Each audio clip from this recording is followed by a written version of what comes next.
Hey friends, if you haven't already, make sure you hit that subscribe button. It's one of the most powerful ways you can help the channel grow. Every like, comment, and share that you leave in the first few hours of a video tells YouTube that our stories are worth pushing to a bigger audience. With your support, I know we can get to 25,000 subscribers by Halloween.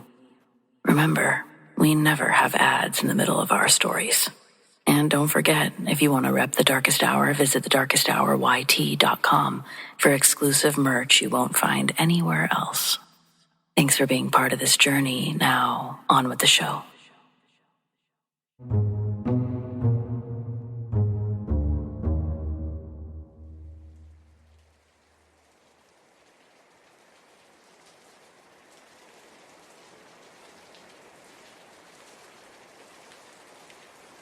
When this all started, it was supposed to be the chill weekend we all needed. 4 of us, 1 borrowed shanty, a pile of gas station snacks, and a lake that you have to lie to your mother about because the turn-off sign is missing, and the cell service gives up halfway there. We've fished that general area since high school. The lake's the only one that freezes flat enough most years to pretend we know what we're doing. We got out before sunrise and punched the first hole near the drop-off that we like.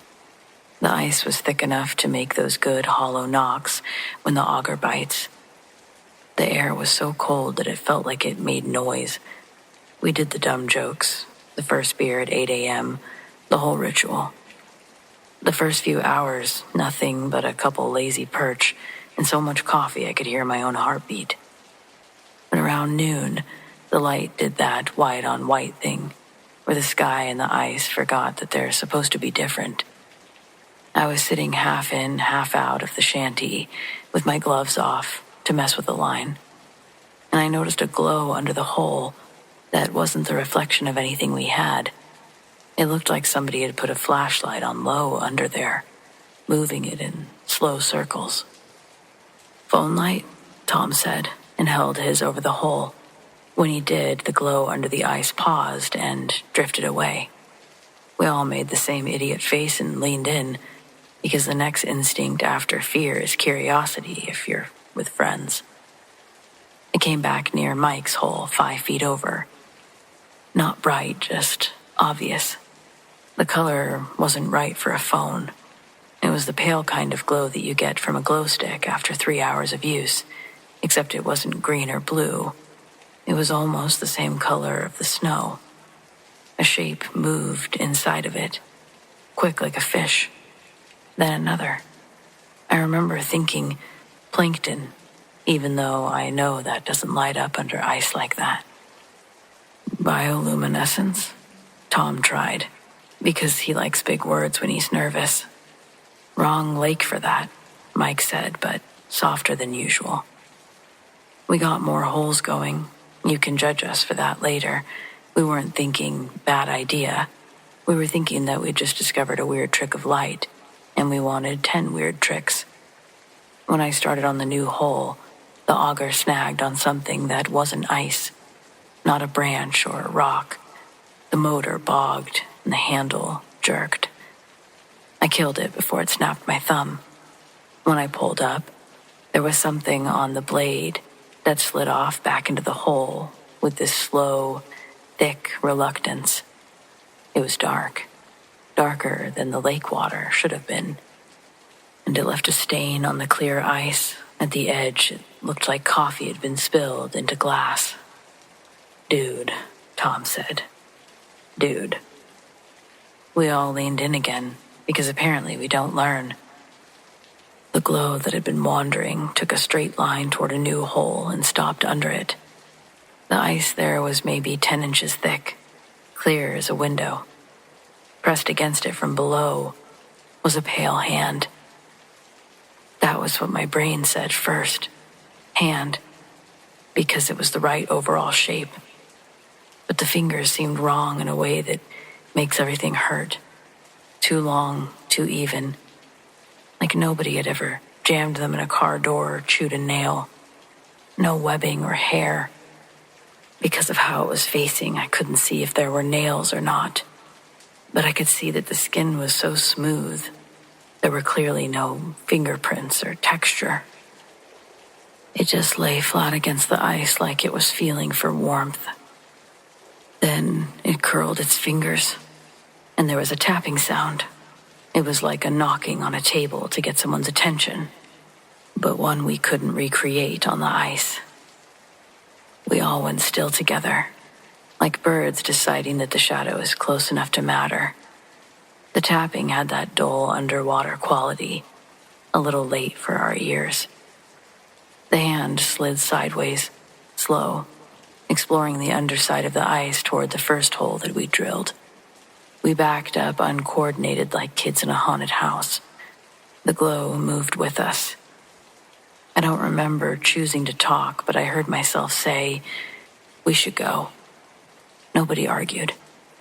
That's the part that tells me that I wasn't making it bigger in my head. We're not a group that leaves fish on the finder. We started tossing gear into the sled. Mike grabbed the auger, probably because he wanted something that looked like a weapon. When he yanked it up, the smell hit us. It wasn't rot. It was gas. It was like mud from too deep down. The first breath you take opening a cold freezer that's been off for a year. It made my tongue feel coated. He swore and gagged, and we all started laughing. Because that's what your body does when the fight or flight switch flips, and there's no fight that you can get your hands around. Under the hole, the glow fanned out wider, like something spreading a cloak. The hand, if we're calling it that, drifted away and found another pressed further out. The part we all collectively replay. As that second hand slid, I saw the suggestion of a face in the deeper ice between our holes. Not the face itself, the negative space of one. Eyes darker than dark, and big where they shouldn't have fit. Nothing about it felt right, correct, but we were all seeing it, and we couldn't explain what it was. Tom said my name like I was supposed to know the counterspell, and I just said, "Go." And my voice had the shape of a prayer without any words in it. We hauled. The sled was heavier than it should have been, and the path back looked longer than when we came out. The ice made those big drum sounds that every lake talks in sometimes, traveling cracks far away, not breaking, just speaking. Each one felt personal. The glow followed under us for maybe 20 yards, keeping pace like it was curious or trying to join. And then it veered off toward a darker patch, and it sank down slow and low until the ice went back to being nothing but ice. At the truck, I realized my hands were shaking hard enough that I dropped the keys, and I had to go down on one knee to get them. My knee made a round spot in the snow, perfect like a stamp. I thought of the handprint under the ice, and I stood up so fast that black sparkled for a second. We didn't talk about it driving out. Mike rolled the window down even though it was stupid cold, trying to get the smell out of his head. At the highway, Tom said, "So, bioluminescence is real, though." We all laughed, harder than we should have, because of our nerves. Back in town, we hit the deli, I guess not wanting to go home with it still in the air around us. The lady behind the counter asked how the fishing was, and I said, "We caught a story." And she said that was the saddest thing she'd heard all day, and gave us extra pickles. I Googled all the usual things later. Ice bubbles, methane, weird lake bacteria, light tricks. I found videos of anglers tapping the underside of clear ice. Lots of pretty stuff, but none of it looked like what we saw.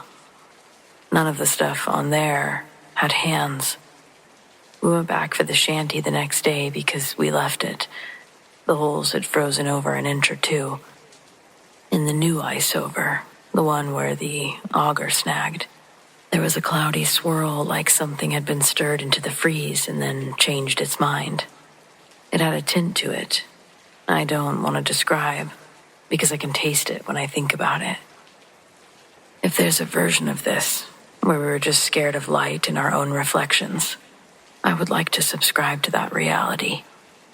But I keep thinking about the way that it tapped and how it looked. It wasn't angry. It was just, hey, like you'd knock on glass to get someone's attention. I don't think it wanted to break through. I think the ice was the point. A window, not a barrier. I think whatever lives under there wanted us to see that it could get to the window whenever it liked. And we've got other lakes, and I'm okay with never going back to that one, even if the perch get huge by late winter. Mike says that we should try it just one more time, when it's thick enough to park on. Tom says he's bringing flares because that'll definitely fix it. I say maybe I'll take up bowling instead of fishing.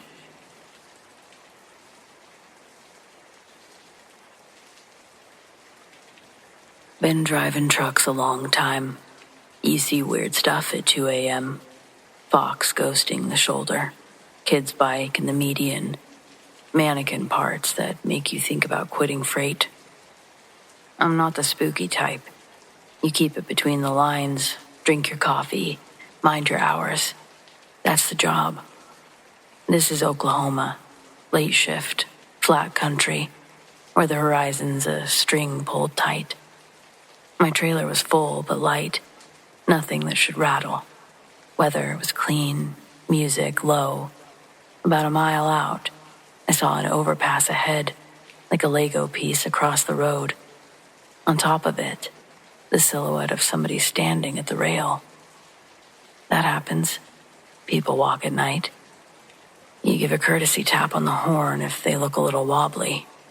As I got closer, I thought, that's not somebody standing, that's somebody crouched. Perched, really. Arms long over the rail, head tucked like a bird. I blinked and told myself I needed a nap. I rolled under. My lights caught it for a full half a second. I don't know how to say this without sounding like I'm trying to sell you a book. It unfolded. That's the word my brain used. It stood up from the crouch and kept standing until it was taller than the guardrail by a lot. Long through the torso, where you don't expect extra. Head turned to follow me. Eyes flashed red in the way that normal animals might, except both red at once, not one then the other. The mouth looked closed, but an interesting outline. It was too crooked. I laid on the horn because that's what I had. Whatever it was tilted its head a notch like the horn was a question it didn't care about, and then it dropped. There was no sound that I could hear over the engine, but it went behind and to the right. If it jumped down the gap between lanes, fine. If it jumped into my trailer, I told myself not to finish that thought. Next exit was 4 miles. That's a long distance if you're trying not to imagine anything moving on the steel behind your seat. I kept waiting for a thump. I got nothing. At the exit, I took it too hot, pulled into the first truck stop, and parked under the brightest light like a rabbit. I did the walk around with the mag light, like I've practiced for inspectors, pretending that my hands weren't stupid. On the back door of the trailer, there were 4 long gouges. These weren't scratches from brush or graffiti knives. Gouges. Metal curled out a little bit at the edges like ribbon from a carpenter's plane. They started mid-door, not from the bottom. That means that something had to be tall or reach up high, which I hate. Price of admission, the fuel clerk said later when I showed him the photo. Kids messin'. You got kids that can reach 8 feet without a ladder, I said. He shrugged and asked if I wanted beef jerky. I tried to hand wave it. Old damage I hadn't noticed, except I'd walked to that trailer in daylight 2 hours before. I write down stupid little defects because it saves me arguments at the yard. And those weren't there. I sat in the diner burning time I didn't have, watching the door like I was expecting it to walk in and order coffee. Truckers talk, but you have to aim your weird right or you sound like you need a DOT physical for your soul. I kept my mouth shut. The waitress topped me off and warned me about the pie. I took the pie anyway. The clock ran slow on purpose. Back on the highway, I told myself that I'd imagine the eye shine, imagine the height, that the gouges were from that mess 2 stops back with a forklift. My brain is a decent liar when properly motivated. I made it to the drop without any more theater. In the morning, the gouges were still gouges. Daylight didn't shrink them. The yard guy said, like it was a math problem he didn't want to solve. Nobody believes the overpass part. They believe that somebody messed with the rig at a rest stop, and I didn't notice. Because that's the story we all know how to live with. I like that version, genuinely. I keep it in my pocket and pet it when I feel dumb in the dark.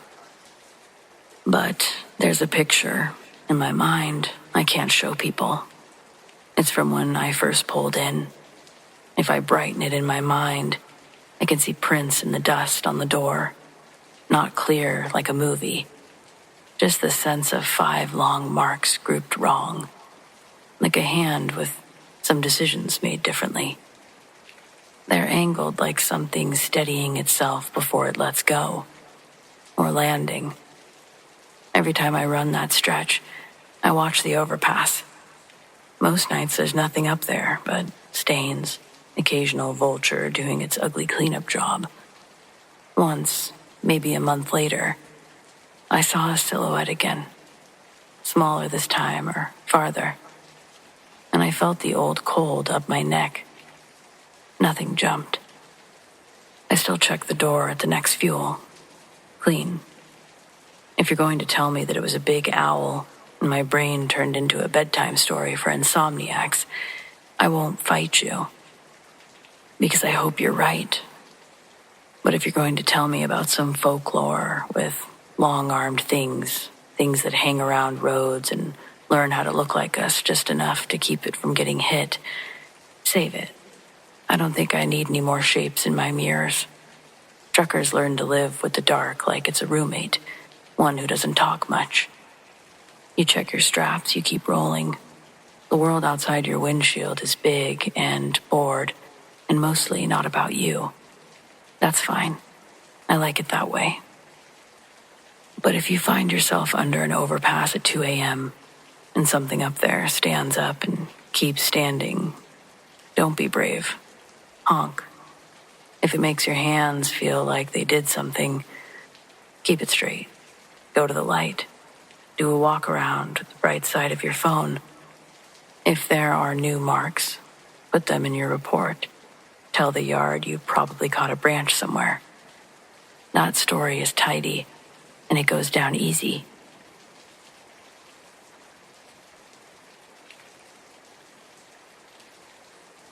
I've never had an easy time explaining this, and honestly, I stopped trying a long time ago, but writing it down never occurred to me. Not until I saw a post about cryptids, and other people were literally writing out their experiences. Something about doing that feels right, so here goes. I was 7, it was summer, and I was in front of the canoe with my mom behind me paddling, and something with big, wet eyes put its fingers on our boat and looked at me like it knew exactly what I was. We weren't a nature family. Mom couldn't afford camps, so Saturdays were sunscreen, juice boxes, and whatever we could do for cheap. I remember the squeak of my mom's paddle and the plastic sleeve and how she'd half sing to the rhythm when she was in a good mood. I was supposed to keep my hands inside, but I couldn't help but dip them in the water. It felt warm on top and cold if you pushed down a little. I liked the secret of doing it. There wasn't wind, and there weren't other people. Just the low insect sound that lives over water. and this cool blue dragonfly that kept escorting us like it owned the place. Mom told me to sit still or I'd tip us. I turned to face her, and then I turned back. The water right beside my knee rose, like someone was pushing a bowl from underneath. It didn't splash. That's the part my brain still argues with. No big movement or moment, just a bump. Like the river was a sheet and something was lifting it with careful hands. Then actual hands were there. Fingers, anyway. Coming up over the rim of the canoe. They were pale and longer than they should have been. It wasn't like bones poking through long, and it wasn't claws. It was more like a person's fingers if someone had grabbed each one and pulled until all of the joints were settled in the wrong places. There was smooth skin, no hair, and the nails, well, if they were nails, they were faint and flat, and more like the end just faded out. I didn't scream. I remember thinking that my mouth was a door that somebody had locked from the outside. The fingers tapped the canoe. Tap, tap, tap. Not hard, just curious. Then the head came up. There were big eyes. If I had to describe the rest, I could. Narrow head, no hair, a slit of a mouth, no obvious ears. But the eyes made the rest seem tame. They were dark, but they weren't empty. They were slick like a seal's, and so close I could see my own tiny reflection inside of them. It blinked with a sideways film, just to sweep across, quick, like one of those lizards on nature shows. Its head tilted, and it held me with the stillness of a praying mantis. Mom said my name, once, normal voice.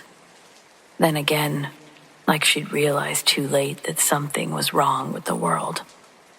The canoe shifted when it tapped again, and I felt that in my knees, in the insides of my elbows. It didn't pull or try to climb in.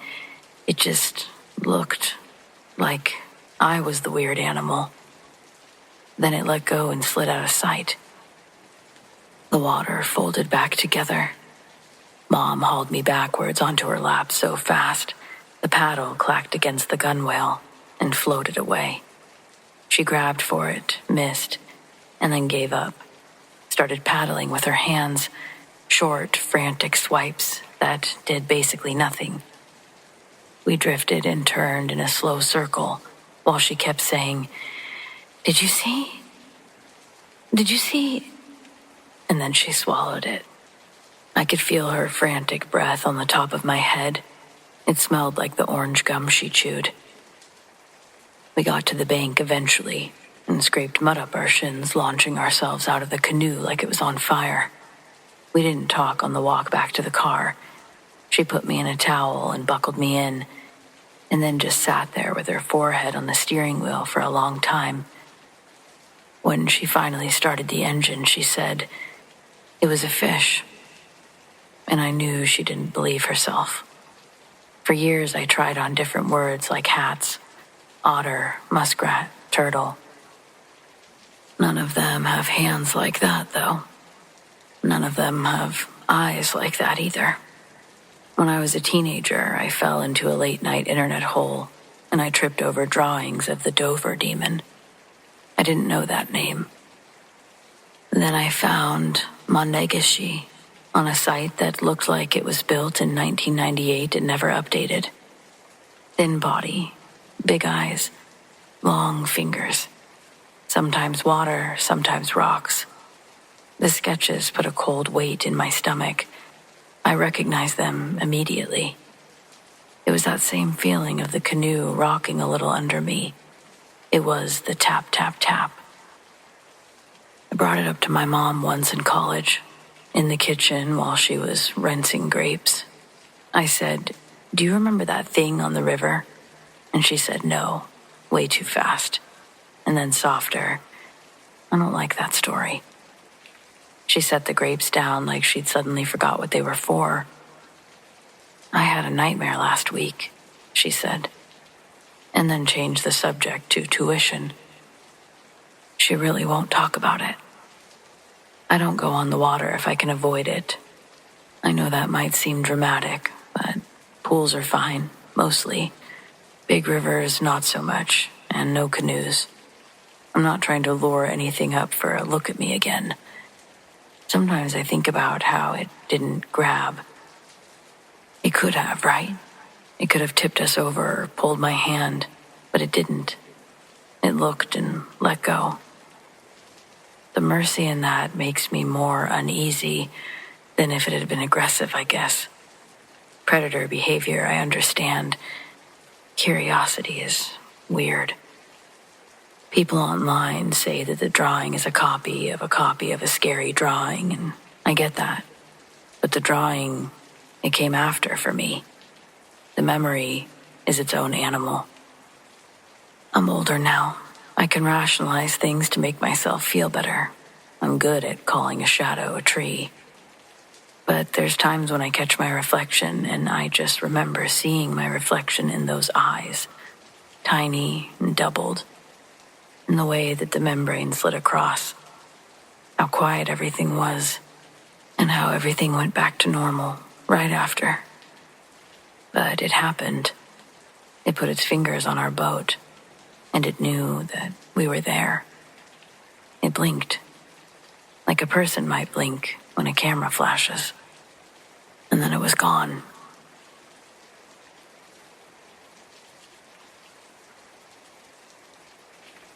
I'm not sure if this fits here, but it's been eating at me. I'm not claiming monsters.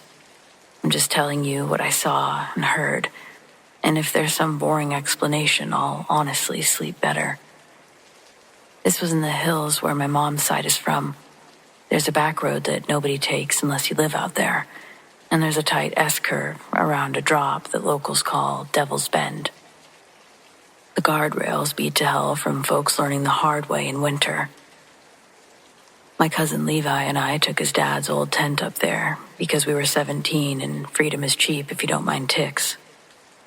We set up at a pull-off just past the bend so we weren't camping right on the road like idiots.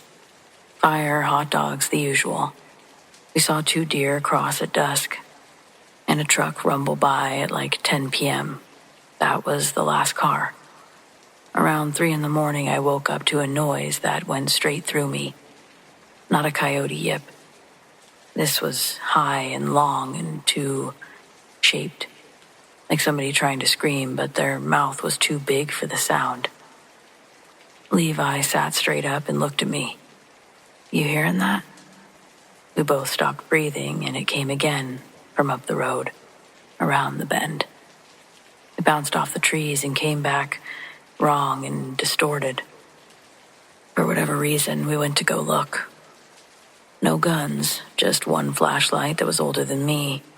I held it and Levi had a hatchet because it made him feel braver. We stuck to the edge of the asphalt and eased toward the curve. The woods were all wet leaves, black trunks. It was foggy. It stayed at ankle height, though.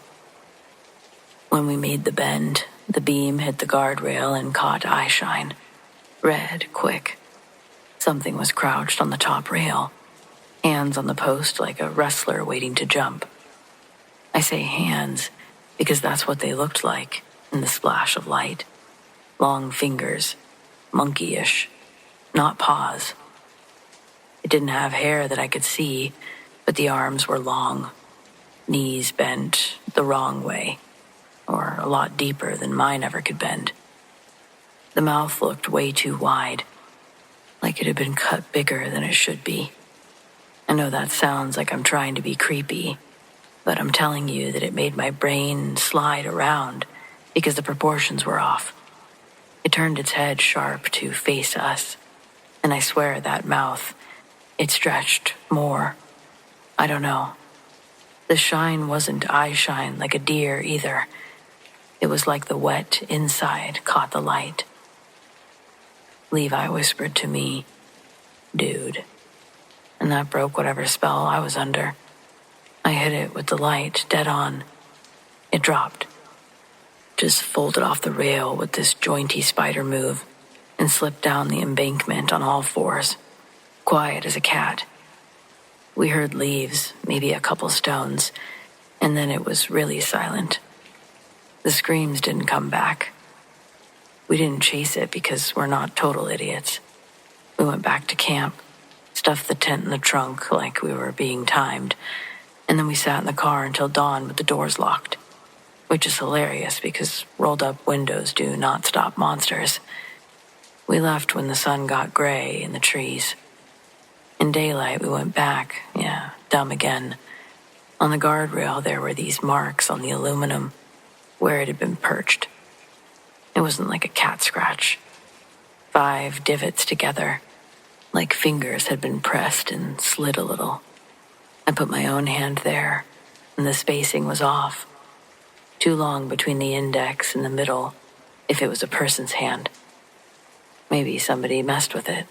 Sure. But you could feel the ridges. We told Levi's dad, and he said that it was probably a bobcat making mating sounds, and we scared it off.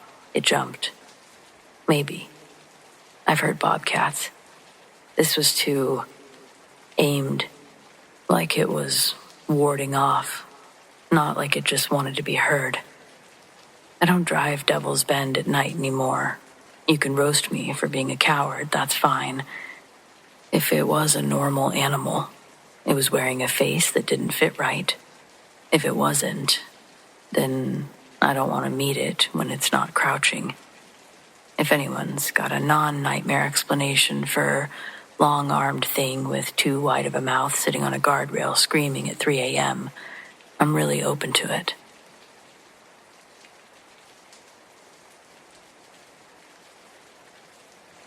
This is my Uncle Matt's story, and I for sure wouldn't have believed it if he didn't show me a scar on the back of his shoulder.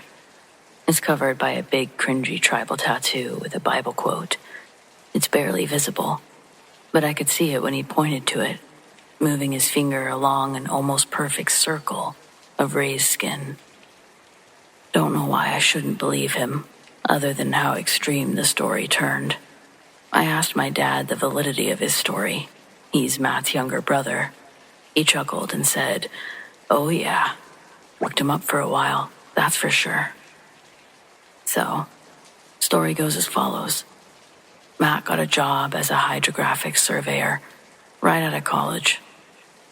I don't really know the ins and outs of what a hydrographic surveyor does, besides basically using machinery on boats to map the seafloor.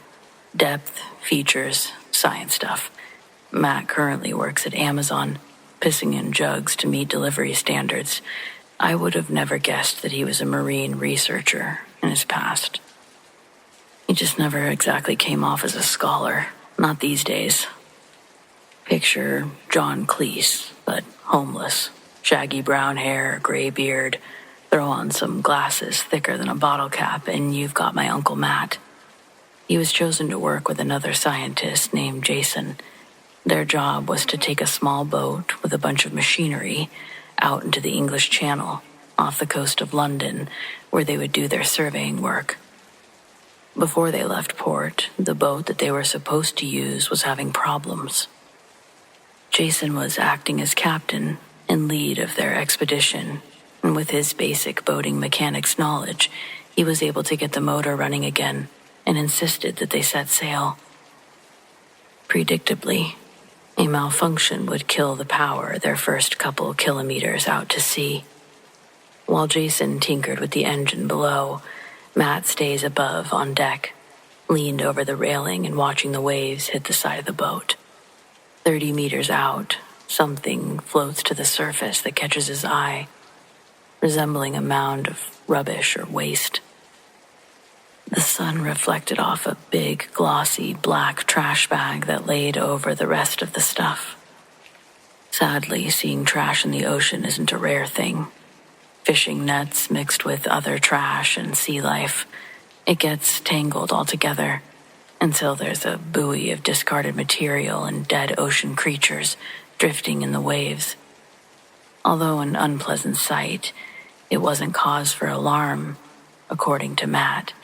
It wasn't until he said that he saw a person under the tarp, and it looked like they were fighting the waves, trying to make it over to the boat. That's when he was alarmed. Doing a 360-degree scan, Matt couldn't figure out where this person came from. They were the only boat out there. He calls down to Jason, telling him what he sees, and soon they're both standing on the deck, watching this mass of trash slowly make its way to the boat. They debate if they should throw a flotation device as they stare at it, trying to get enough visual evidence that it's actually a human moving under there. The closer it gets, the figure struggling under the garbage bag begins to look undeniably like a human. As the waves bob the trash pile around, in between the mess, they see the upper body of a man, from his torso level up. Brief glimpses of flesh-tone arms frantically waving every time the black plastic bag moved in the water. It's clearly a human. He was struggling, and as strange as his appearance was, Jason and Matt both leapt into action. A floating ring was thrown from the boat. It was an accurate toss, landing meters from the man, but he didn't swim for it.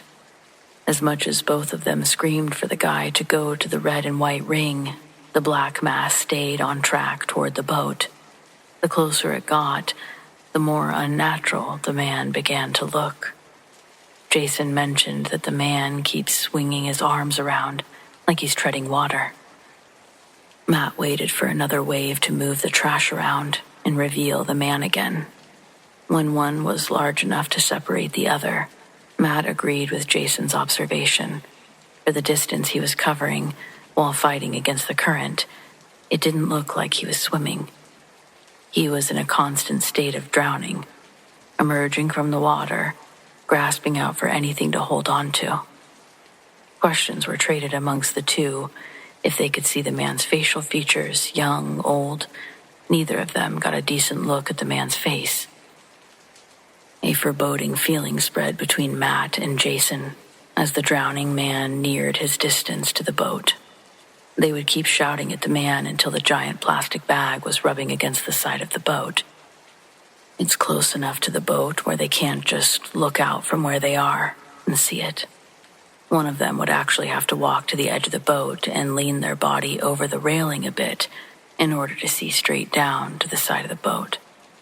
Jason, the appointed captain, without words, decided that he'd be the one to do it. So as Matt stayed on the middle of the deck, Jason walked to the side of the boat, and after taking a slow, deep breath, he put his hands on the railing and leaned over. The glossy, black trash bag that encompassed the floating blob looked more rubbery and thick than plastic. Parts of it were covered in barnacles. There was a visible nest of garbage, but a lot of what he saw wasn't definable. This is all stuff he was telling Matt as he looked over the side. The center of the mass was still rising and falling, like someone was stuck beneath it. Still thinking it was a man under there, Jason tells Matt to open the rear gate at the deck because he's going to drag it on board. Using a long, skinny metal rod, Jason pushed the blob to the rear of the boat and tells Matt to help pull the thing up. For its size, it's a relatively easy process for both of them to lift it out of the water and begin dragging this man on board. 2 arms reached out from under the muck, but they were thin, deformed. Jason keeps stepping backwards, trying to get it out of the water, as Matt stops and sees that whatever they're pulling onto the deck is still coming out of the water. It no longer looked like garbage coming out of the water. As Matt's trying to figure out what he's looking at, he hears Jason scream. He turns around, and the blob that they were pulling up has opened up. The flesh-toned person that they thought was trapped inside was in reality a group of tube-like tentacles that intricately twisted themselves to resemble a human figure. When untangled, there were over a dozen tentacles whipping around the boat, as the creature began to pull itself on board. With half of its body still under the surface, Matt didn't know any marine animal that had those kinds of tentacles. They didn't have suction cups. They looked like hollow tubes, almost like big rubber garden hoses, but massive, and with rows of small, pointy teeth inside, each acting independently of each other. Seeing the chaos, Matt starts slamming the gate on the creature. But that only turned a few of the tube's attention away from Jason and onto him. They lunged towards him. He could feel the razor-sharp teeth embed themselves into his shoulder, and the creature began to drain his blood like a leech. Its slippery body nearly impossible to get a proper grip on, but with both hands, Matt is able to rip it off, leaving a circular hole in his shoulder where it latched onto him. He's still fighting with it when two more attach themselves to his hip and left thigh, striking with the same violent precision as the one that he'd already been wrestling with. It was overpowering, and the loss of blood would quickly weaken him until all he could do was lay there while the tentacles fed on him. Drifting in and out of consciousness, Matt could feel his body slowly being dragged toward the edge of the boat by one that was burrowed into his spine. Then, only by the grace of God, he hears a metallic grinding sound as the boat's motor comes back to life with a shake from under him, and the propellers started to spin in stuttered jolts. Its blades were chopping into what he had to believe was part of the creature, still submerged, because the tubes that were stuck into his body released, and Matt was momentarily smothered as he felt the weight of the other tentacles sliding over him, retreating into the ocean. The men were once again alone on the deck, and after a while, Matt gathered enough energy to pick himself up. Woozy from the loss of blood, he stumbles around the boat until he finds Jason slouched over the helm. His back was covered in bloody holes from the attack, but miraculously, he was still alive. Matt had to use all of his strength to move Jason's body over so that he could take the wheel. He recalls it as some of the worst stagnations of pain he's ever experienced while steering the boat back to land. The open wounds on his body stung like the creature injected toxins into him, and they also burrowed into muscles, severing tendons and making Matt scream out in pain when he has to steady the wheel against the waves. As the boat got into port, he used the radio, got in contact with someone who called an ambulance, and they were waiting when they arrived. The sedatives they gave Matt weren't effective, and he was awake the whole trip to the hospital. Doctors looked at him like he was mental when he had told them what happened. A male nurse overheard the story, suggested that it was a group of big eels or even prehistoric leeches.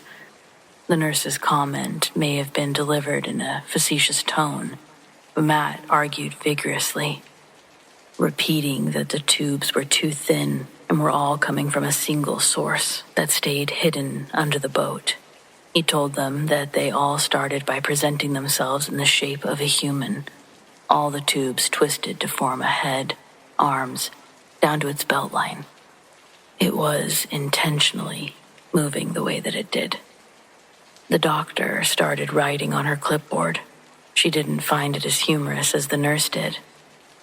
But Matt knew right then and there that this hospital stay would probably be spent at the other kind of hospital, and he was right.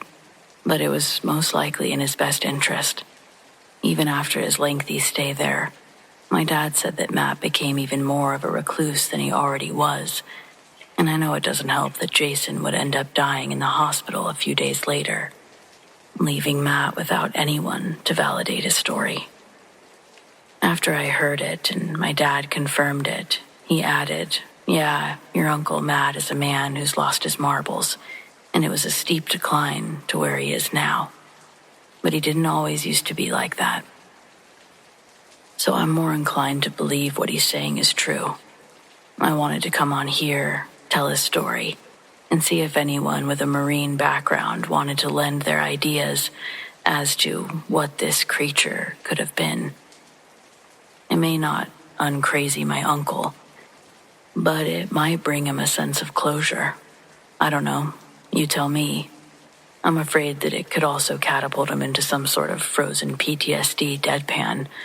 He kept doing that in between his story, stopping all of a sudden with a 1,000-yard stare for a moment before starting again. Kind of freaked me out.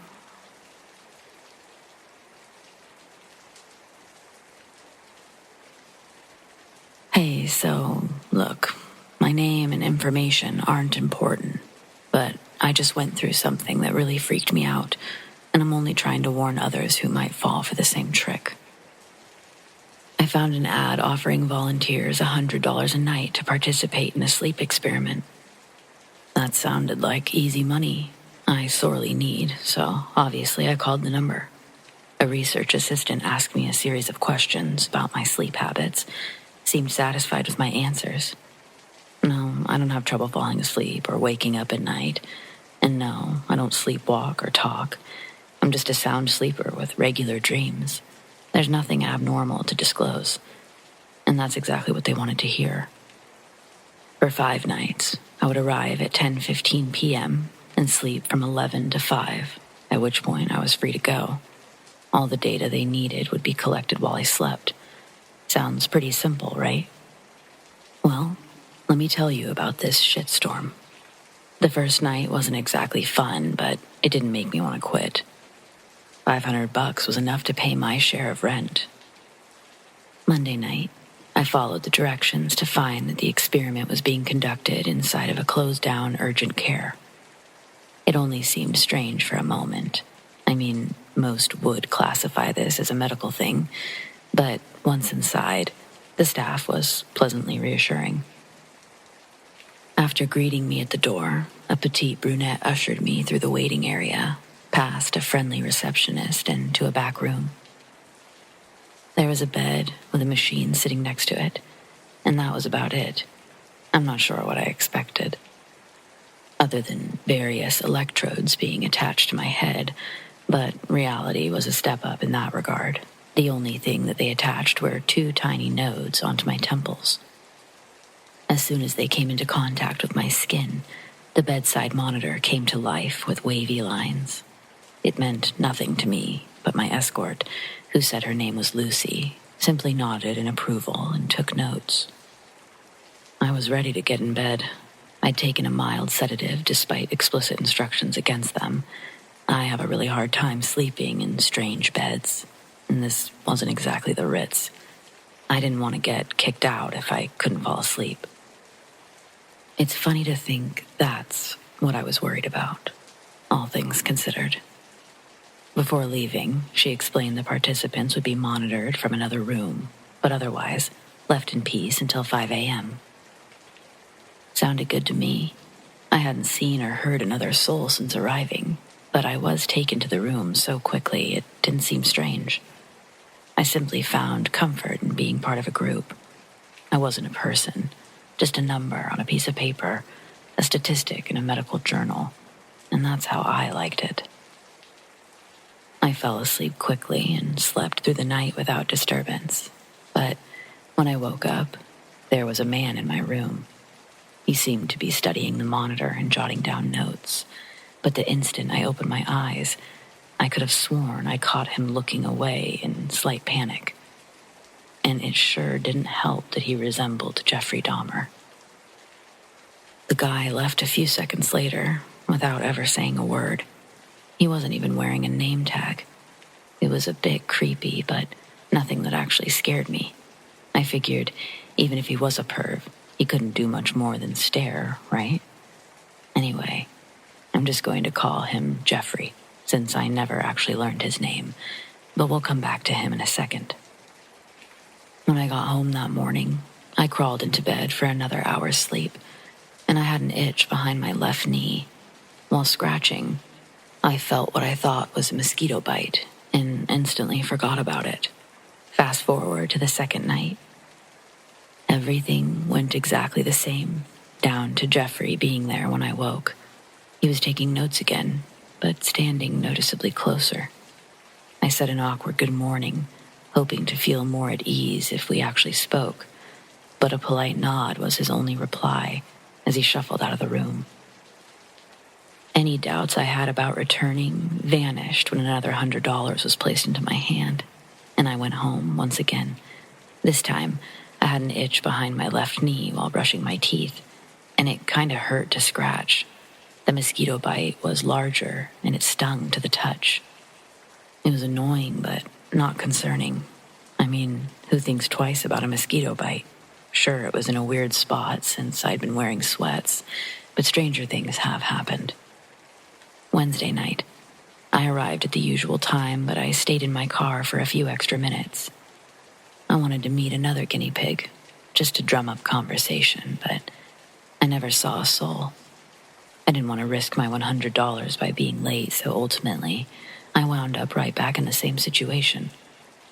And once again, woke up to Jeffrey's note-taking. This time, he was close enough for his leg to be touching the mattress. I gasped from the shock of proximity, and he quickly stepped away. When I received my $100 at the desk, I told the receptionist I would appreciate not waking up to the researcher hovering over me each morning. And her face went slack for a split second, before quickly regaining composure and explaining that she would be sure to handle the situation. That night, in the shower, I felt a horrible sting when the water hit the mosquito bite. It hurt far more than it should, and it was swollen to 3 times its original size. I didn't even take a shower. Instead, I got dressed and checked in the mirror before getting my roommate's opinion. We decided something bit me, just not a mosquito. I didn't connect it to the sleep study at all. Thursday was the worst. I didn't make it back for a Friday appointment, and I didn't take the usual sedatives either. I didn't like how drowsy I always was the next day, and it seemed reasonable to blame a handful of sleeping pills. But now I'm fairly certain that they weren't the only things in my system. That night, Lucy greeted me as usual, but there was a new receptionist. The one that I spoke to was nowhere to be seen. I couldn't just go to sleep without knowing someone had put a stop to Jeffrey, so I told Lucy everything. She seemed genuinely empathetic and remorseful. Apparently, she was under the impression her director called me personally, or she would have informed me that Jeffrey's dismissal was immediate. He wasn't allowed to be in the rooms unless there was a medical emergency. His only job was to monitor the security footage and collect the data from our rooms after departure, not before we even wake up. This information both mortified and relieved me. On one hand, it was over, and I wasn't crazy. But on the other, what exactly had his endgame been? And what exactly was he doing while I slept? I pushed those questions far from my mind and forced myself into bed knowing I was at least safe now. It took much longer to fall asleep, but eventually I drifted into a dream about Taco Bell. Whatever, not important, don't judge me. I was sitting in my car, eating a quesadilla, when a man suddenly climbed into the passenger seat. The stranger frightened me, but I was also alarmed by the sound. Imagine that you're getting into a car. Think of how the door sounds as you open and close it. Now imagine that you've just gotten home and you're walking through your front door. There's a distinct difference, isn't there? What I heard in my dream was the sound of a front door, only it was actually the door to my room. I realized my quesadilla was only a dream and began to wake at the sound of a familiar voice, Lucy's. She was telling someone to stop being a baby. She told them the mixture was definitely right this time, that the AA study group results confirmed it. She promised this was the last round. I wanted to believe I was still dreaming, even though my heart was beating through my ribs like a drummer on ecstasy, which is super uncomfortable, for the record.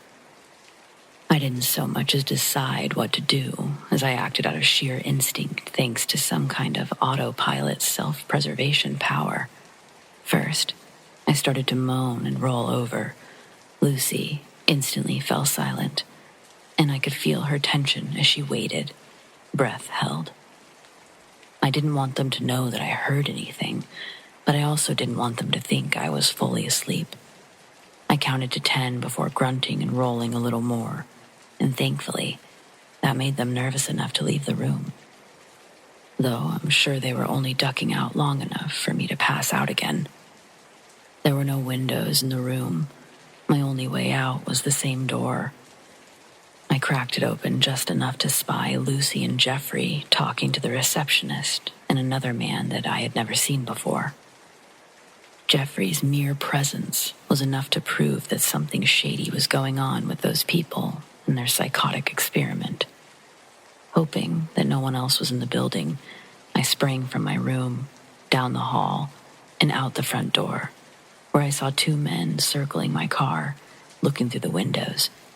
Instead of running towards them, I ran down the street, knowing that I could make it to a gas station if I didn't lose my lead.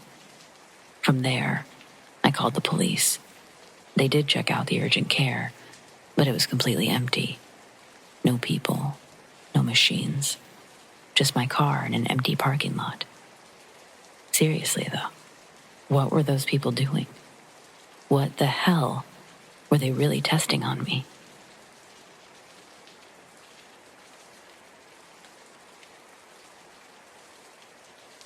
I'm not interested in discussing what I'm about to tell you in a deeper retrospect. It is what it is, and I don't really care to think about how life could be different if I didn't know. My father was a medic in the war. When he came back, instead of furthering his medical education to become a doctor, he used his inheritance to purchase a bar in South Jersey. He was never affiliated with the mob, but he did on occasion associate with a few members that would go to his bar to drink. They were all on good terms. This was near Avalon in the late 60s. One night, when I was 16, I think it was a Tuesday, I know it was a school night, my father came home covered in blood. He looked over at me and said to go get him a towel and my mom, so I did what I was told. For some reason, when I saw him, I knew it wasn't his blood, that it belonged to one of my dad's associates. On typical nights, he got home around 4 a.m. after locking up the bar. But this night, he came home a few hours earlier. When my mom saw him, she almost fainted. My dad caught her and got blood all over her nightgown. I don't think he knew how bad he looked when he came in. He tells her, Pepper. Pepper's the name he called my mom. He goes, Pepper, calm down. It's not my blood. When she heard that, her demeanor switched from anguish to rage. When she knew my dad hadn't been hurt, that's when she got an attitude about the trail that he'd made that led from the front door to the kitchen. Both of us asking him what happened. Whose blood is that? But before my dad explains, he looked at me. I guess his parental signals were firing off because he tells me that I'm not missing school tomorrow, no matter what, no matter how tired I am, and I need to get my ass to bed. So I did as I was told. Right when I shut my door, I had my ear pressed against it, trying to listen to what my dad was telling my mom. I couldn't hear good enough, so I took the risk. I cracked my door, and I listened from the hallway atop the stairs. This is the story I heard. That night, my dad had just cleared everybody out of the bar. His bartender was sick that night, so it was only him taking out the trash and locking up. Somewhere in between those things, someone starts banging on the glass front door. My father ignored them, though, thinking it was just a couple of drunks who'd missed last call. Then, whoever was on the other side of the door addressed him by name. Along with the banging, someone was shouting, Marco, open up. It's an emergency. When he unlocked the door, 3 men entered his establishment. One of the men were being carried by the other 2. They told my dad to clear the pool table so they could lay the man down. All of them were dirty. He said it looked like they'd rolled down a dirty hill in tailored suits. The man laying on the pool table was the worse for wear. He was the one bleeding. When they laid him on the pool table, one of the men went to use the bar phone, while the other handed my dad what he thinks is a long rifle bag. The man tells him to put it in the freezer. The front room of the bar has dim lighting, and he didn't realize until he was actually setting the object down that it wasn't a bag with a long rifle. It was a human leg, cut from the thigh, shoe and pant leg still on it, like a mannequin at the store. When he was fighting overseas, my dad witnessed unspeakable carnage that probably changed the genetic makeup of his brain, because after he dropped the leg in the freezer, he immediately got materials to make a tourniquet. I mean, I was still stuck on this part of his story, and he was fully moving on. He goes out to the pool table and starts trying to get it around what's left of this guy's leg while asking everyone what happened. But all the other two guys kept saying was that he was attacked by something. The area where the leg had come off was cut clean. The skin hadn't been torn apart or burnt like what you would see from explosions. As the one man slowly bled out on the table, the other two men argue back and forth about what they'd seen. These were tough guys, gangsters, and both of them, by my dad's description, looked like they were genuinely shaking in their boots from the experience. The man on the table was still conscious and writhing in pain. My dad gave him a bottle of liquor to help ease it in some way. There was no doubt in his mind that the man was going to die. A few minutes later, more headlights brighten up the bar's interior before the car turns off, and the men's boss comes running in with two more goons. He says their doctor's on the way, and then he asks, "Where's Marvin?" Apparently, the group started with 4 members that night. Now one's missing, and another's dying on the pool table. He demanded to know what happened. They completely ignored my dad as he continued to work on the man, using all the knowledge he obtained in the military. The 4 men were unloading cargo from a truck by the vineyards on Highway 47. They were moving boxes in complete darkness. No headlights. Nobody's even allowed to smoke when they do these runs. And from what my dad heard, this transport run happened relatively often. Nothing was out of the ordinary about that night, until one of the guys saw what they thought was a flashlight heading their direction. He tells everyone to hide. All of them find their spots behind the truck out of view from the approaching light. Instinctually, they collectively loaded and readied their guns, thinking it was the cops or another crew. Anyone out there at night would be seen as an opposition and treated accordingly. They're staring at this growing ball of light from their hidden spots, and what they've perceived as an approaching light was only growing in size, not distance.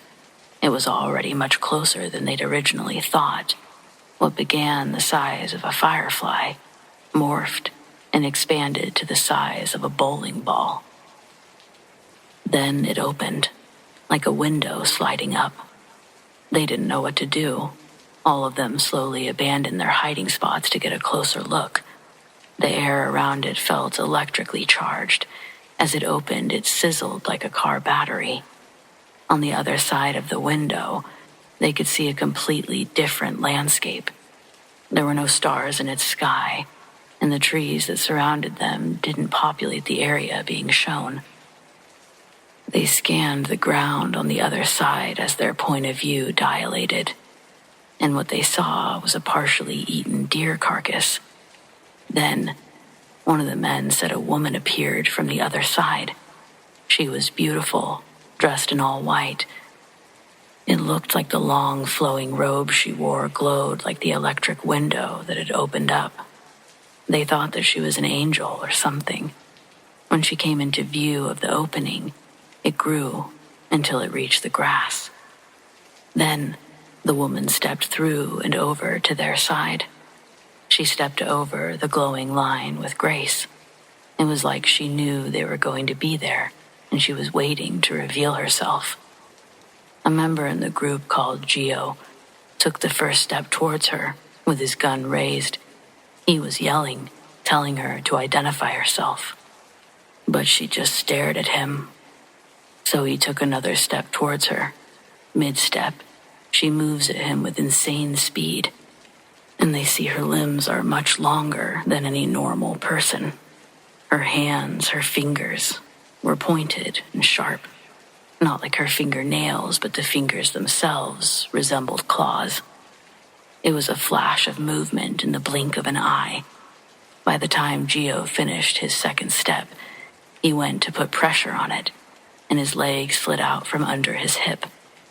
When he fell, the remaining 3 unloaded every round they had into the woman.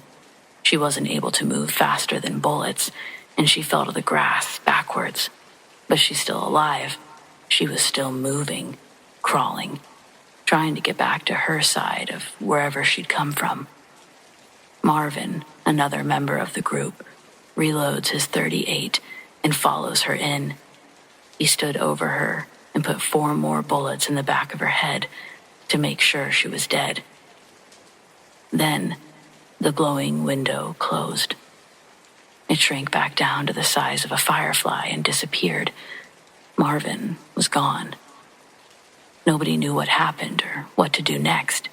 Gio started screaming, and the other 2 men sprang into action, grabbing him and his leg and getting the hell out of there. The story was unbelievable, but seeing Gio on the pool table made it undeniable. He said that they had to ditch the truck, and that's when the boss stops him. The doctor had just come into the bar and relieved my dad of his medical duties. The boss walked up to my dad, stuck a wad of cash into his pocket, while thanking him for allowing them to use his bar. And then he tells my dad to go home, that they'd clean up and lock up the bar before they go. This man was someone that you don't say no to, and my dad was exhausted. He got his stuff and did what he was told. The next day, when he went to open the bar, it looked just as it did before, maybe even cleaner than he'd always left it, aside from a missing pool table that they'd replaced with a better one the week following. It looked normal. Marvin never came home, and I think people just assumed what happened. I was never dumb enough to let anyone know what I knew. Not that it even fully made sense to begin with. My father's bar was blessed and protected by his associates' association all the way until he sold it. Sometimes I wish I'd talked to my dad about this story while he was still around, but I realize he doesn't know any more than I do.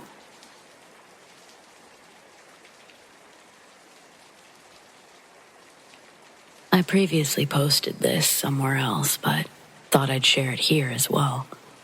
This isn't a typical scary story, but more of a really odd situation that happened to me back in 1997. In the late 90s, early 2000s, I did trauma scene work. I was a supervisor for a crew that you never see or hear about. But we went into homes, buildings, or structures after a homicide, suicide, accidental death, or situations like those. Sometimes they were extremely gruesome, and sometimes it was as simple as removing a chair and cutting out some carpet. Oftentimes, it involved a lot of cleaning and removal to sanitize the scene, both visually and biologically. Our goal was to leave the scene as void as possible. Like if you didn't know what happened there, you had just assumed it was under renovation. The time I want to discuss happened around midday, not the usual middle of the night cleanup call. I don't know why the police and fire department always waited until night to call us, but I would say 80% of the time that's how it happened. This was a bright, sunny, not-so-warm day in a Los Angeles suburb. I won't give the exact location for privacy reasons, but it was an older yet very wealthy area. The kind of neighborhood you expect doctors, business executives, or other people in the entertainment industry to live in. As we pulled up to this home, it was a huge spread of mid-century modern with fancy landscaping and a long, curved driveway. The place looked well kept and was probably a showcase of the neighborhood back in the 50s and 60s. Typically, I, the supervisor, would approach the door while my crew waited by the trucks. Since this was supposed to be a small job, we only had my vehicle and our service truck. I remember seeing an old, fancy Mercedes, and what looked like an old Porsche in the driveway. No others, but there may have been some in the garage I didn't see. As I walked up to the door, an older woman answered my knock. She was probably in her mid-50s, well made up with lots of jewelry. She was wearing something that reminded me of Mrs. Roper from Three's Company. It wasn't cheap looking, just not the 90s style. I explained that we were there to do some cleanup work, and then I noticed she had a drink in her hand, like a martini or something. Like I said, this was the middle of the day and probably before lunch, but it's not unusual to find people drinking in a time like this. She leads me into this house, and it's surprisingly dark and hazy from cigarette smoke. Now what happened next was really odd. The entire place looked like it was a time capsule from the Mad Men era, 50s, 60s. The house wasn't what gave me the creeps, but instead, as she led me to the second den area, we passed through the front room, another living room, and a bar pool table area. This house was huge, and there were a ton of people inside, and they all looked like characters from an early 1960s movie. One guy wore a sports coat, glasses, and a boat captain's hat, while another wore a tuxedo. There was a lady in a long, full-collared evening dress, and others that looked like some weird collage mixture of people from a Rosemary's Baby-themed dinner party. The amount of people throughout the house didn't add up. There was only 2 small cars in the driveway, and they each only fit 1-2 people. Where did all of these fancy folks come from? There was a low mumble of different conversations, with only an occasional glance thrown my way as we walked over the scene. One of those huge old cabinet record players was blasting Johnny Matthys. I know that because hearing "It's Not For Me to Say" made me feel like I was walking into the Twilight Zone. We finally get to the room where the suicide happened, and the deceased was in a red velvet chair. There was no gunshot, but I assumed they took a razor to their wrists. The lady stood in the doorway. As I looked over the scene, I explained that we would remove the carpet, dispose of the chair as it held most of the blood. She just nodded, still clutching her drink. I asked her to sign our work order and permission to dispose of personal property, meaning the chair. And while signing, she said, "When you're finished, just see yourself out." I told her it probably wouldn't take more than an hour, and she walked back to the party.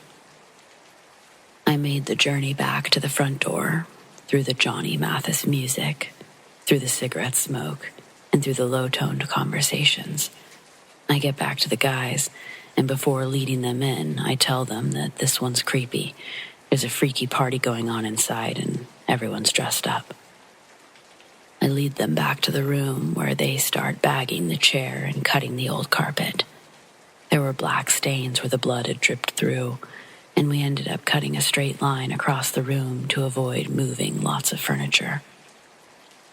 We never found out who committed suicide, but I had assumed that it was the lady's husband. As we were finishing up, I stayed behind to take the final photos. And I thought about looking for the lady, just to let her know we were finished. Even though I got the impression she would prefer it if we just left, I still just wanted to give her confirmation. So, as I slowly walked through the party areas, I noticed no one was making eye contact with me or acknowledging my presence. You would think that, if they knew about the death, it would have been the main topic of conversation, or at least of interest. I walked to the front door, turned to look back at the party trapped in a time capsule, and closed the massive door behind me. Driving away, I couldn't help but think what a strange day it had been. It was so sunny and bright outside. How many people knew we just cleaned up the remnants of someone's last moments on Earth?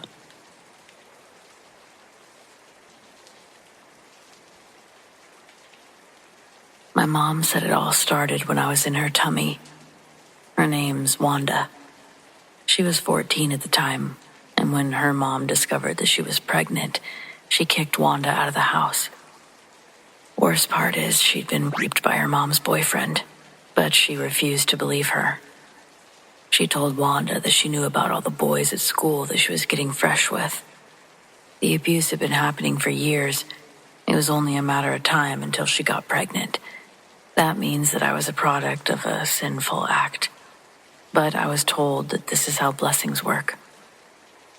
I met my birth mother for the first time when I was 16. She's spending the rest of her life in prison, arrested just a few days after I was born. The family that raised me never hid the truth about where my mom was. Judy and Aaron had adopted me before my first birthday and raised me like their own. I never went without. I never knew my circumstances were unique until I started going to school and seeing other family dynamics. It was strange to them that my mom was in prison, but it didn't affect me. It was in my early teen years that I think I started wanting to know more about my bloodline. There was a genetics project in science class that had us going home, asking about our family tree. Eventually, Judy asked if I wanted to meet my mom in person. It took me a few years after that to get the courage to take her up on the offer. I was 16, becoming a woman, and thought that it was about time I met the woman who made me. The morning we drove to the female prison, I was nervous. Judy asked if I would prefer if she joined me, but I declined, thinking it was something I needed to do on my own. Going there, the place was intimidating, but she did most of the talking. Staring at her, I could see what I would look like when I aged. I was a spitting image of her, no doubt. An update on my 16 years of life lasted for the first few minutes, but most of our visit was spent with everything leading up to getting locked up. She said she'd planned to drown me as soon as I came out, but a trucker made her have a change of heart, and instead, she left me on a park bench in a nice neighborhood. The sun would have made its way within the hour, and she knew that someone was bound to find me. And she was right. A man walking his dog found me and took me to the police station. Same police station that she would be showing up at a few hours later. But our association wasn't acknowledged. She was living on the streets until the night she gave birth to me. It was her goal, when she was homeless, to stay as close to a hospital for when the day came. And when it did, the doctors assisted her. But without insurance, she was sent on her way soon after. With her new baby sleeping in a cheap hospital bassinet, she had nowhere to go, so she started walking west, hoping to hitchhike to California, where it was warm. But she didn't make it that far. The first ride to stop for her stuck-out thumb was a big 16-wheeler. She recalled that the man had a look of disappointment when she got into the car, and she felt a tinge of shame as she pulled herself into the cab, holding the bassinet. He didn't ask where she was headed to, but he did ask what she was doing walking on a highway at 2 a.m. with a baby. She told him everything, and his stern expression lightened into pity. The man calmly says to her, "Hey, I'm gonna let you in on something, all right? When I was driving up behind you, I thought you were a guy." He told her that she had broad shoulders and a muscular back. He thought that he'd hit the jackpot. He didn't see the baby until she was slugging the carrier into the passenger seat. He says that he most likely wouldn't have pulled over if he knew otherwise. But he thought fate had paired them together that night because he was having urges. His violent urges. An itch that he hated to scratch, but hated even more to clean up. If she didn't already know what he was getting at, he turns on the dome light in the back area of the cab to show a little sadistic collection of sharp objects, handcuffs, duct tape, and liquor bottles. Turning off the light again, the man puts on his turn signal, and starts changing lanes for an off-ramp. It had probably been over an hour of them talking and driving. She didn't know how far they'd gone. Seeing this, Wanda asked where they were going, and the man says, "We're turning around." She begs him, "Please, mister, don't take me home." But he's already turning the big rig for the entrance ramp. He tells her, "Now listen, that man shouldn't have done those things to you." He asked what she was going to do with me, and she told him her plans. That's when he told her to give me a chance. They drove through that high-end neighborhood, looking for a place to drop me off. Wanda said that she'd never been to that area of town. The houses sat on hills, and the streets were maintained, well lit. Even though it was early in the morning, there was no time to take in the sights. They had to be quick. When they saw the park, right under the street lamp, they ran back to the truck and left, returning to the highway in the direction towards her town. "What now?" she asked. Again, he turns on the back dome light, but this time, instead of just showing off, he reached back with his right arm, began shuffling through the stuff. From under the pile, he pulls out a handgun. He presses the dome light button off with its muzzle. Wanda can feel herself go pale. The blood rushed from her face when she saw him pull out the gun. She felt lightheaded for a moment, thinking the man had changed his mind about killing her. But she feels the cold weight of the steel get set into her lap. The man asks if she's ever used one of those, and she says no. He tells her to pick it up, shows her how to hold it, how to make it go boom. The man tells her that he's giving her a gift from God, tells her a religious story that she remembered as a girl. There's a man lost at sea, stranded and floating on a wooden board out in the ocean. 3 boats arrive to rescue him, and each one he sends away, telling them, "I don't need you. God will save me." Eventually, he succumbs to exhaustion and dies. When he meets God, he asks why he was left alone to die in the ocean when he'd been so strong in his faith. God tells the man, "I sent you 3 boats. The trucker chuckles after the punchline and then says, "I know now. God is giving you a gift through me, and I suggest you take it." "What's the gift?" she asks. "Revenge," he says. "Don't you want to get back at your mom's boyfriend? He's a bad person, and it's his fault you're here." Wanda did hate him, but she would have never considered murdering him. But that idea wasn't only put into her head, it was nailed in sturdy when the trucker gives her the ultimatum. He says that she should accept the gift, or he'd have to kill her. After a moment of mentally weighing the options, Wanda chooses to give credence to the gift laid in between her thighs. She gave him the address to her home, and he pulled up right outside the house, told her that he'd wait for her to go in. Wanda exited the vehicle and didn't bother tempting fate to give her another deal. She walked right up to the front door and took the hidden key behind one of the bricks by the front window. She let herself in. When she opened the door, she heard the truck roar to life from behind her. Loud, it rumbled the glass. Wanda had the front door still open, and the noise must have even been loud enough to wake up the 2 sleeping inside, because Wanda turned to wave goodbye to the trucker. When she turned back around, her mom and the boyfriend were walking out into the living room in their underwear, confused. The boyfriend was shielding his eyes from the light that was entering from the front door. He said, "Wanda, was that you?" She panicked, started firing at him until he fell. Then she turned the gun towards her mom, cowering behind the couch, finished the clip until the gun was just clicking and clicking. Most of the bullets had missed her. She knew her mom was alive. This is when my mom tells me the most gruesome part of all of this, and really solidified why we were meeting in the establishment we were that day. My mom tells me that she bludgeoned her mother, my grandma, to death with a lava lamp.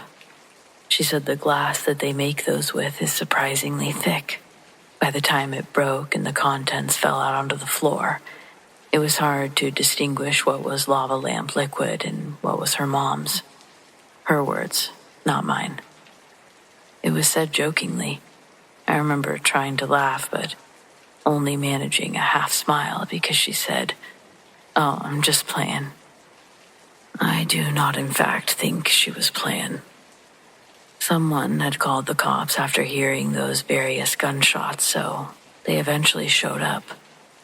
Wanda told me she didn't even bother leaving. She said she knew she had nowhere to go. Prison was technically her best option, and for sure her closest meal. She even admitted to leaving me in the park once the police got there. Of course, by that time, they'd already found me on a separate call. And so, that was the story. Leaving the prison that day, I felt strangely hollow. I'd gotten the answers I thought I wanted, but instead of clarity, there was only this weight. Wanda was part of me. Her face was my face. Her story is tied to mine in ways, but she was also a stranger, frozen in time behind those walls. When Judy pulled the car around to pick me up, I realized, or maybe I just always knew, family isn't what you're born into. Sometimes it's the ones who show up, the ones who choose you, the ones who stay. And while I'll never be able to change the beginning of my story, it's at least an interesting one. And I can decide how the rest of it's told, so there's that. Beats being drowned.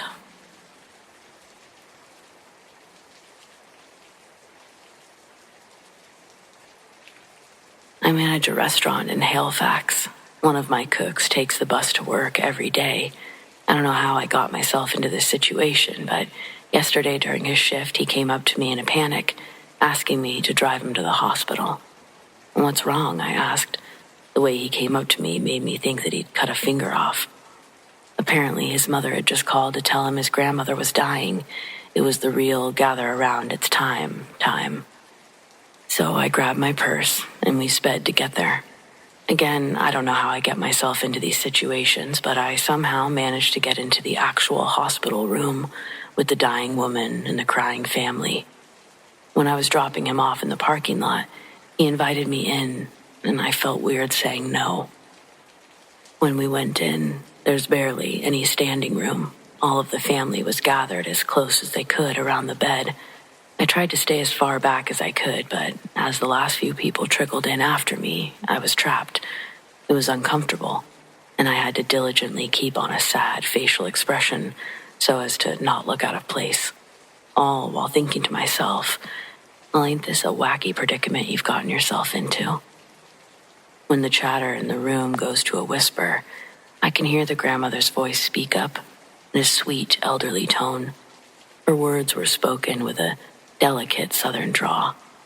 She had the perfect grandmother voice to read stories. It warmed my heart the moment she began telling everyone, "All right, come on, y'all hush down." When the room went silent, she took a long, deep breath and then said, and I quote, "Now, I want all of you to know how much each of you made my life hell." And those were her last words. Then she died a few seconds later. Her final resting pose looked winced and pained. It was the saddest thing that I'd ever had to see. Each family member in the room shared a tearful yet embarrassed glance around the hospital room like, did she really just go out like that? Well, I had so many questions on our ride home. My coworker's name is Colin, and how he put it was like this. Grandma Lee had always been a handful. He couldn't recall one time in his childhood that She wasn't complaining about something, anything, from the temperature in the house to the way that he'd crunch his cereal as a kid. As Colin reminisced, the stories continued to flow from his mouth, one story after another about unchecked mental illness and the silly situations Grandma Lee got herself into.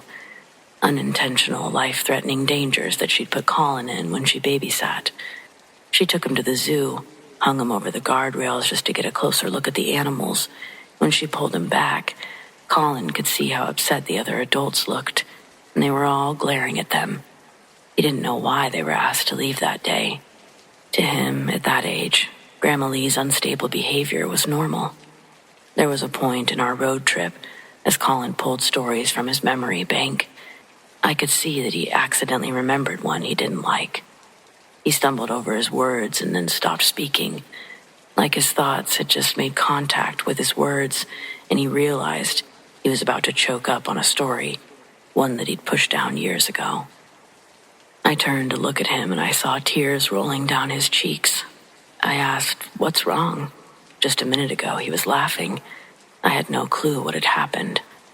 Colin says, "I just remembered something I hadn't thought about since I was a child." He tells me that there was something that happened once at Grandma Lee's that really scared him when he was young. We're talking 5 or 6. Grandma would have probably been in her early 40s. A windstorm had knocked out the power that day, and they had to maneuver around the house by candlelight. The power hadn't come on by the time he went to bed on the living room couch.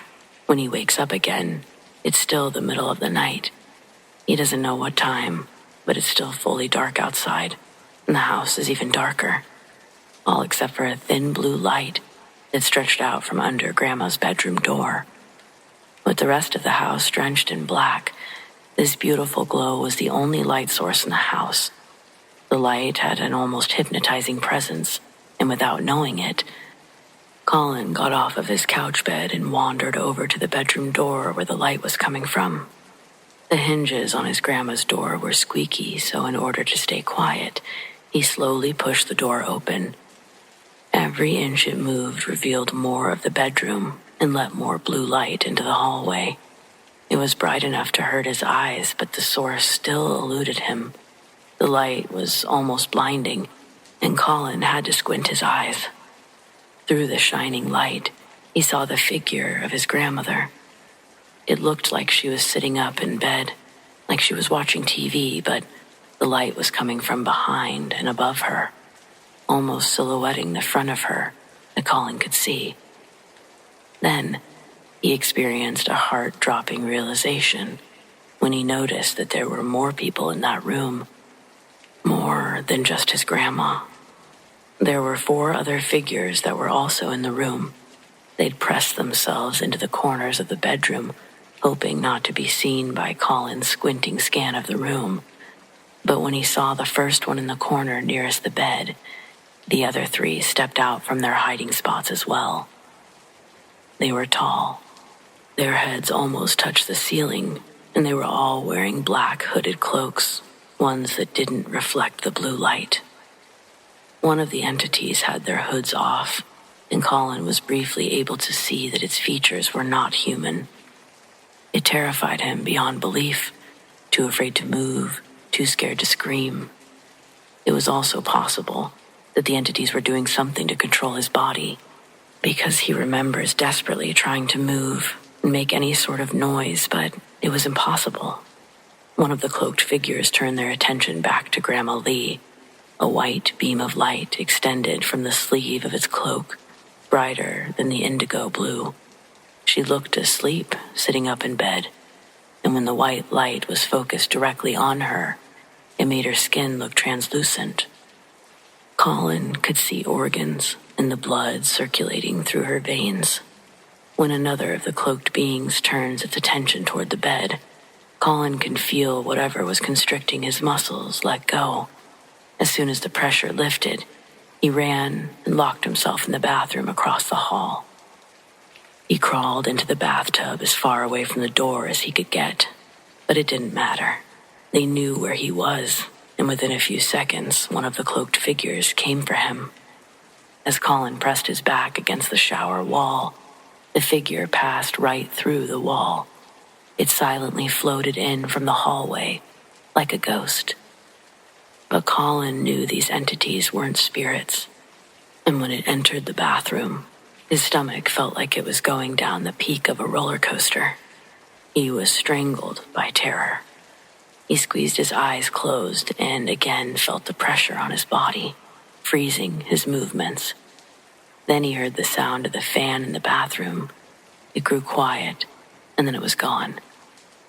The pressure didn't allow him to open his eyes, but as he was listening to the fan disappear, he also felt the bottoms of his feet leave the cold plastic bathtub mat. For a moment, it felt like he was levitating. He kicked his feet to find nothing beneath.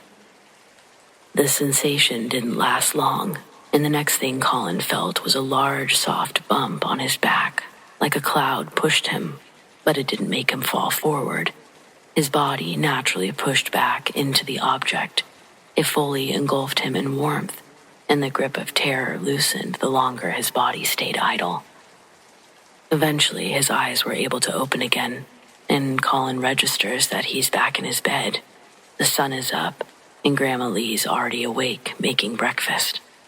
Colin frantically tried to tell her about the night before, but she laughs at his claims, telling him he must have had a bad dream.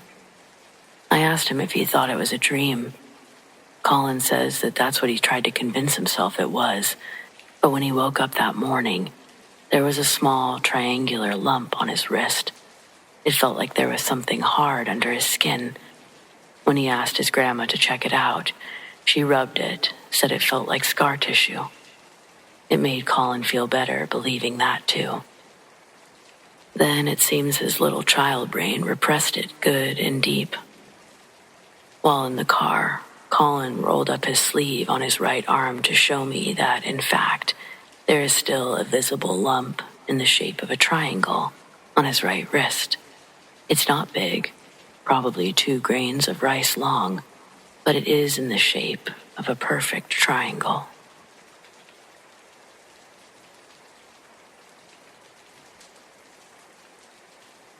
I was 13 when my parents decided I was old enough to have my own space downstairs. The bottom floor of our raised ranch was mostly finished, and what used to be a spare room became my bedroom. Everyone else slept upstairs, and from the first night that I moved down there, I couldn't shake the feeling that I wasn't really alone. At first, it was just a heaviness in the room, like being watched.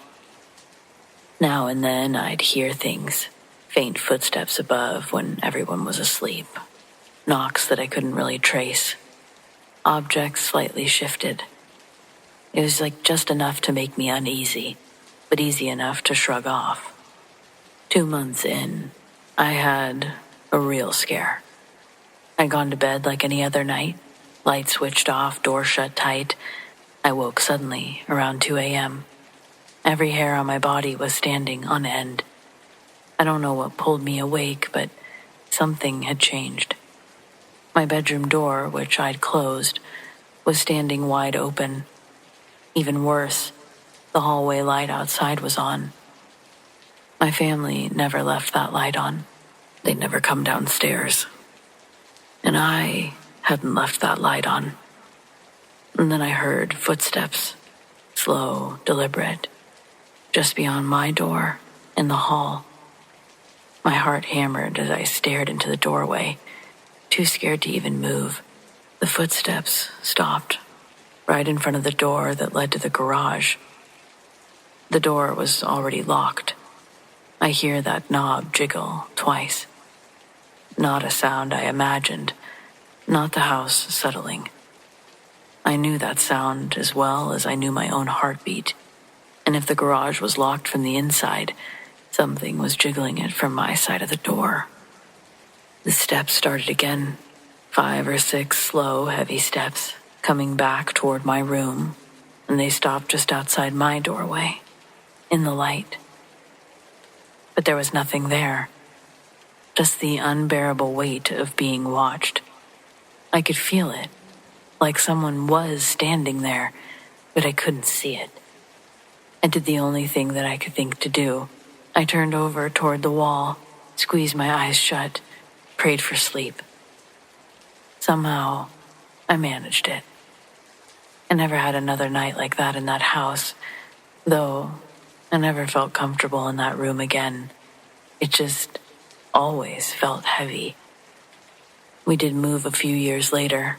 I told myself that I'd been half dreaming, caught between sleep and waking, just my imagination. But that was all just to get through it. Once we moved, I instantly knew something was wrong with that space. In the 5 years after we left, I learned something that made me rethink everything. The family who'd lived there before us had an elderly grandfather. He died in the same downstairs bedroom, the one I'd been sleeping in. Sure, maybe it's not connected, but I found it interesting enough. I just think when someone passes, there's energy, theirs, others. I don't know, but I've never felt what I felt in that room anywhere else in my life.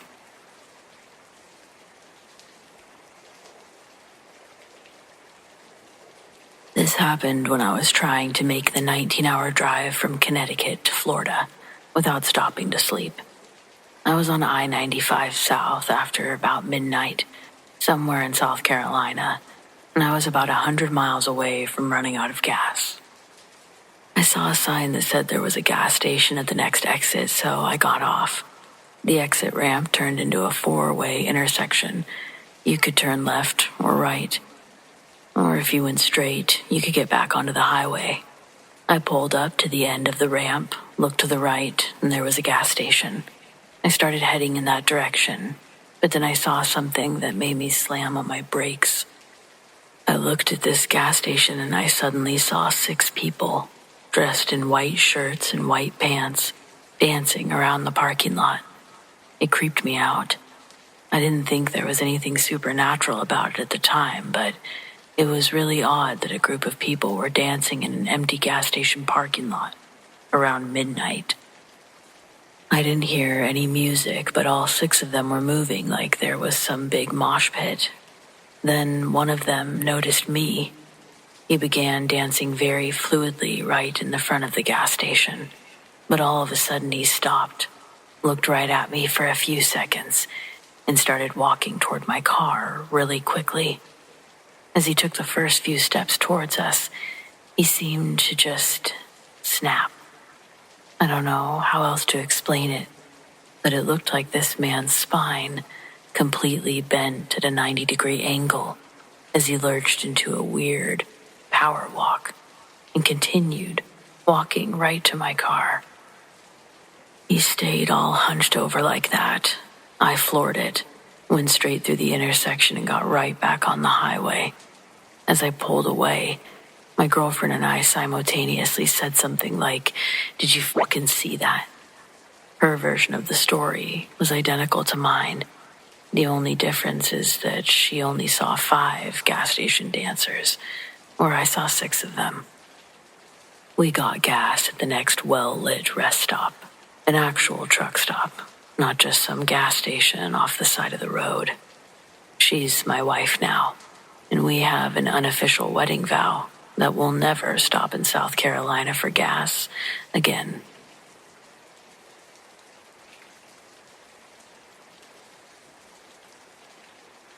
This happened about 10 years ago, off the coast of Nova Scotia. I was working on a private salvage crew. Small contracts, old wrecks, and lost cargo. We weren't pirates, but we weren't exactly the Coast Guard either. It was early spring. The water was still cold enough to bite through your bones. We were out scanning an area known for ship debris when we caught something unusual. An object sitting still on the sonar, barely 40 feet down. It looked like a small trawler, steel hull, no markings, just sitting there, not sunken into the sand, not covered in growth, like it had just arrived. We almost didn't dive. The conditions were iffy, and we'd gotten nothing on the manifest to indicate that a wreck was fresh. But money was money, so down we went. I was the first in. My partner, Ray, followed about 5 minutes later. Visibility was better than expected. Cold but clear. And there it was. A boat. A boat. Upright. Intact. No drag marks, no damage. Completely preserved. We swam closer, circled the stern, and there were no ID numbers, no nets, no rust. There was a name painted in crisp white on the side. Starling. It looked new. Not totally new, but not barnacled either. The ladder on the port side was hanging down into the water like someone had just used it. I radioed Ray to document everything. He didn't respond. He floated beside me, masked turned toward the boat, not moving. Ray? He tilted his head, like he was hearing something that I wasn't, and then he swam to the ladder. I grabbed his fin to stop him, but he jerked free, twisting to face me.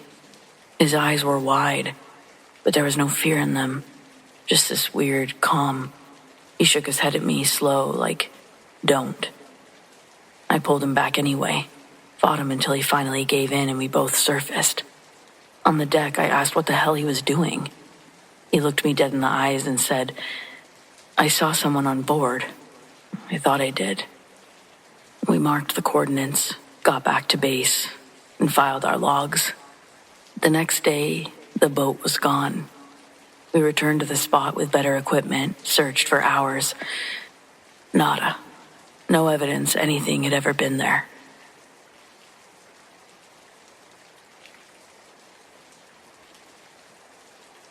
I've struggled with the idea of sharing my experience, but mostly because I'm not sure if it actually happened or if it was just a dream. One summer, when I was 10 or 11, I was awake in the middle of the night. I could hear the horses running around the pasture as if something had happened. I decided to go check on things. At that time, my family had a massive old barn. We lived in the middle of nowhere. I walked through the barn door and found a very large man, as white as snow, climbing into the hayloft. I remember being startled, but not frightened. He turned around, looked at me, and slowly lowered himself back down. Then he took a few steps before kneeling and putting his hand out, like one would do to a stray animal. As I looked at him, I felt like he looked sad and tired, not at all like he would harm me. I took his hand and walked him towards our kid hangout space, which was just an area in the barn where we had some old couches, a few toys, and a radio. The moment he saw the radio, he became more animated, ran towards it, started messing with it. That went on for a bit. I kept asking why he needed the radio. He never said a word, not one word. He wouldn't tell me his name, so I started calling him Radio. After a while, he put the radio down and sat on the couch. I brought over my favorite horse book and I started thumbing through the pages, showing him all of my favorite breeds. Eventually, he gently took the book from me and closed it, as if to say, I'm done. I got up and I put the book away, and he laid on the couch. I remember him being so large that his head was on the armrest while his legs hung over the other side at the knee. He was a giant, pure white, and I don't recall any hair. His eyes were jet black, but they weren't huge or angular. If anything, they slanted downward and were beady. After he fell asleep, I decided to go to bed too, but first I put a blanket over him. I woke up in the morning and the whole experience came flooding back to me. My feet were dirty, as if I'd been outside during the night. I grabbed some snacks, ran to our hangout space, and found everything as I would have expected it. The blanket was on the floor, the book sitting on the table. The radio was out of place, but he was gone.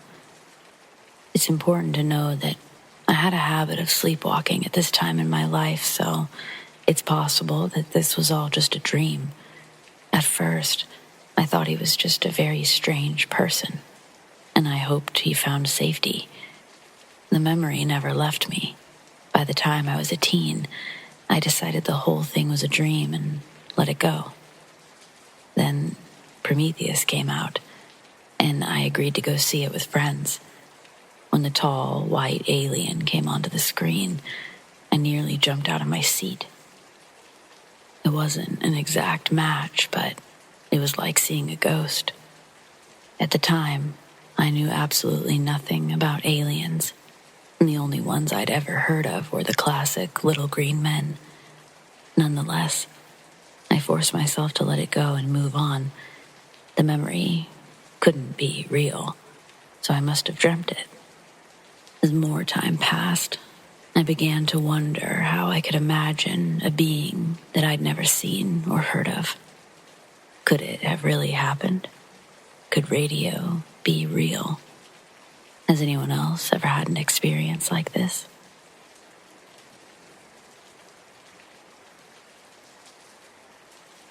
I'm a 25-year-old male living in Utah, and I'm curious if there's anyone with an experience similar to my own. I'm pretty sure I saw a Wendigo or a skinwalker.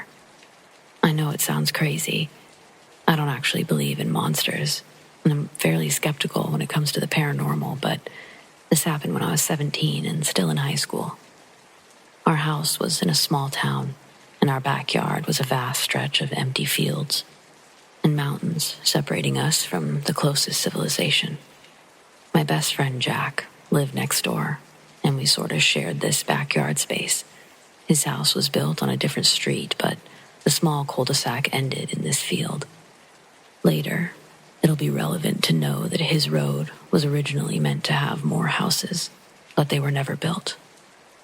This meant that Jack's driveway was the only one in the cul-de-sac.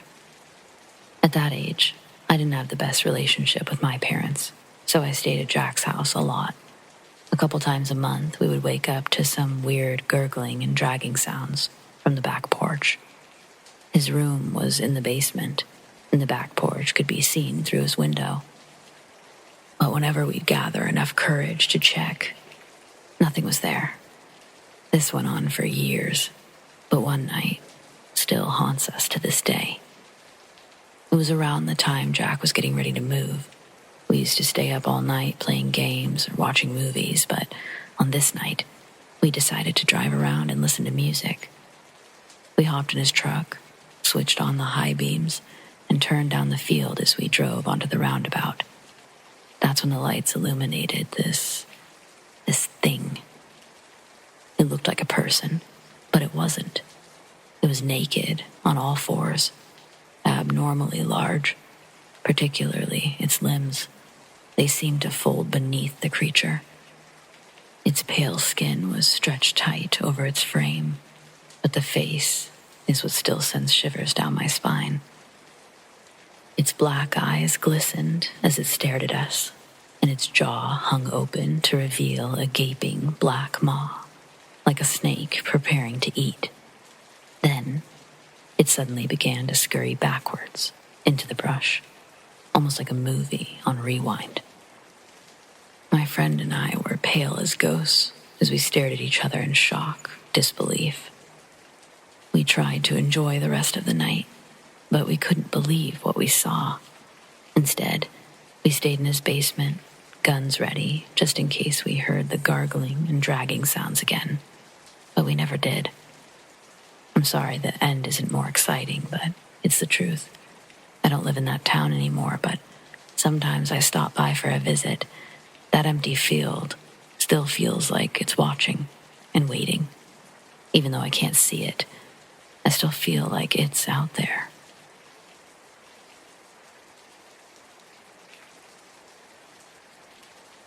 I grew up in a small town in northern Minnesota, the kind of place where the woods start right at the edge of your backyard and stretch on forever. My family wasn't big on technology, so my childhood was mostly spent outside, building forts, climbing trees, and running wild until the sun went down.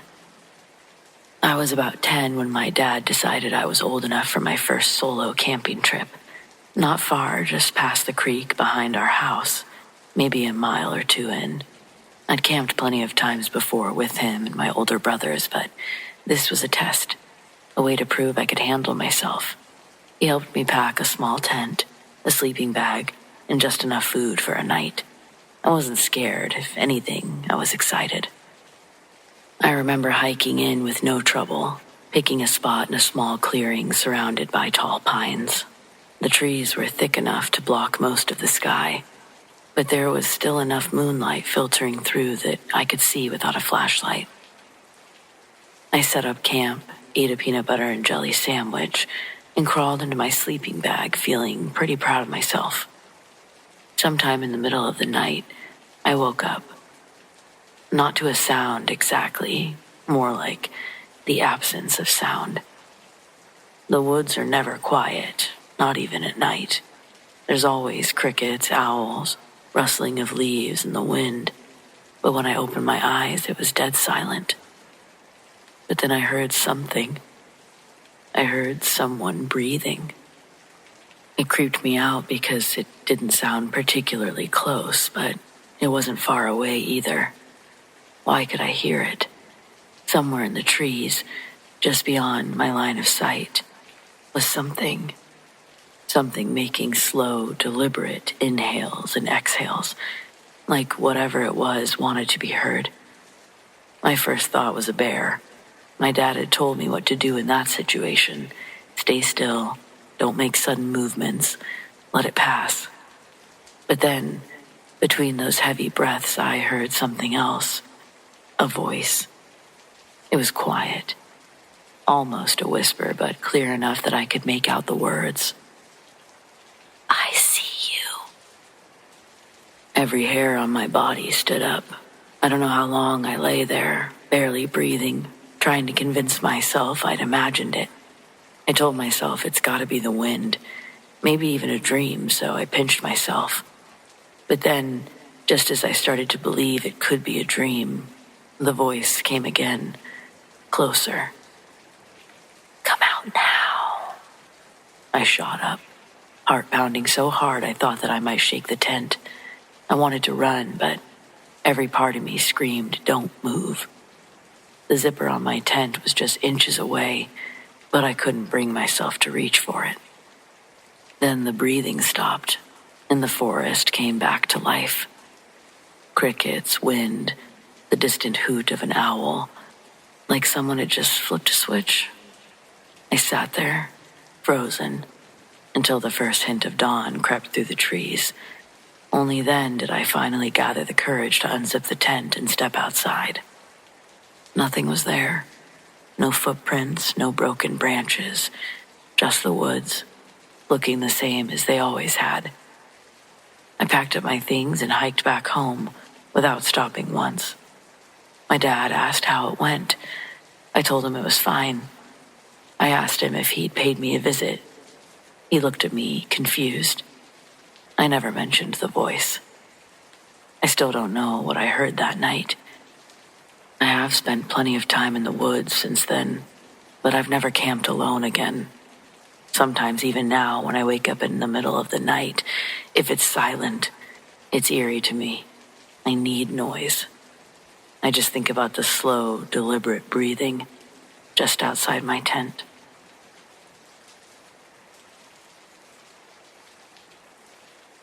My name is Janelle, and I'm a 21-year-old French student from France. And the following events took place April 2021. Tired of waiting for true love, I decided to lose my virginity with my best friend.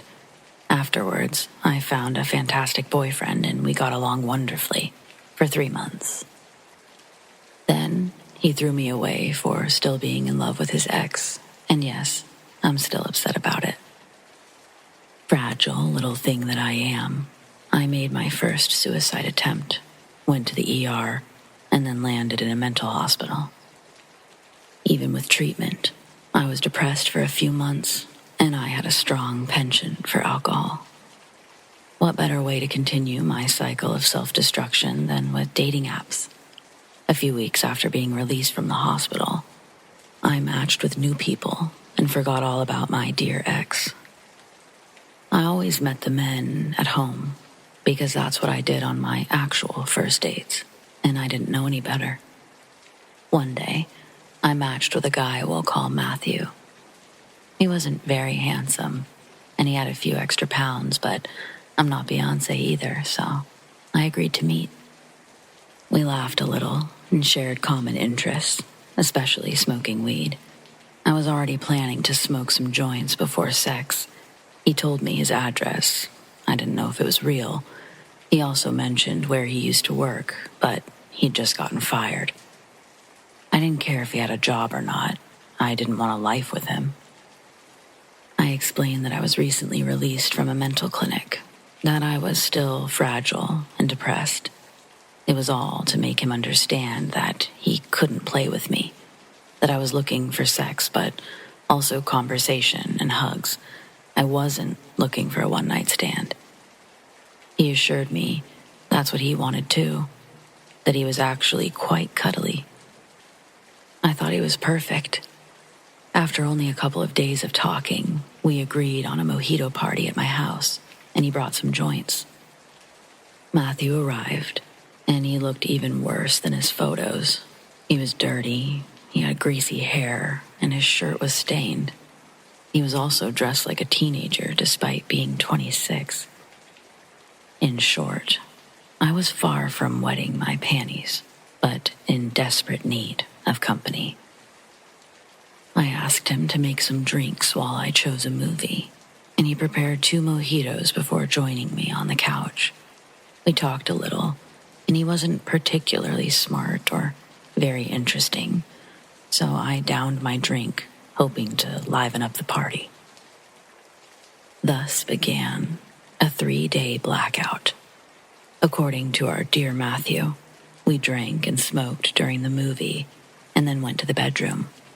I vaguely remember being naked in bed and him looking down at me before turning to slam the door. My phone was dead, so my alarm clock wasn't ringing. After missing a work appointment, my friends grew worried and called my sister when they couldn't reach me, but her phone also went to voicemail. My friends came to my house, but still didn't get an answer, so they called the fire department. Firemen managed to open the main door, but not the door to my apartment. They knocked while calling my name, and I opened the door, wearing nothing but a blanket, staring at them with incomprehension. They concluded I was hungover, and my friends helped me get dressed. And that's when they noticed my body was covered with yellow betadine. I said that I burned my arm the previous day, but there were no signs of any burn, nor do I own betadine. They took my cat and I to one of their houses since I was practically catatonic. I had trouble speaking or even thinking. The next day, my sister picked me up and I stayed with her for a few days. Everyone was convinced I tried to kill myself. I started to complain about pain in my vulva and excess blood loss, so my sister drove me to the hospital. I explained that I may have had unprotected sex while unconscious, and they gave me an AIDS vaccine before taking samples from everywhere. I was advised to file a complaint and redirected to OB emergency care. The next morning, I finally regained consciousness, and my relatives immediately saw that I was a bit more coherent. I had more swabs done, and over the course of a week, I made a series of appointments for blood and urine samples. I also filed a complaint with testimony from my friends and sister. In the course of discussing it with others, especially medical staff and police, the term organ trafficking was mentioned more than once. They think that the guy chickened out at the last minute. Despite my complaint, a bed full of betadine, my underwear being torn off, and the blood on my doors, my attacker got away. And I'll never know what really happened or what he really wanted. I would like to point out that I used to drink and smoke in addition to my treatments, but I've never had a 3-day blackout. I'm pretty sure he put something in my drink. Anyway, it was nice to talk about it. Thank you.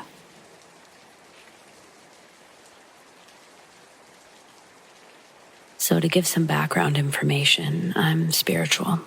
If you don't know what that is, spirituality involves the recognition of a feeling or sense or belief that there's something greater than myself, something more to being human than the sensory experience. I believe in souls, spirit guides, reincarnation, etc. My friend is a medium and can connect with the spirit guides and also ghosts and souls. My friend and I were hanging out at her place. We had the house to ourselves and decided to do a session. She was doing a session on me, and I asked normal questions like, what's my future like, so on, until I asked a question about one of my friends. This friend of mine has some trouble. He's been battling depression, anxiety, some other things. I asked if we could try and connect with her spirit guides and ask what was happening with her. We tried that. Bad idea. My friend who was doing this session had her eyes closed, was holding my hand, and her face started to twitch in an uncomfortable way. But I didn't want to disturb her, so I said nothing. Suddenly, the room we were in had this weird vibe, an unwelcoming vibe, just a very unpleasant vibe. She suddenly stood up from the couch that we were sitting on. She went to grab some incense and started saying, "You're not welcome here. Get out of my house." I've never experienced anything like this, as I was new to all of this at the time. Suddenly, this terrible feeling rushes to me. I don't know how to describe it. I think anyone that's met a ghost or soul knows what I'm talking about. The best way I can put it is trapped. I felt trapped.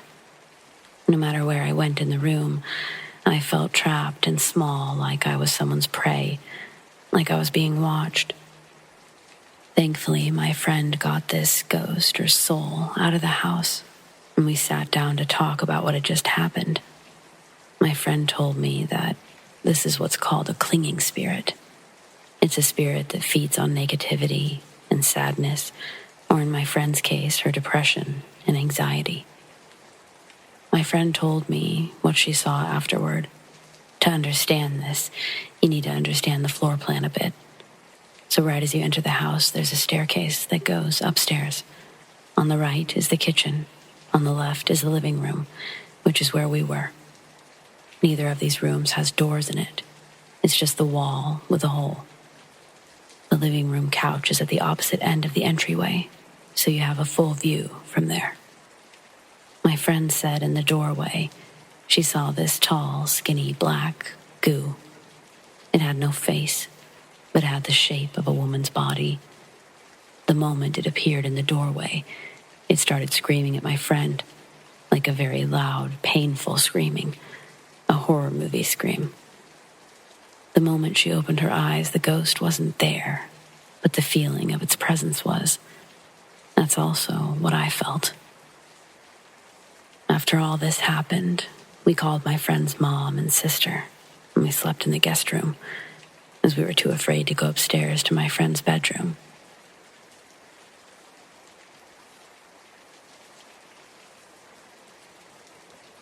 I feel like there has to be more information on this, but I can't find anything beyond cookie-cutter news articles. I couldn't possibly be the only one writing about this. My story can't be the only one. But if it is, please read this before it's suppressed or deleted. I live in central Okanagan, and in late January, I'd gone on an early morning walk with my dog Pickle. It's a routine we do every day. I keep binoculars, a Swiss Army knife, with a flint, and a plastic bag for dog droppings, all in a fanny pack attached to my hip every time we leave. The trail we walk goes on for kilometers, but Pickle and I rarely make it 3 before turning around. In that distance, there's still hallmark vantage points that look over the winery valleys. My Instagram's filled with photos of the view throughout the seasons. In the early morning, it was typical to see a low fog covering the valley in a haze before the sun comes out to evaporate it. There was also an old man that I'd always see driving the rows of vines. There's 4 large plots and he maintains the furthest. I don't think he's ever seen me up there, staring down at him. I'm pretty hidden behind trees, and he's barely a speck from where I am, but it's always a fun sight to see. On this day, as we stopped to take in the scenic landscape, there was a slow fog drifting in from the hills, unlike anything I'd ever seen. It was bright pink, opaque clouds that were slowly consuming the valley in front of me. The fog was probably about 5 to 6 kilometers away and lower in elevation than where I actually was, but still, watching the fog as it spread made me feel anxious. It floated in such an ominous manner. The crows and other smaller birds started to fly away in large clusters trying to avoid it. I didn't like seeing them do that. It also forced me to notice the lack of nature noise that I'm accustomed to hearing on the trail. I knew Pickle had come back because I could hear him breathing by my leg. I could hear the wind rustling the grass, and it sounded like ocean waves around me. The silence actually rattled me.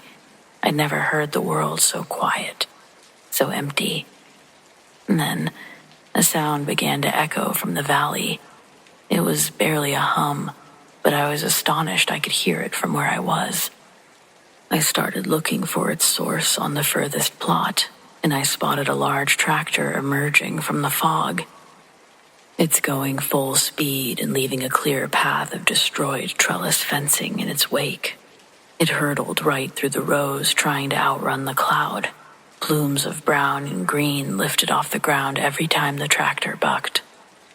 I put up my binoculars again to get a better look, but when I got a view of the tractor, I could see through the rear window of the tractor, unobstructed. If there was someone in the driver's seat, their body would be in front of it, blocking out the light. The cab looked abandoned while it creamed through the fields. I put down my binoculars and watched it crash into a bigger piece of machinery before it fell over on its side. No sign of the old man anywhere, and soon the tractor had been completely devoured by the pink looming fog. Pickles started whimpering. He was staring out into the valley, equally as focused on this thing as I was. It spooked me. I didn't want to be in the hills if the fog somehow made its way up. So I grabbed Pickles' leash and we ran home. I made sure to close the doors and all the windows, even going as far as taping the vents shut. But the fog never made it to us, and eventually burned off with the morning sun. I spent that day calling everyone I knew to see if they'd seen it. Few folks living east of the valley, and one friend right in town, said that they'd all seen it. My friend in town, her name's Danny, she said that her house had been surrounded by it around 7 that morning, but she didn't go outside to investigate. She did the same thing that I'd done, which was to seal everything off. The folks living east of the valley told me their dog went missing. They think it used its doggy door to go outside. It got lost in the fog. They were asleep during the time that it would have taken place, and therefore they can't know exactly what happened, but they've had that dog for over a decade, and it's never wandered off before. Their backyard's also lined with a wooden 6-foot fence that the dog no doubt could scale over if it tried hard enough. But again, this is not the dog's personality. They blamed the fog for its disappearance. No one knew what to make of it. I too blamed the fog, but my theory as to how it happened would have sounded crazier than theirs. And that's because when I got home after seeing it, I'd closed everything up, and the next thing I did was sit down at the computer and Google pink fog. The first few websites only mentioned it as an atmospheric phenomenon when sunlight hits water droplets. That makes sense enough, but it wasn't what we saw. This fog was something different, and it had nothing to do with light tricks. Then I found a collection of reports from the United States involving a carnivorous pink cloud from 1955 to 1966. Residents of Daytona, Florida were terrorized by a thick, creeping ground fog. It's on record being blamed for 12 deaths within that span. The descriptions I read were more in line with what I'd seen in our valley. I don't know that there's been any reported deaths related to the event I witnessed, but I know that the tractor stayed stagnant on its side for over a month, and those tending to the vineyard now, they're part of some commercial company. Who knows what really happened, but it all makes me pretty uneasy to think about.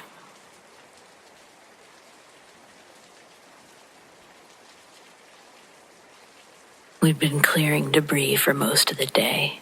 Fallen branches, bits of siding, and a few stray trash bins lodged into fences. The worst of the storm had passed, but it had left behind quite a mess. My neighbor Garrett was helping me with the last of the cleanup near the edge of our property when he paused and turned toward the woods. "You hear that?" he asked me. I didn't at first, but after a few seconds, I caught it. A voice, low and distant, calling out from the trees. Faint, but not enough to be a trick of the wind. "Help me." Garrett looked at me. I could tell we were both thinking the same thing. Someone had gotten trapped out there in the storm, maybe swept in by the floodwaters or disoriented, trying to find shelter. So we grabbed flashlights, made our way down the muddy slope that bordered the woods. But the farther we walked, the more it felt off. And that voice, well, no matter how far we walked, it never got any closer. Just kept calling out. Same tone, same pace, always just beyond reach. Eventually we came to this break in the trees where the ground dipped into a shallow ravine. That's when Garrett's flashlight flickered and died. Mine kept going, but only barely. The beam pulsed like it was struggling. Then we heard it again. It was closer now, but it was different. Not scared, but angry. Hungry, even. "Help me." It wasn't coming from ahead anymore. It was behind us. We both turned fast, expecting to see something, but there was nothing there. Just the dark stretch of woods and silent and waiting. We didn't run, not at first. But we didn't speak either. We just started moving, faster and faster, until we were out of the trees and back into the neighborhood, soaked in sweat and mud. Then we ran back to my house. Garrett was silent the whole time and eventually left. He doesn't talk about that night. Not anymore. He says he didn't hear anything after all. Maybe it was just the storm messing with us, he says. But I know better. Something for sure called us out there. And I swear I've even heard it again. There's a part of you that knows it's not real or not human, not something you can find. And I think that just makes it scarier. I think that's why Garrett won't talk about it.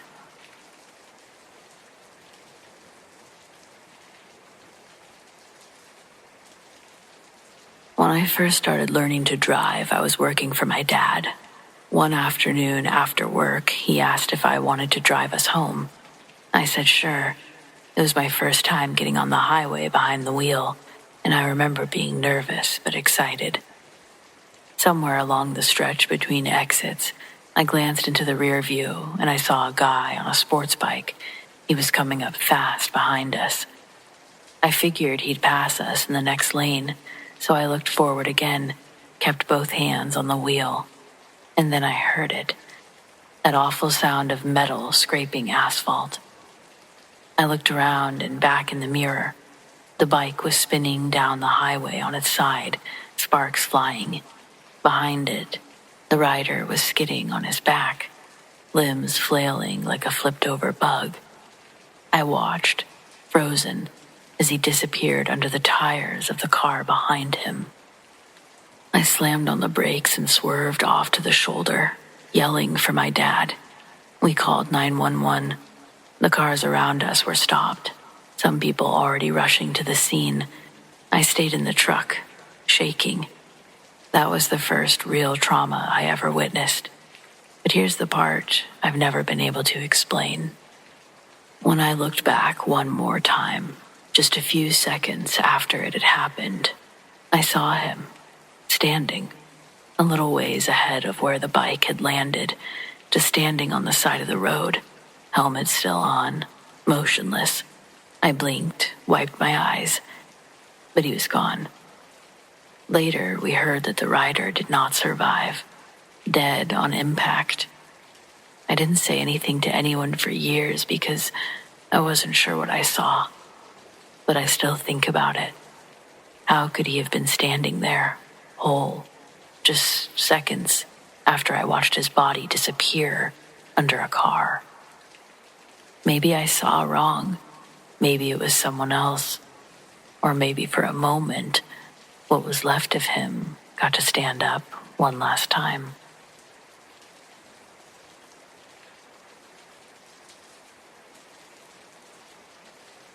I was hauling lumber through Oregon, headed west just after midnight.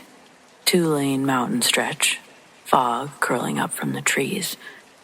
Thick enough to be of concern, but still there was visibility. I was definitely leaned too close to the windshield and just praying a deer wouldn't come sprinting across the road. I was halfway through a turn when I saw something hunched down by the guardrail. Big. I figured it had to be an elk, maybe a moose. But when my light swept over, it moved, straightened up. Taller than a man, arms hanging low. Shoulders broad enough that for a second it looked like the guardrail might give under the weight. I didn't slow down, didn't dare. My whole body was cold. I could see it just stood there, half in the fog, turning its head towards me as I roared past. Its eyes caught my lights, yellow, reflective, like coins flashing in a slot machine. I checked my mirrors without meaning to, but there was nothing but fog swallowing the road. The rest of that night stretched longer than any I've ever driven. Every bend in the road, I expected to see it again. But I didn't. It was gone as sudden as it had appeared. I don't tell people I saw Bigfoot. I don't know what it was. But I know it wasn't a man, and it wasn't an elk. And it sure as hell wasn't something I want to see again.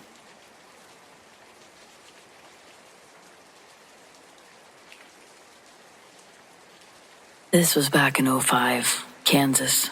I'd been driving too long, so I pulled into a turnout to stretch my legs. I killed the engine, stepped out, and the silence hit me. There were no night birds or insects. It was just my boots on the crunching gravel. I lit a cigarette and leaned against the grill, breathing the cold air. Then, 3 sharp knocks on the hood, hard enough to echo in the metal. I jumped so bad the cigarette hit the dirt, whipped around, heart racing, but there was nobody there. Just the dark. I grabbed my flashlight from the cab. I circled the rig, but nothing. Not a soul. Not even the rustle of grass or anything nearby. I told myself it was the cooling engine, metal shifting. I climbed back in, locked the doors, sat there, breathing hard. That's when I noticed prints on the hood. Not handprints like mine. Too big. Too long. Each finger stretched further than it should have. It pressed into the thin layer of dust, like someone had leaned over, knocked 3 times, just to let me know I wasn't alone. I wiped them off in the morning. I don't know why. Like erasing them might erase the night. I haven't stopped on that stretch since.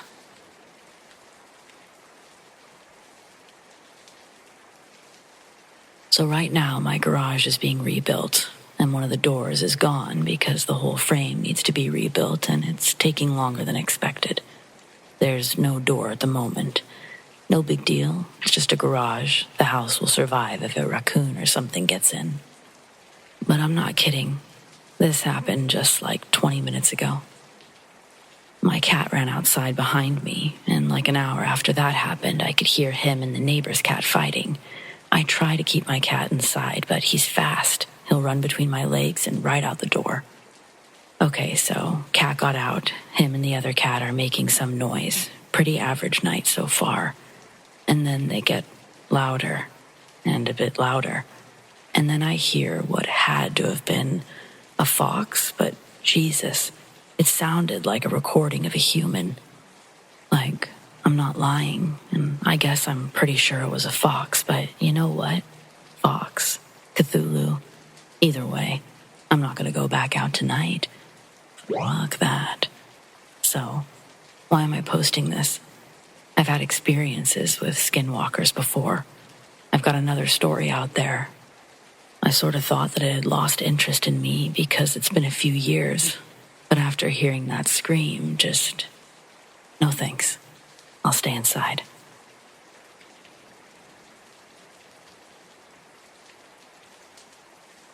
At the beginning of March, we had a pretty big storm out here that knocked out the power and brought down some trees. Nothing on our property was damaged, but it took more than a weekend to get all the branches and debris out of the yard and driveway. And there was one other thing. Someone had tied a rowboat to our dock.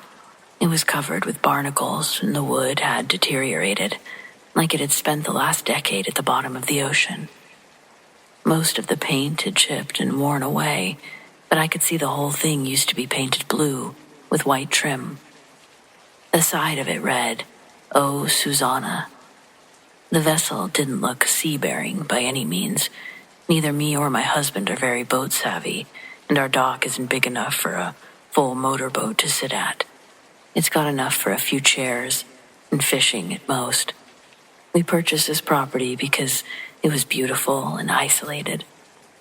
Occasionally, when the weather's good, we get our grandkids jumping off of it, but that's mainly what it's been used for. It's attached to the backyard, and that's pretty much the only way that you can reach it besides swimming at it from the opposite way. Our beach access doesn't have California sand. It's pebbles and bigger. A rocky man-made half-circle that connects our backyard to the dock. We have a security camera that faces into our backyard. It doesn't reach as far as the water, but it gets the whole grassy part of the yard. Our back deck and a little bit of the driveway. Everything that leads from the dock is in view, but we didn't see anyone cut through our yard. Not towards the dock or away from it.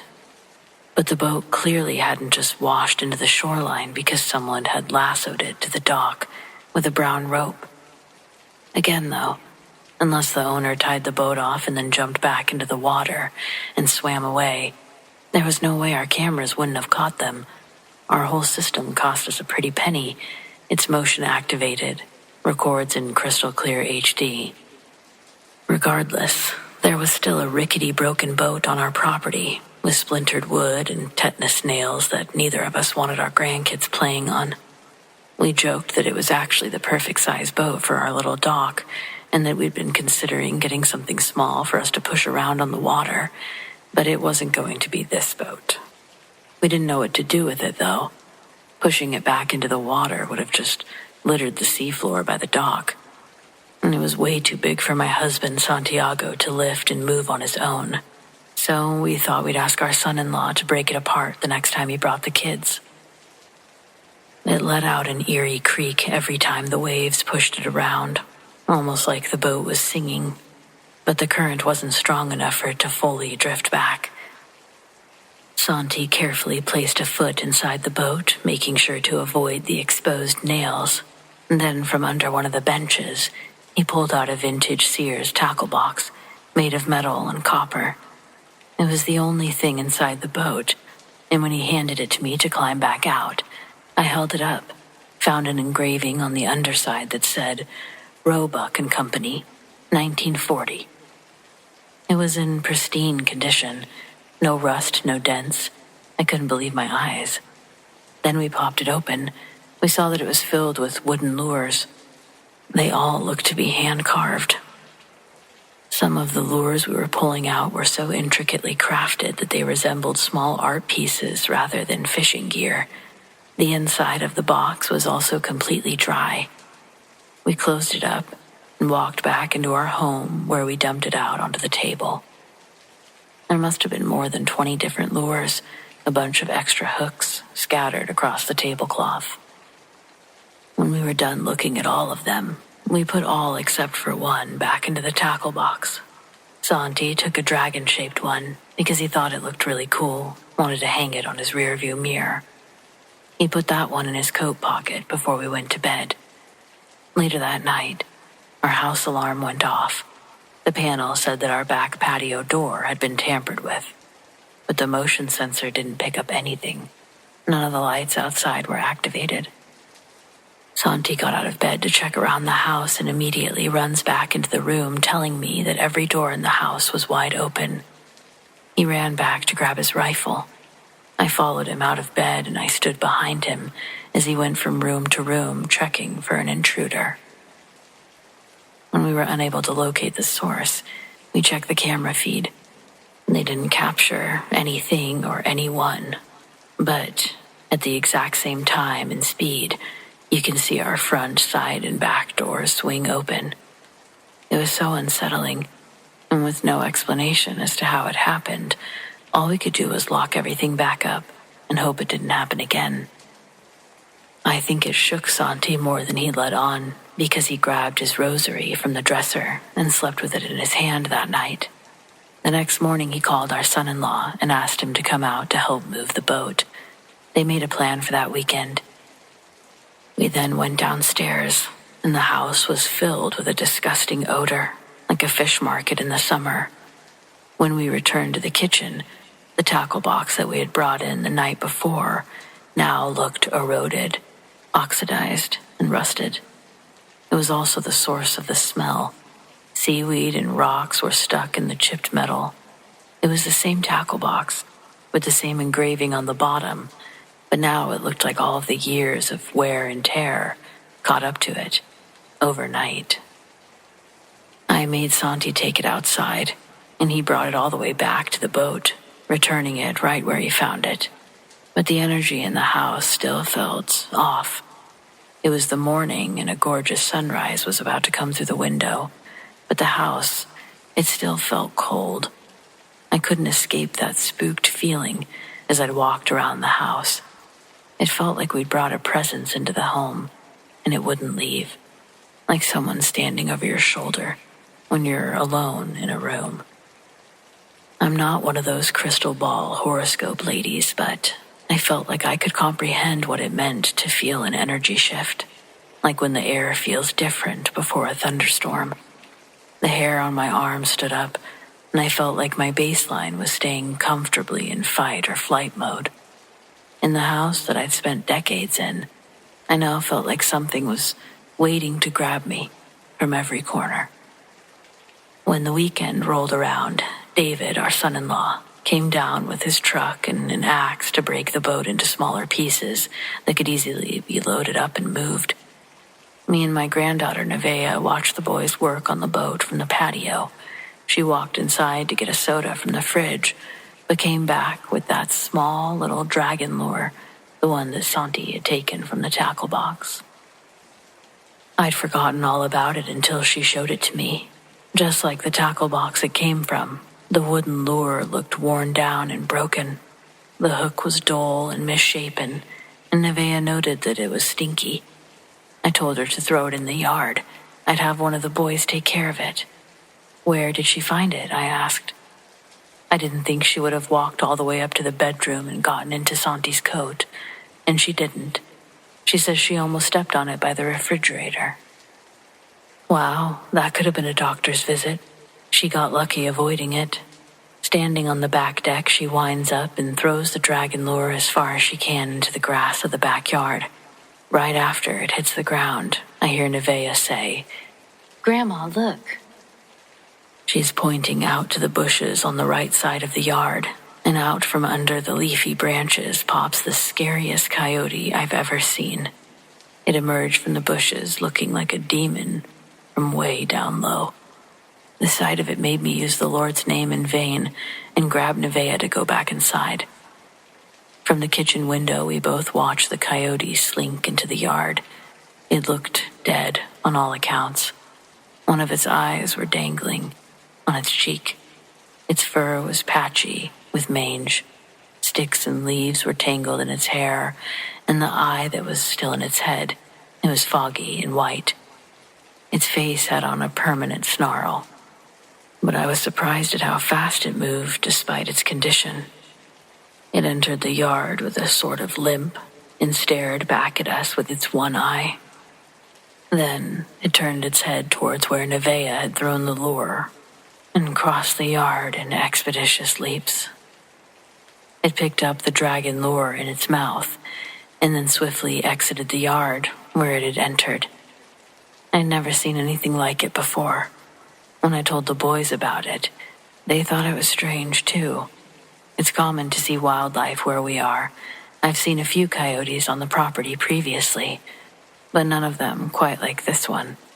None of them quite bold enough to come out in the middle of the day like that.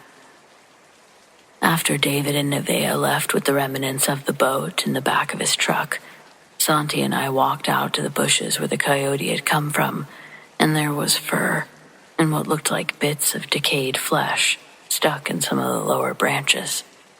That's when Santi also told me that when he went back out to the boat with David, the tackle box he'd put back was gone. Nowhere to be found, even after the last piece of the wood was loaded. The only silver lining to the story is that the removal of the boat, the disappearance of the tackle box, they helped my house get back to normal. Back to being our home again. I'd be lying, though, if I said that I didn't think about this whole incident anytime I look out onto the dock.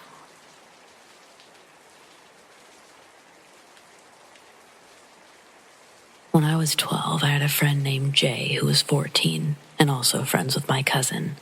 He was an eccentric person and liked to talk as if he were in medieval times, so he didn't have many other friends. I found him funny. He was also into botany and would often go into the woods to study plants, identifying which ones were edible or not. Every time I went with him, he wore an orange hoodie with his name on it and brought along his Jack Russell Terrier. The day of the incident, I was supposed to go to my cousin's house, which was 10 minutes away by bike. On the way, I passed the small entrance to the woods that Jay often used, and I saw him entering with his dog. I yelled his name, but he never looked up. I made my way to the opening and yelled his name again, but he never turned around. He just kept walking. Even his dog didn't react.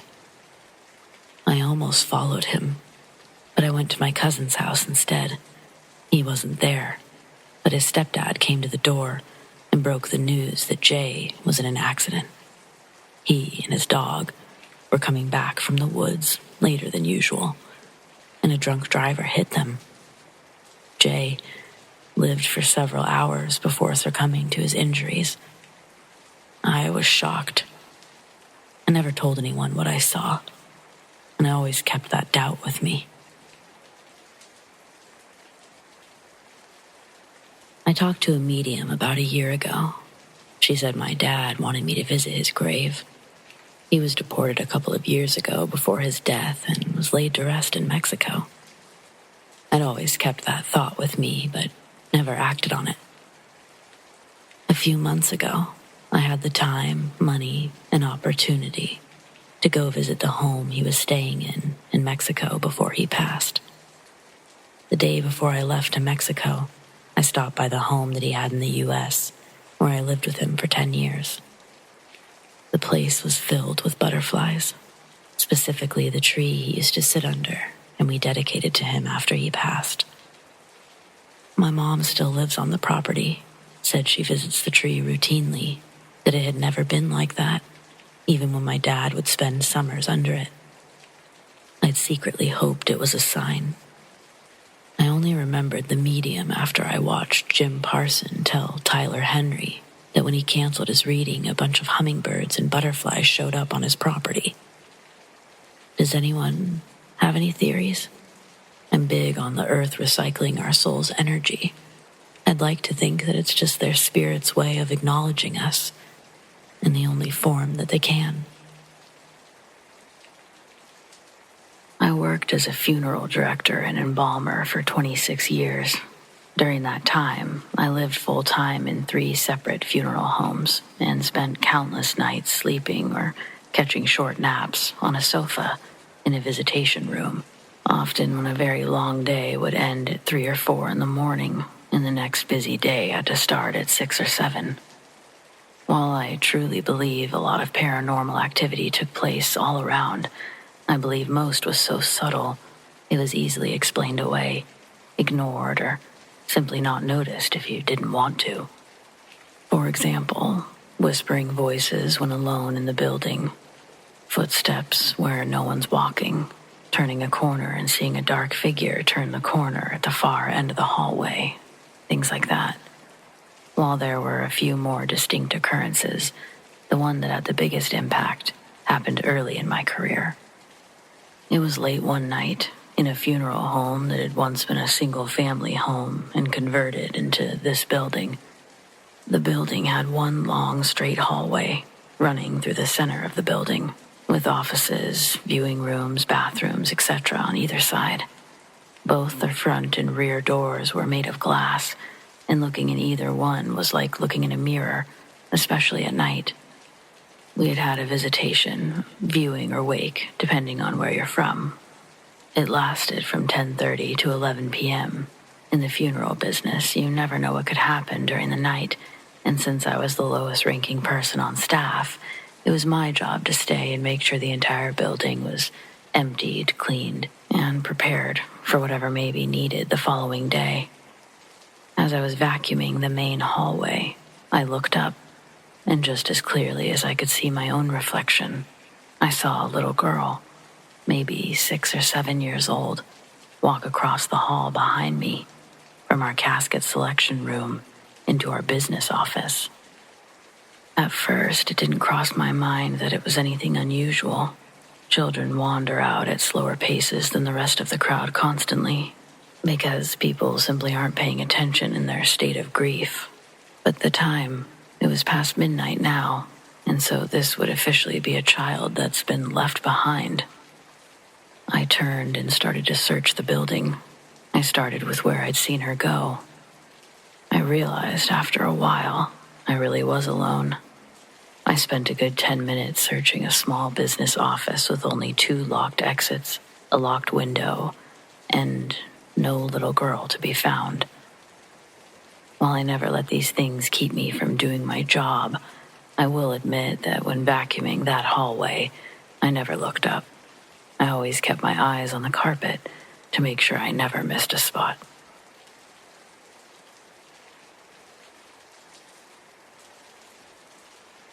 Back in 2010, I was working with a photography company that did church directories. We were on the road constantly, driving from one small town to the next, setting up in church basements and community halls. That week, my team was in Atlantic, Iowa, just a half hour from Harlan. We were all staying at this little roadside hotel. I guess it would be your typical roadside, sort of smelled like chlorine from the pool, make your own waffle bar. It was fine. There were 4 of us on the crew, 2 guys, another girl, and me. We each had our own room, but we'd eat breakfast together, hang out in the evenings when we weren't working. One morning I went down for breakfast earlier than usual. It was quiet except for one man sitting alone at a corner table. I gave my standard friendly good morning, because that's just how I am. He looked up, smiled, and said good morning back. We exchanged a couple of comments about the news on TV, and he mentioned he was staying there with a construction crew for a project outside of town. I was halfway out the door when I tossed a polite, "Have a good one, see you around." Just something you say in passing, right? Apparently not to him. Later that morning, when I went back up to my room to nap before our shift, the phone in my room started ringing. The landline. At first, I ignored it, but it kept ringing, so I finally picked it up. Hello? Silence. A couple of breaths. Maybe, but no words. It hung up. This happened again and again. Finally, I just took the receiver off the hook so it would stop. I figured it was a glitch or some bored kid prank calling rooms. When I left for work, I opened my door and nearly ran into him in the hallway. He was just standing there, like he'd been waiting. I gave him a quick wave, trying not to seem rude. He asked where I was going, and I told him I had to work. Right then, my female coworker pulled up in her car, and I left with her. Later, she mentioned that she'd gotten a few weird calls in her room, just like I had.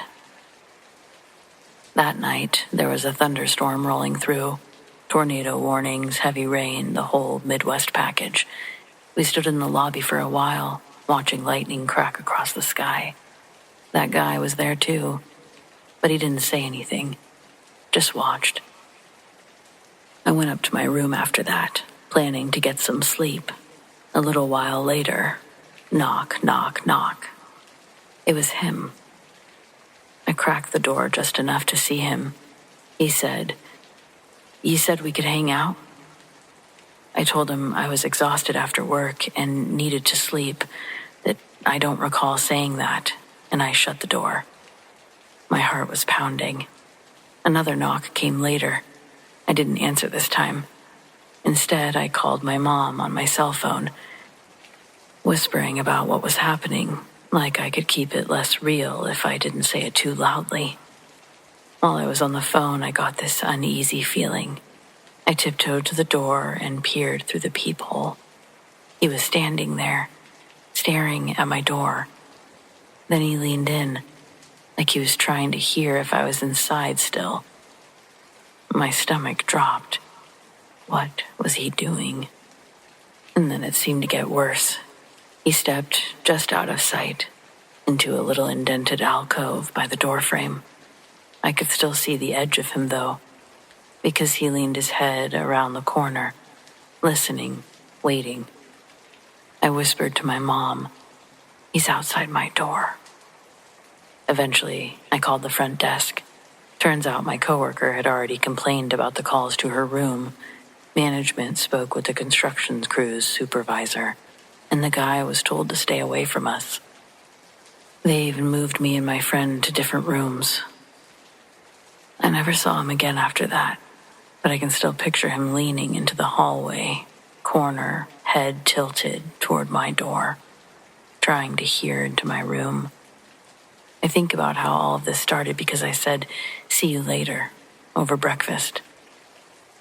So to the man who thought that was an invitation, it wasn't.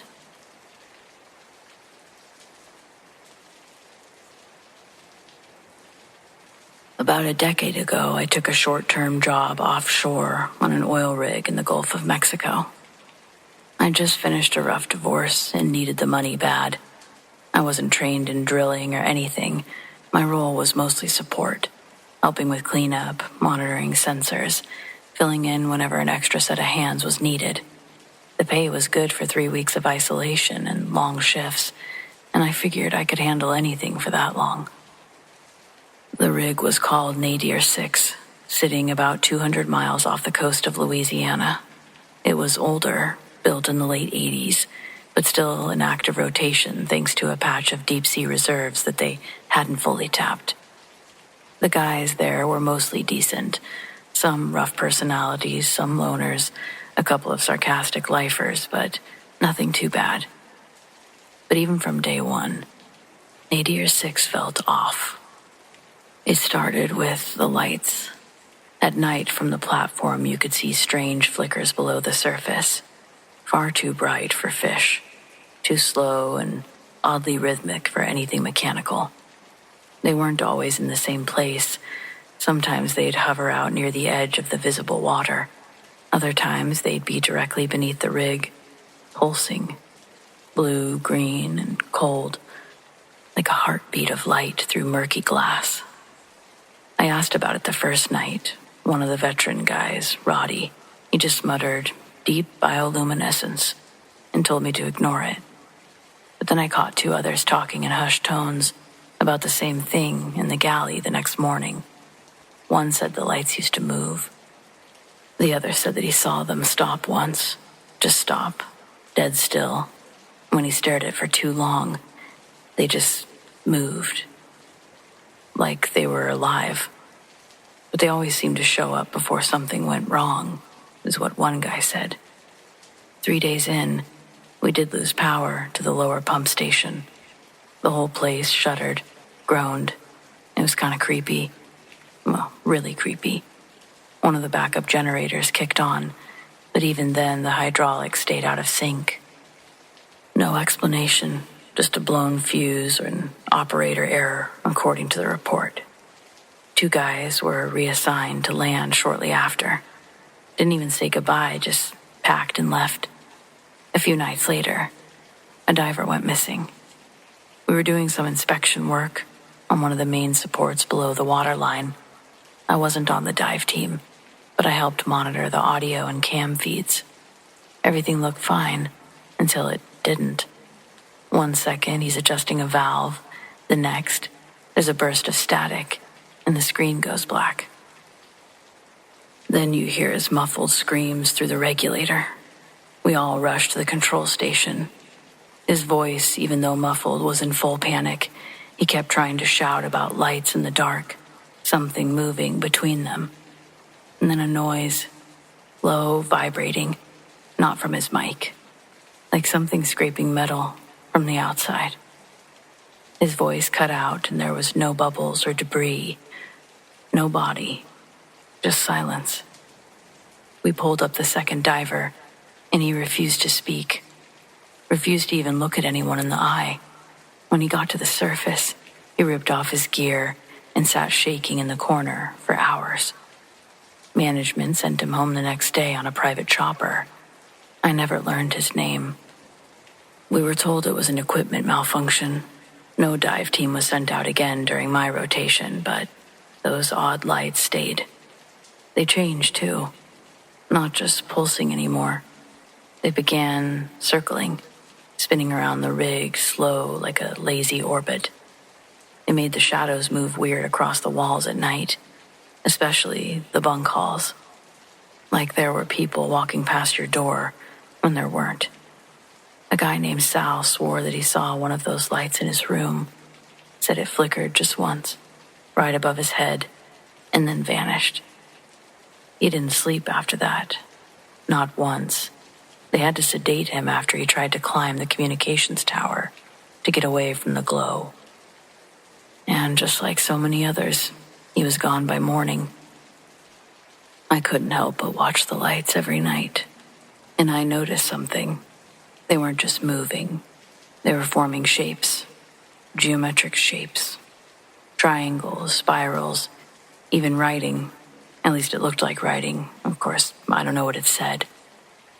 Symbols I couldn't read, glowing and fading beneath the waves like phosphorescent calligraphy. I tried showing it to Roddy, but he refused to look with me. Said some things are better left alone. That night I woke up to silence, not calm ocean silence, the kind where everything stops. No creaks, no machinery, just stillness. Then the rig started humming. The sound came from below, vibrating through the floor like something massive had attached itself to the underside of the platform. Looking out, the lights beneath us flared, forming a perfect ring, and something rose. I didn't see all of it. No one did. Just a glimpse. But it was enough. A wall of gray, featureless flesh. A slit of an eye the size of a manhole cover. Rows of bioluminescent points crawling across the thing like veins. It wasn't a creature. Not the way that we understand creatures. It was a presence. A depth-given form. Something old and buried that had simply been waiting We didn't even make it through the full 3 weeks. The rest of the crew, what was left of everyone, was evacuated the next morning under the guise of a mechanical failure. When we made it back, our gear was confiscated. Phones, journals. They made me confirm the video on my phone was the only copy I had, which it was, and they deleted it. They demolished the Nadir 6 that winter, said it was structurally unsound. I still have no idea if the ship was the problem or something at sea. Maybe both. The two seemed to work in tandem together, and the more senior crew members, like Roddy, seemed all too familiar with what we encountered that trip.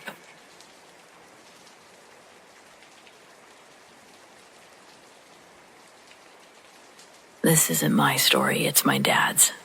He drove long haul most of his life, and when I was a kid, I'd sometimes beg him to tell me road stories. Most of them were harmless, funny banter with other drivers. The time that he lost a half-load of cantaloupes on the back road in Tennessee. But there was one story that he told a couple of times, always different than the others, like he wished he could forget it, but he couldn't. Dad wasn't a superstitious guy. He used to say roads are dangerous enough without spooks and demons, but this one got under his skin. He said it was the late 90s, running down through Missouri, middle of the night, quiet stretch of highway. He saw a man standing under an overpass, thumb out, hood pulled up against the cold. Normally, Dad wouldn't stop. Company policy and common sense both said not to, but that night he did. The man climbed in, jeans wet at the cuffs, jacket smelling faintly of motor oil and something damp.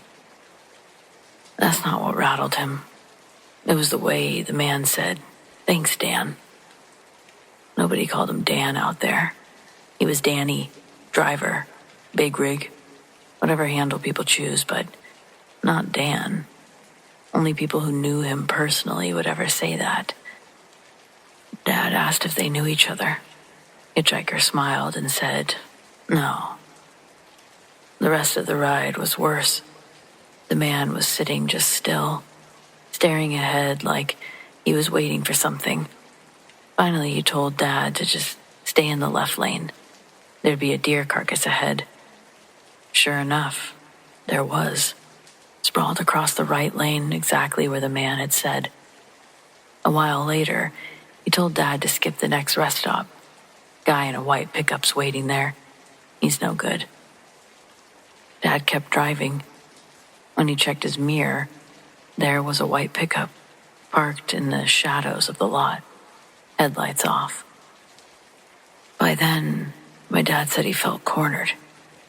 He asked where the man wanted to get out. The hitchhiker just smiled again and said, "Don't worry, I'll get out before you need to ask." Miles passed in silence until near Springfield. The man tapped the dash and said, "Here's good." There was nothing there, though, just trees pressing close to the road. Dad slowed, and before he could say anything, the man opened the door. "Thanks for the ride, Dan," he said. "Next time, you won't stop." And then he stepped into the trees, without a flashlight, without hesitation, swallowed by the dark. Dad told me that he sat there with the engine idling, staring at the mirror like an idiot, but there was nothing. Just an empty road. Dad said everything felt a little lighter after the hitchhiker left. And he said that he never did stop again, pick up a hitchhiker. I can tell you this, my dad was a jovial, joking kind of man, rarely took much serious, but every time he told this story, his voice was low. His eyes would stay on something far away. He wasn't trying to scare me. He was remembering something he couldn't explain. I can't really either. How do you explain a stranger being able to predict things like that?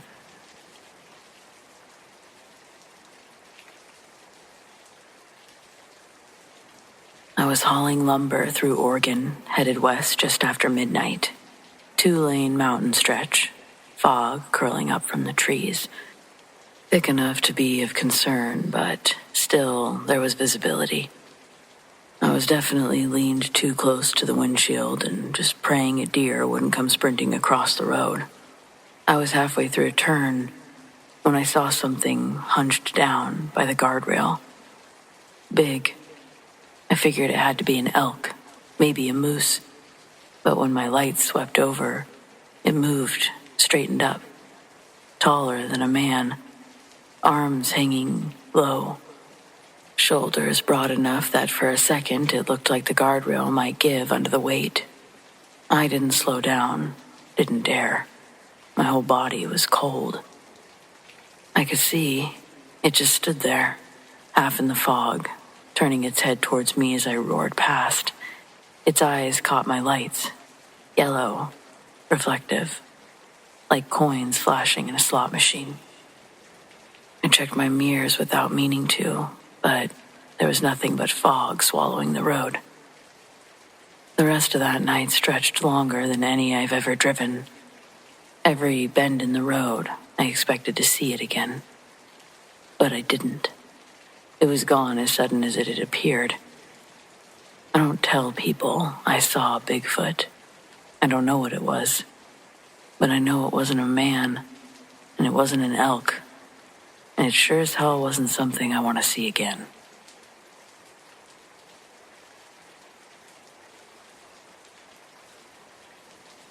I've never told this story before because I don't have the actual footage anymore. And you know what they say, no pics, didn't happen. But I'm honestly tired of just keeping it to myself. And I don't mind too much if strangers on the internet call me crazy, so here goes. I turned 17 last summer, and my parents took me and my cousins to California. We went to a bunch of places, but one of the things we did was deep-sea fishing. I'm not much of a fisherman myself. That part was my dad and cousin, but I was excited to go because one of my presents was an underwater drone, and I couldn't wait to try it out. I wanted to get some cool shots of the fish getting caught, but it turns out the fish didn't want to bite while the drone was moving around, so I had to film from the other side of the boat. Also, my drone had a 15-meter range, which is just short of 50 feet. I had to be careful not to go deeper than that. It's noteworthy that my dad and cousin started fishing below 100 feet, when I couldn't film anyway. But they still blamed me when they couldn't catch anything. That was fine. No one was pooping on my party except for me. I recorded a lot of beautiful fish and took the drone to its absolute limit in every direction. It's really hard to describe what happened, so bear with me while I try to paint the scene. My drone had a good light on it, so I could see pretty well. But beyond the light, it was just kind of dark abyss, especially when looking down. Eventually, I saw 2 glowing lights right below me, but they were deeper than the drone could go.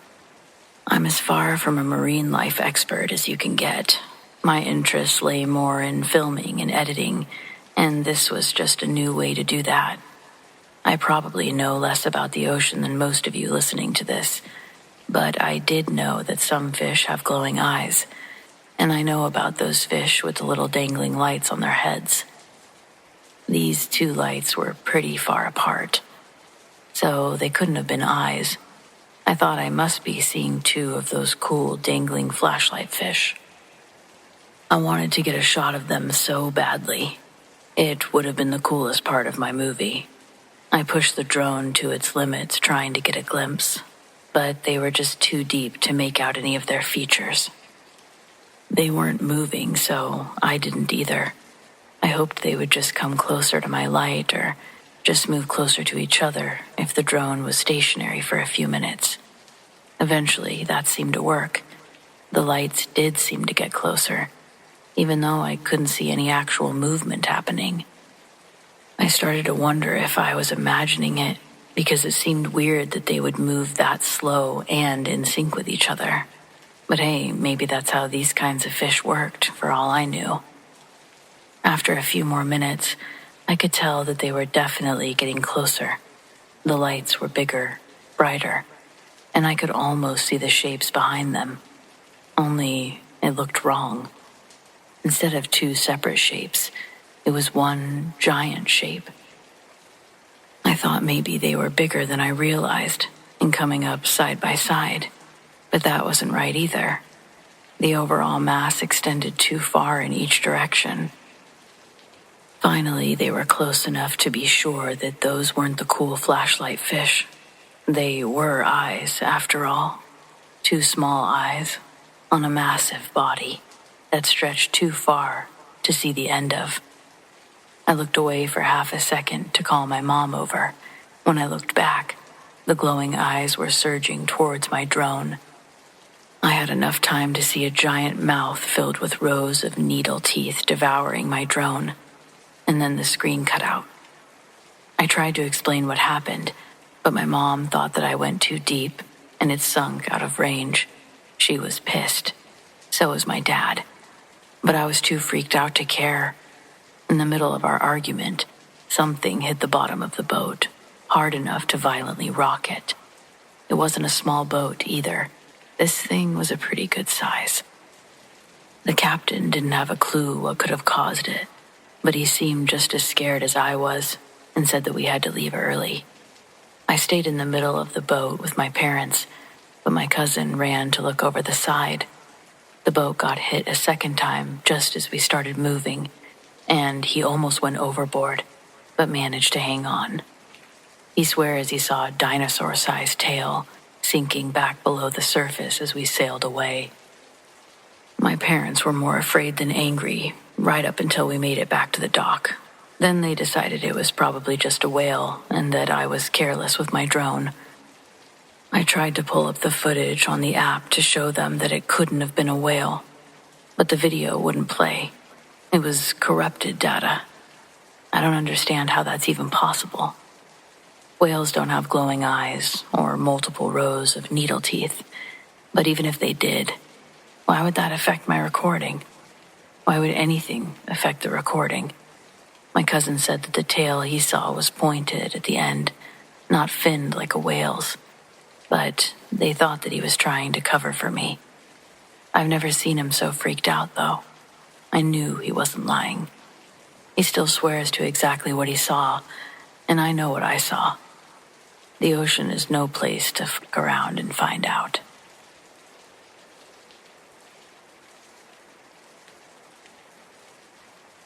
I've been debating on whether or not to share this story since I don't really know what to make of it, but here goes nothing. About a week ago, I was in bed. It was the middle of the night, and an older woman was holding my hand. I didn't know her, and I couldn't see the rest of her, but her hand was slightly bigger. Granted, that doesn't say much considering I shop for gloves in the kids section. Anyway, her skin was soft but loose and wrinkled with age. Despite being unable to see the rest of her, I inherently knew that I didn't know her. Our fingers were interlaced, and her grip was firm but not threatening. Not particularly comforting or soothing either. It was more like a solid, "Hey, I'm here." In my semi-conscious state, the rational part of my brain tried to make sense of it. I lived alone, so an unknown, older woman holding my hand while I slept didn't exactly compute. Eventually, my brain decided, "Oh, that's that stuffed moose that you got in Wyoming. Your fingers are woven among the antlers." Then my subconscious was like, "Yeah, cool, that makes sense." And I promptly fell back into a deep sleep. Daylight brings clarity. I do not have, and I have never had, a stuffed moose. So, did I have a dream within a dream? Or was someone holding my hand? If it was the latter, then who was it and why? I know in my gut that this experience was real. I've had others, but not like this. My friend suggested it could be someone who was just letting me know that I'm not alone for the turbulent times ahead. Maybe she was a relative that I'd just never met. Or maybe she was a previous tenant. Who knows? What do you guys think? Any similar experiences?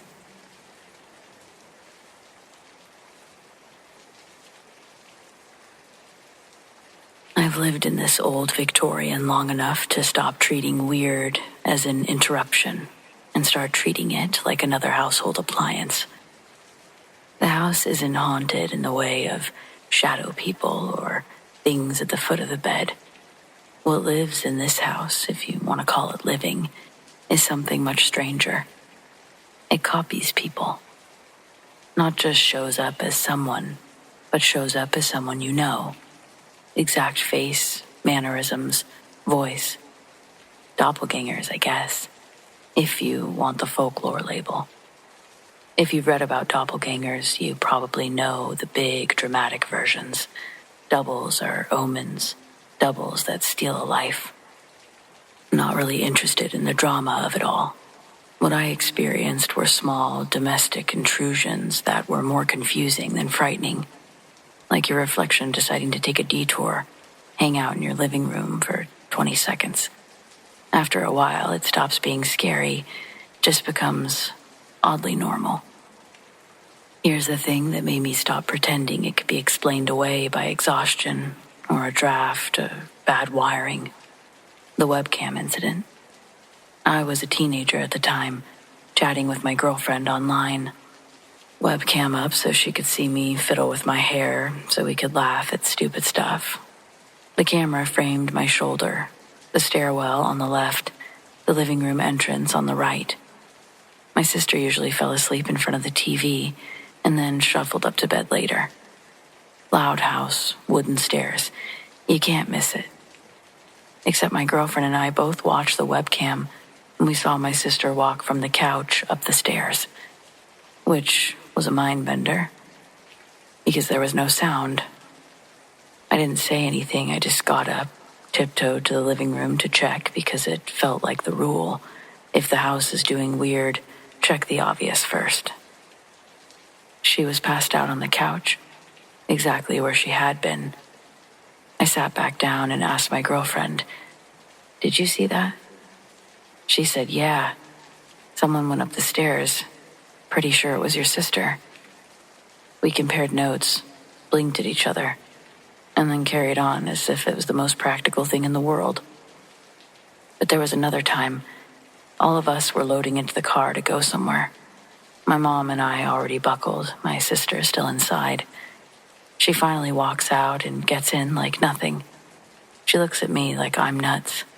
Later she says, "I yelled up the stairs, 'We're leaving,' and I heard you yell back, 'Okay, I'll be down in a minute.'" I'd been sitting in the car the whole time. Nobody in the house had heard anything until she walked out. She swears she saw me. She swears that I answered. But I was in the car the whole time. Those are small ones. There are others that read more like touch memory than sight. My mom woke up one night convinced that someone was standing at the foot of her bed, tapping her foot.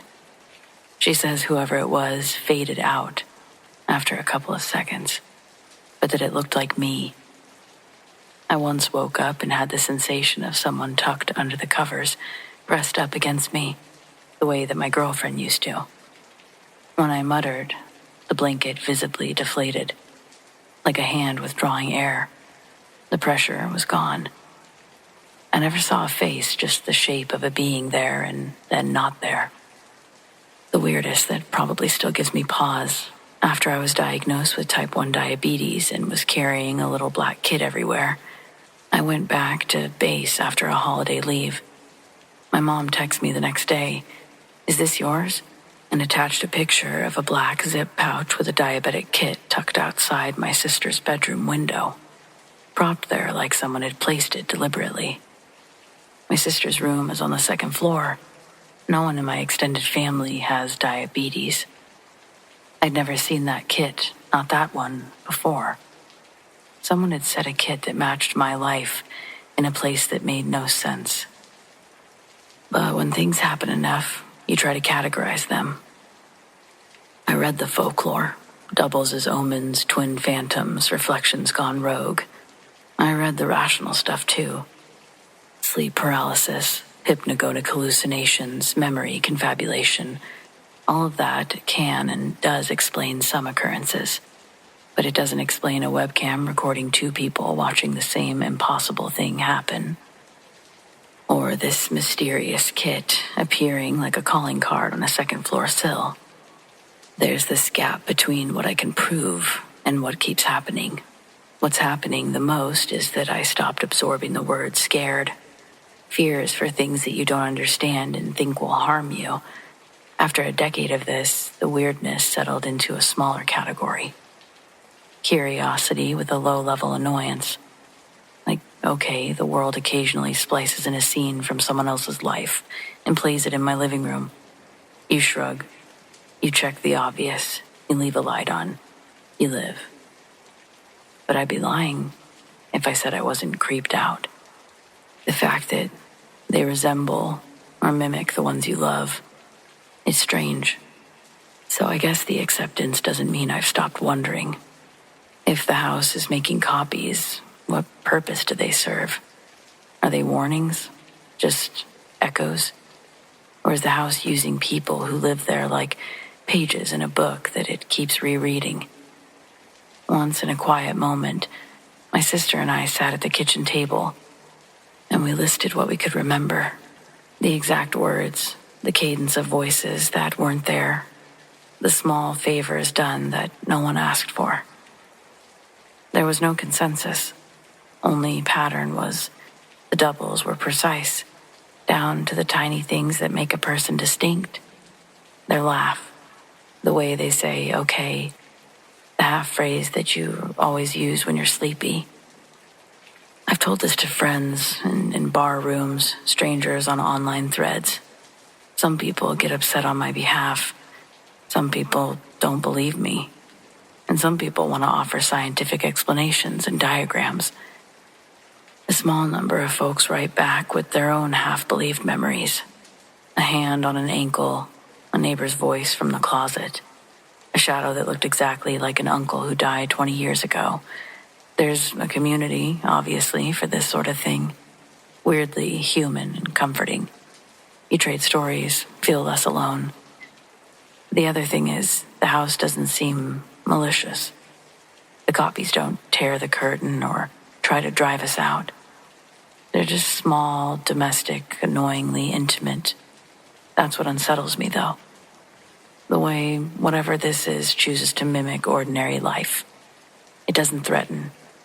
It infringes. It takes your kit and puts it on the sill. It sends you a delayed, I'll be down in a minute, from an empty stairwell. It sits under your covers long enough to have the sort of body memory you can't explain. There's been times at night that I'll just stand at the top of the stairs and listen. The house hums with gravity and the slow, habitual noises of people who have lived there for too long. If you've ever made peace with a quirk in a partner, a weird laugh, an annoying bedtime habit, you understand the tone. It's a mixture of affection and irritation. You accept it because leaving would be a different kind of loss. So, I live with it. I keep my kit zipped when I'm home. I leave the webcam facing down sometimes because I like the privacy of not being watched, even by the house. When something happens, I check, I catalog, I tell the story later over a beer or in a thread. The house keeps making its mirrors, and I just keep living. I'm not brave exactly, but I'm not foolish either. I suppose I'm just tired enough to have stopped being surprised. Occasionally, I wonder if these kinds of things are a kindness in their own crooked way. A second chance to answer before the person actually walks into the room. A reflection that calls your name and waits politely for a reply. Or maybe they're just the house's way of cataloging us for its own private reasons. I don't know. I no longer expect a satisfying explanation. I only expect the next odd thing to show up in the doorway, like someone who's late for dinner and apologizes for the disturbance. Does that make me less afraid? Probably. Mostly it just makes me conversational about the fact that our lives are apparently recyclable.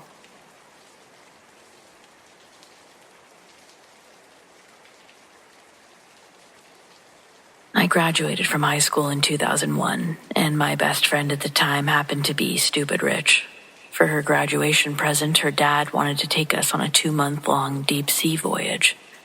They called the boat a yacht. I'm not sure if it really was a yacht or just a big-ass fancy boat. Dawn was the only rich friend I ever had, and I'm quite poor. I just know that this was smaller than the insanely huge yachts I see on TV. Still, it was big enough for us, her dad, a cook, a butler, and a few sailors to live on comfortably. So yeah, that's probably a yacht. Anyway, we set sail out of Fort Lauderdale. We were supposed to visit the Bahamas and all those little island places, but Dawn decided that she wanted to see Morocco for some impulsive reason I can't remember. Her dad was one of those guys that thought buying a boat magically made you an expert sailor, but he was a terrible captain. On several occasions, we heard him arguing with the crew, the guys who actually did this stuff for a living, about going off course, but no, he knew better. So there we were, almost 3 weeks through our trip, somewhere in the Atlantic Ocean, and a terrible storm hits. If you've never experienced a storm at sea, consider yourself lucky. It's absolutely miserable. Dawn and I stayed in our cabin, but we couldn't help but look out the little windows. I got sick multiple times, while she cried about being too pretty to die. The butler stayed with us, but he didn't know what he was doing any more than Dawn's dad. He was just there to clean up after us. At one point, we hit a wave so high that the boat went almost a full 90 degrees, and I thought that was going to be game over. When we went horizontal again, it sounded like the boat was breaking apart. I'm surprised it didn't. I truly can't describe how awful it was. It felt like it would never end, but it finally did, and we were mostly in one piece. There was some damage to the deck itself, and a large section of the railing had been crushed. Parts were torn away completely, while other parts were just flattened and mangled. Dawn and I were told to stay away from that area until we could find a port. Needless to say, we weren't going to Morocco anymore. It would take the rest of our trip just to get the repairs done and make it home on time. I had no problem staying off the damaged part of the deck. I didn't even want to leave our cabin at that point. I'd had quite enough of the sea. Dawn, however, was still living her spoiled rich girl fantasy of invincibility. Despite how she screamed when we were actively in danger. She decided that she needed pictures of all the damage to show our friends back home. She said no one would believe how bad the storm had been if we didn't have photographic evidence, and heaven forbid she miss out on any of the attention it would bring her. You're probably starting to understand why we aren't friends anymore, but hold on, it gets worse. So Dawn drags me onto the deck and starts posing next to the missing section of the railing. I had to take the pictures, of course. We were using one of those cheap disposable cameras because her dad didn't trust her with the good camera. Smart man on that front. After we snapped a few pictures, Dawn looked down into the water and started freaking out, yelling for me to give her the camera.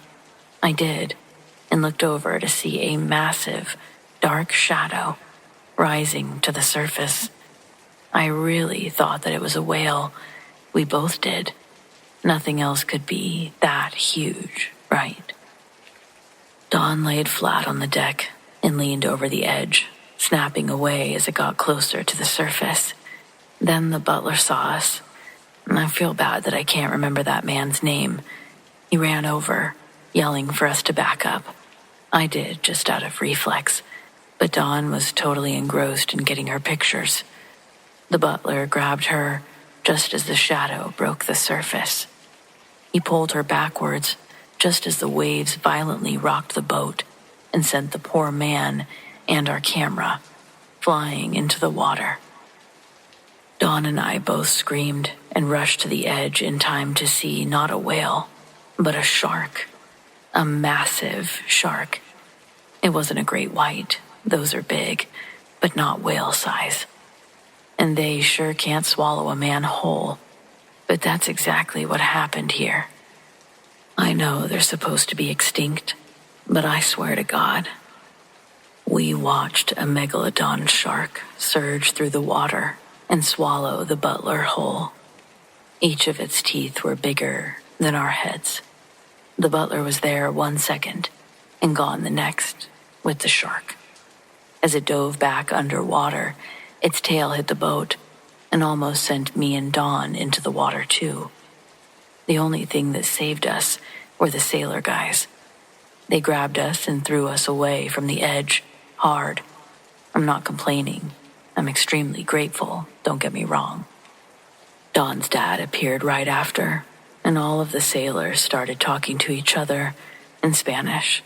I have no idea what they were saying, but it looked like they were arguing. Dawn's dad was furious. He sent us back to the cabin, where we were made to wait there for hours. When he came down to talk to us, he didn't want to hear about the megalodon. He told us that the Butler lost his balance and fell into the water, that it was a tragic accident, and despite the crew's best efforts, he was lost at sea. His family was later given a large settlement to leave it at that, and we went along with the story. We didn't have any proof to say otherwise, so why bother? When we finally made it back to a dock, the boat was sold as is, and Dawn's dad got us plane tickets home. I haven't gone back to the ocean since then. On the rare occasions I can afford a vacation, I prefer to stay landbound.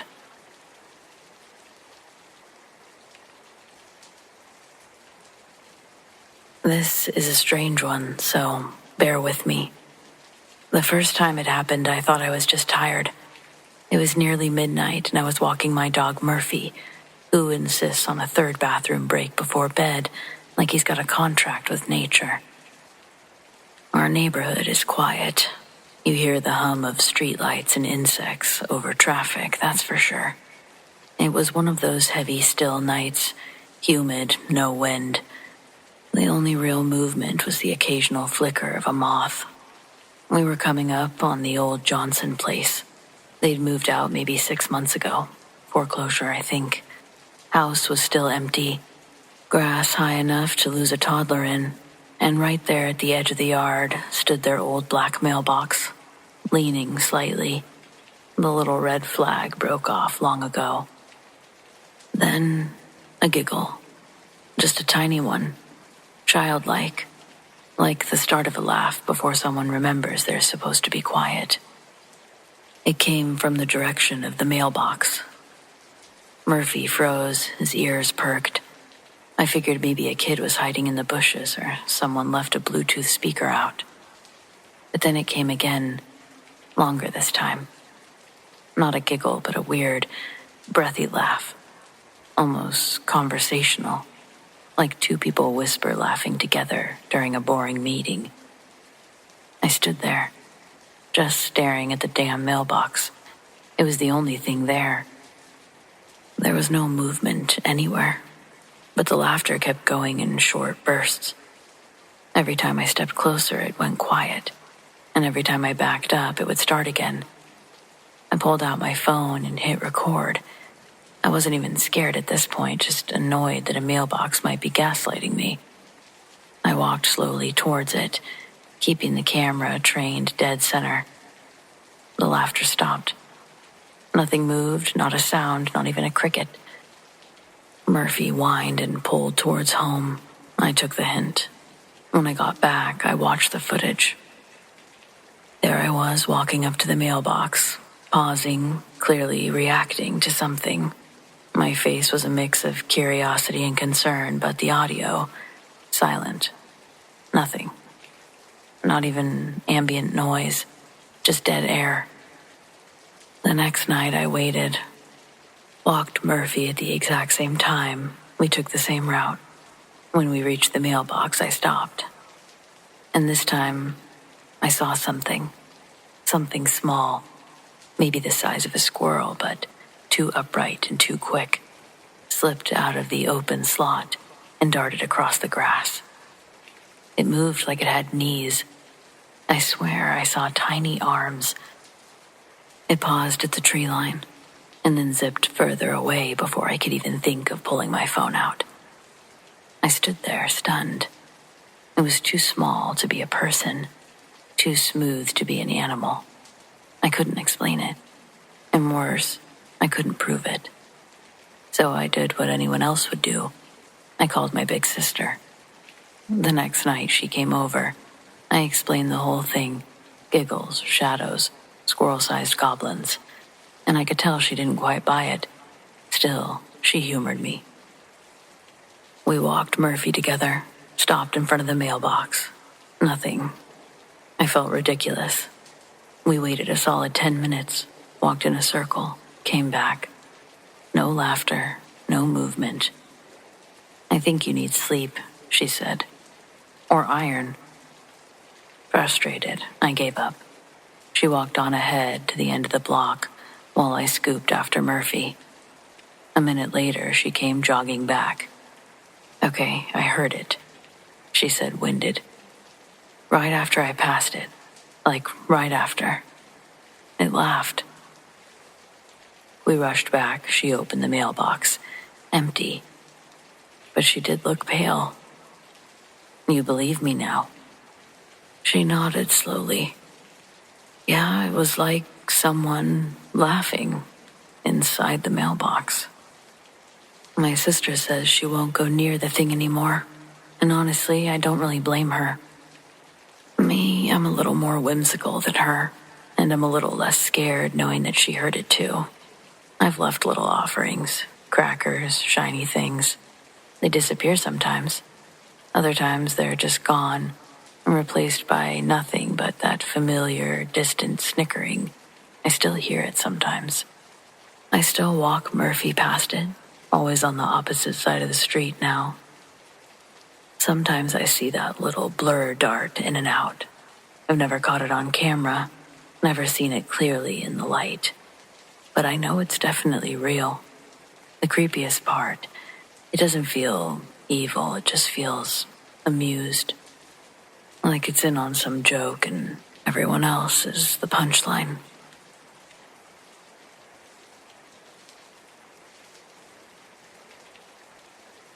Last year, I started law school in Los Angeles. I've never lived in a big city before, and I was really excited to be in a massive city with over 4 million people. Ever since I was little, I always knew that I had a half-sister in LA, but my parents had this weird anger towards her that always made me feel like it was a taboo topic. Of course, I had looked her up on social media, and I knew what she looked like, but that was about it. We had never actually met. She was never that active on social media, so there wasn't a lot to see. Out of nowhere one day in my first year of law school, I got a friend request on Facebook from my sister. Her profile picture seemed legitimate, as did her profile. She had Facebook friends. Her pictures were clearly her. She sent me a message inviting me to a little dinner party at a park with her friends. We could finally meet each other after all this time. I was new to the LA area, still am, so I had no idea which parts of the city to avoid at night. I was so excited about the idea, but I had a lot of anxiety about it too. It would be nice if we met, totally clicked, became besties for life. But what if we ended up sobbing like we were in some dramatic movie scene? What if I tried to talk to her and she just didn't click with me? And she started showing me an attitude. Or worse, what if it's all going well until we have some kind of disagreement? Someone says something hurtful, and then we're both crying in front of everyone. Anyways, a lot of anxiety. Honestly, if she had just suggested a cozy little bakery for desserts instead, I probably would have gone. But going to a park with other people, it didn't feel right. I thought it was like a precious moment that I didn't want to have in front of all these other people. I couldn't bring myself to go. I didn't want to risk having a meltdown in front of other people, and I was worried about how messy it could get. A few weeks later, I Googled that park just to see what it was like. Maybe we could meet up, just one-on-one. And that's when I learned something was wrong. I won't say the name of the park.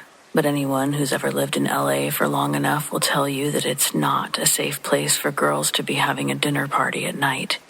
The area surrounding the park has a very high violent crime rate. It's controlled by gangs. Even people who do illegal business in that park are forced to pay a tax to the gangs in exchange for being left alone.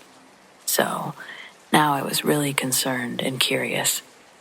I actually tried to get a hold of my sister myself. She was an undergrad at the time at a local college. I had a friend who went to her school. I asked my friend to reach out to her on campus, asked if she'd be okay with meeting with us. They connected, and the three of us met at my friend's house. It was great. We got along so well. My friend was also really happy to do that for us. The three of us had so much fun. We weren't just bursting into tears, but we let out a few. We had dinner, we watched a movie, and spent the night at my friend's house. When I told my sister about that whole thing, she said that she hadn't used Facebook since high school. So clearly, someone was impersonating her. I would have told her to report the fake account, but it was already deleted. She knew that she'd been impersonated on social media, though. Another one of her friends had been scammed by someone pretending to be her. It was some scheme involving fake concert tickets or something. Someone had been impersonating my sister. They knew that I was in town, and they literally tried to lure me into one of the most dangerous parts of LA at night. I have no idea what their motives were. I don't know if I even want to find out. Meeting my sister after all these years was a beautiful thing, but the whole backdrop was terrifying.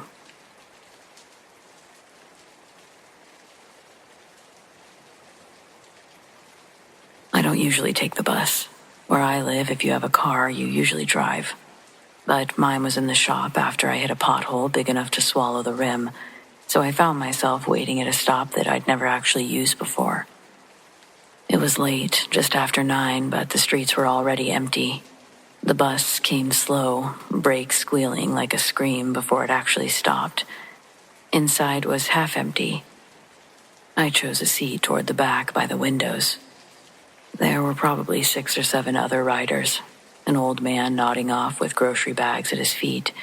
2 girls in scrubs comparing notes about their shifts. A kid scrolling on his phone. Normal people, normal night. Until this woman got on.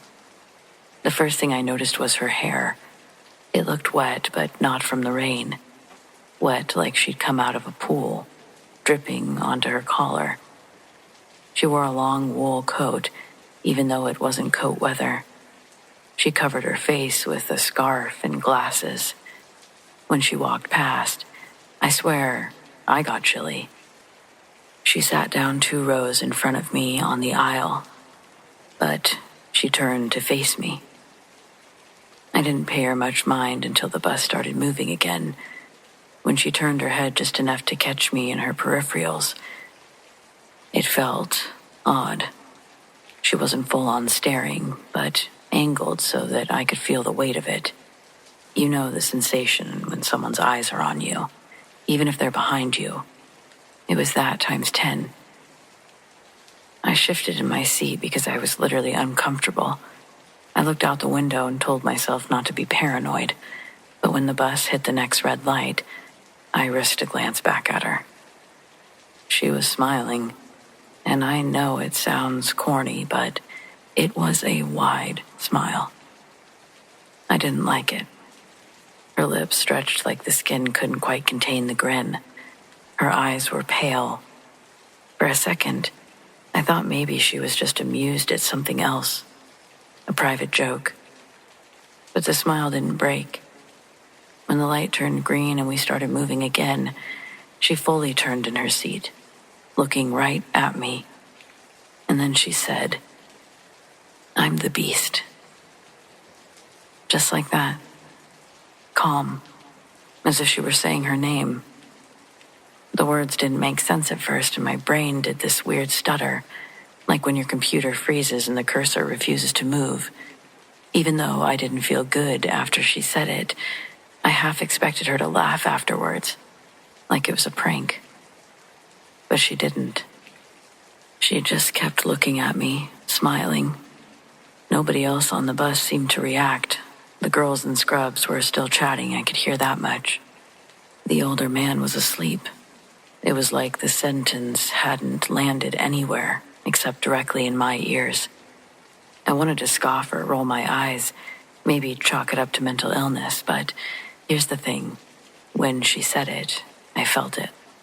That heaping heaviness. It was the same kind of pressure that I'd felt years ago in a basement I wasn't supposed to be in. Even though it was a memory from a long time ago, it hit like a fresh bruise. It was settling in my chest and making each breath counted. She didn't say another word, though. I don't think she needed to. The smile stayed until the bus pulled up to the next stop. Then she stood, coat whispering across the aisle, and walked off. I thought she'd vanished into the night like a ghost on the street, but instead she stepped onto the sidewalk and walked towards the lit storefront of a liquor store. The bus pulled away and I kept my eyes on her through the glass until we rounded a corner and she was gone. I figured I was probably being dramatic. Maybe she was just a runny-haired and charmingly random person. But the heaviness stayed. My palms were damp for the rest of the ride. I couldn't shake the feeling that she'd seen everything that I was trying to hide, even though I didn't know what I was trying to hide. I got off a few stops later because my phone said I needed to transfer.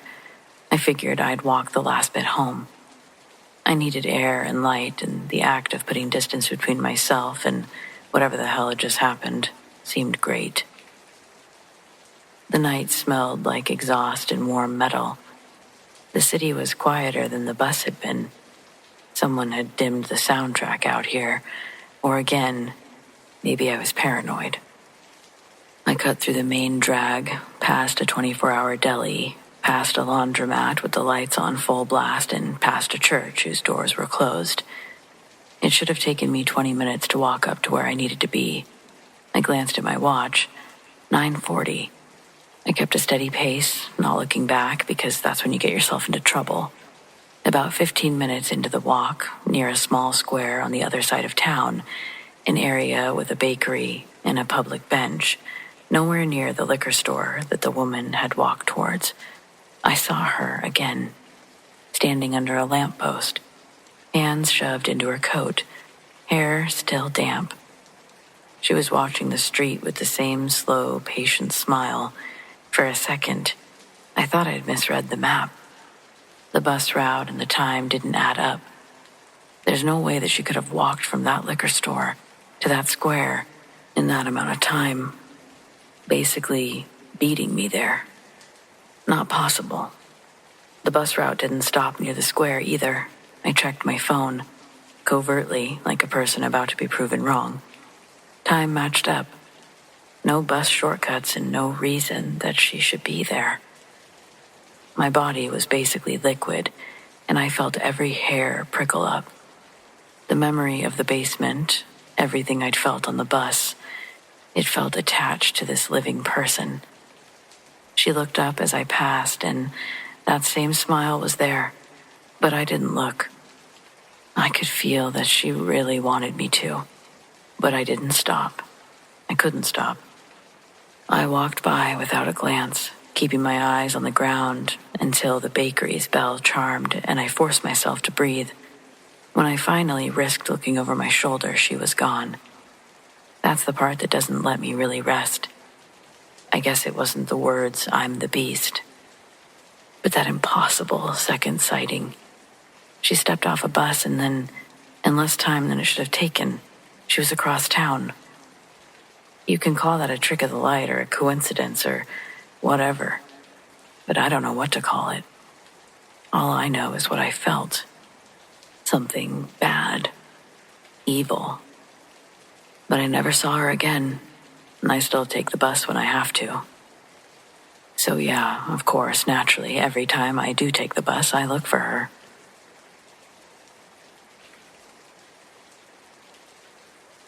My parents recently told me that I talked to ghosts between the ages of 4 and 5. I always spoke to a man standing in front of my window, and when I was asked who I was talking to, I answered George. I have no memory of what I would talk about, but my parents, they were close to Mr. Todd, the old man who lived next door. Mom eventually learned that the man who owned the house before us was named George, and Mr. Todd said he spent most of his days staring out the bedroom window. I've been told I was a very strange child, and this isn't the only ghost I spoke with. My parents said that I also talked to a man on top of the wardrobe, but unfortunately, I haven't been told as much about this one. It's always overshadowed by George. I would discuss having a past life and regularly bring up my other family. I feel like I had a past life in the World War I or World War II era. My brother, who is 7 years older, said I once started singing an old war song that no one else had ever heard before.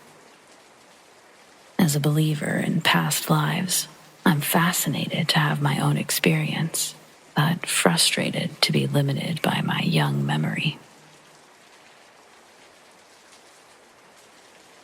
As a child, my mom and I lived on the first floor of an old house that was divided into 4 apartments. It was near a mortuary, and we had many strange encounters with someone or something for the entire 20 years we lived there. I want to tell my stories, beginning with the one that may not be the scariest, but it still gives me headaches to this day. I'm female, and in my teen years, I still slept in the canopy bed my grandpa built when I was 4 or 5. I once went to a dollar store, and I found a unique dream catcher that fit perfectly between the curtains. It had a star macrame in dark purple, and instead of feathers, there was some kind of wind chime under the web. It was beautiful, and I loved the sound it made every time I got in or out of bed. One day, when I came home, I immediately noticed my dream catcher was gone. Only the ring and a piece of purple fabric hung between the curtains. The rest of its pieces were strewn all over my room. The chime was ripped apart, and the macrame was completely torn. It looked like a cat had itself a delightful time, but we didn't own a cat. It felt like a crime scene, and it gave me chills. Later that day, I did some research on the macrame star pattern, only to find that the symbol itself is meant to drive away dark spirits. Maybe this dream catcher saved us in a way that I've never noticed. I have no other explanation for this experience, but I'd love to hear similar stories.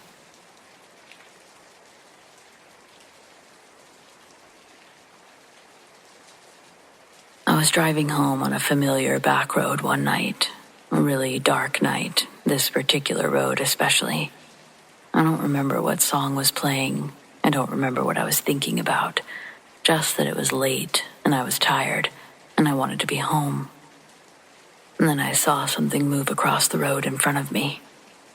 At first, I thought it was a plastic bag, something small and pale fluttering along in the wind, catching my headlights just right. But it wasn't blowing. It was walking, upright, stepping from one side of the road to the other with this weird, exaggerated, jaunty little gait. I slowed the car, leaning forward, trying to make sense of it. It was tiny, maybe a foot tall, if that, about the size of a Pringles can, though thinner and more delicate. Its entire body was stark white and vaguely translucent. I could see the faint shimmer of the asphalt through it, like it was made of silk or mist or something that didn't belong entirely in this world.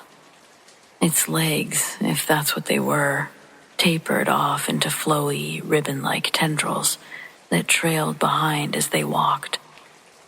There were no arms, no face, just this small, leggy figure, stepping with the exaggerated bounce of an old cartoon character. The best way I can describe the movement is like the dwarves marching off to work in Snow White, all knees and swinging hips. or like Mickey Mouse when he's being theatrical. It wasn't threatening. Honestly, it was almost cute, but it didn't belong there, and I knew that immediately. My hands tightened on the steering wheel. I didn't stop, but I slowed almost to a crawl as I approached it. As I passed through the spot where it had been walking, it didn't scurry away or vanish into the woods. It didn't even seem to notice me. It just faded. My headlights passed through it. It was like driving through mist, but more structured, more there. And then it was gone. I was still halfway through the curve before I realized I'd been holding my breath. I immediately called my boyfriend, now my ex, and tried to describe what I'd seen. My voice was shaking, but not because I was scared. I wasn't scared. Not exactly. Just rattled in that way you are when the world suddenly cracks a little, and something slips through that doesn't make any sense. He listened patiently, and then he said, "That kind of sounds like a Fresno nightcrawler." I had never heard that name before. It sounded like something out of a campy sci-fi movie. But when I got home and looked it up, still in my coat, still standing in the hallway with my shoes on, I felt the blood drain from my face. That was what I saw. Every image, every grainy video, every artist rendering, it matched. The size, the walk, the ribbons. The fact that it looked more like a floating pair of haunted pants than any living thing. The only thing that didn't add up was the location. I don't live in California. I've never been to California. I live on the opposite side of the country, thousands of miles from where this thing is supposed to be seen. And yet, there it was, on a dark road that I've driven ever since I was old enough to get behind the wheel. A road that I've never been afraid of. Still not sure if I need to be now. I've told the story a few times since then, mostly to friends who are into weird folklore, cryptids. Reactions vary. Some people laugh. Some people think I made it up, but just a few get quiet. One friend said that she's heard of something similar being spotted in the Appalachian region, which made me feel less crazy, but no one's ever offered a real explanation. Despite continuing to drive that road constantly, I haven't seen it since. I do think about it almost every time, though. Whatever it was, it didn't feel evil, but it didn't feel like it was supposed to be here either. And maybe that's what was the most unsettling part. Where did it come from?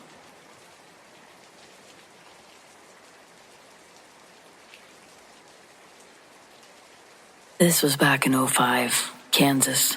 I'd been driving too long, so I pulled into a turnout to stretch my legs. I killed the engine, stepped out, and the silence hit me. There were no night birds or insects. It was just my boots on the crunching gravel. I lit a cigarette and leaned against the grill, breathing the cold air. Then, 3 sharp knocks on the hood, hard enough to echo in the metal. I jumped so bad the cigarette hit the dirt, whipped around, heart racing, but there was nobody there. Just the dark.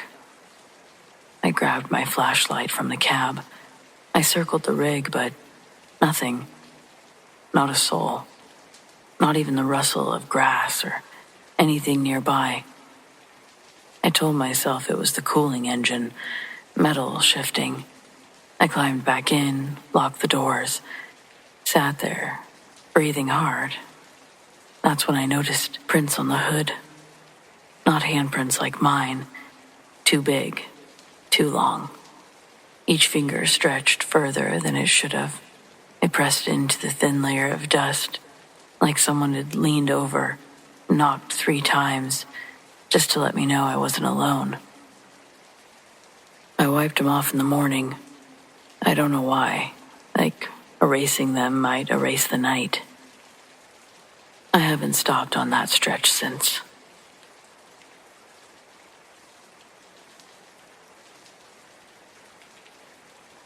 When I was around 14, early 2000s, my cousins and I spent the summer with our grandparents in western North Carolina. They had a quiet place tucked up near the base of the Smokies, not too far from Cherokee. and the woods behind their property, it stretched on for what felt like forever. It always smelled like wet earth out there, and pine sap. Everything seemed a little darker under the canopy, even during the day. We were bored, mostly. There was no internet or cable. My cousins were more interested in playing Game Boy than hiking, so I'd take off on my own sometimes, walking the trails and pretending I knew my way around. I liked to think of myself as brave back then, but truthfully, I never went that far. Just enough to be alone and feel like I was discovering something. One of those days, I was about a mile out, standing at the edge of this small creek, when I felt that unmistakable sensation, like someone was watching me. I scanned the tree line, expecting to see my cousins. Instead, up in the trees, maybe 15 feet off the ground, crouched on a thick branch, was something watching me. It wasn't a squirrel or anything. It was bigger, maybe 3 feet tall, but hunched low. Its body was covered in reddish-brown hair, not thick and shaggy like a bear cub's, but finer, almost like an orangutan's. The limbs were long. Its fingers gripped the branch like it had done it 1,000 times before. Its eyes, I think, were the worst part. Dark, wide, intelligent. There was something behind them that felt knowing, like it wasn't just looking at me, but through me. The moment it realized I saw it, it took off, fast, not crashing through the branches like you'd expect from a panicked animal, but deliberate, controlled. It swung itself deeper into the trees and was gone in seconds. I just stood there. My heart was racing. I was trying to make sense of what I'd just seen. When I got back, I didn't say anything. I wasn't even sure how to describe it. For a few years after, I searched local news thinking maybe somebody's exotic pet had escaped, some kind of monkey or something, but nothing ever turned up. Eventually, I just chalked it up to a weird one-time experience, my imagination maybe. I never saw it again, at least not for a while. Life moved on and I forgot about it mostly, but a few years ago I was listening to an episode of Lore. They were talking about this creature from Wampanoag folklore, called the Pukwudgie. I was only half listening until they described it. Small, hairy humanoids, sometimes ape-like, known to throw stones, disappear into forests, and watch humans from the trees. I felt a chill run through me. I hadn't thought about that day in years, but hearing that name and description, it pulled something loose in my memory, and suddenly I was 14 again, standing by that creek, locking eyes with something I wasn't supposed to see. I tried to convince myself it was just coincidence, that folklore stories can be vague and match just about anything if you squint hard enough. But it didn't feel like a coincidence. And then a few months ago, I made the mistake of going back. Not for any real reason. I was in the area for work, had a couple of hours to kill, thought it might be nostalgic to wander the old woods by my grandparents' old place, see if the trails were still there. Everything felt smaller and more overgrown, and I barely recognized the path. I was maybe 10 minutes in when something hit me hard on the shoulder. It was a rock, not a branch, a smooth stone that had been thrown. I looked up instantly, and just for a second, I saw a figure duck behind a tree, small, about the same size as what I saw before. I obviously wasn't going to go looking after it. I stood there for a long time before I just turned around. I hadn't really told anybody about any of this until now. I really don't know what it is that I saw, but I don't think I'll be going back to look again.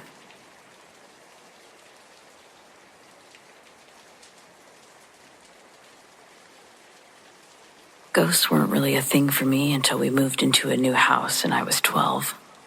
I didn't care about house shopping. I stayed home while my family looked, so the first time I saw the place was moving day. I walked in and the first dumb thing I said was, "Did somebody die here?" My mom stopped putting boxes down, hesitated, and told me yes. The original owner's husband had died there, and they'd bought it from the widow. I didn't know any of the details, just the kind of children's corner facts that stick. Basement, old man, widow. But even at 12, you notice stuff. The hallway to the laundry room in the basement felt bad the moment you stepped into it. Almost like a room where the heater was turned on full blast and there's no window, so it's suffocating. I don't know how else to describe it, but bad. The TV room at the other end of the hall was fine most days, but that laundry hallway had a weight to it. At first, it was little things. Shadows that split off the corner of your eye and vanish when you look directly. Light bulbs in the laundry room that popped or exploded for no reason. The TV downstairs would flicker like it was trying to show static but couldn't quite get there.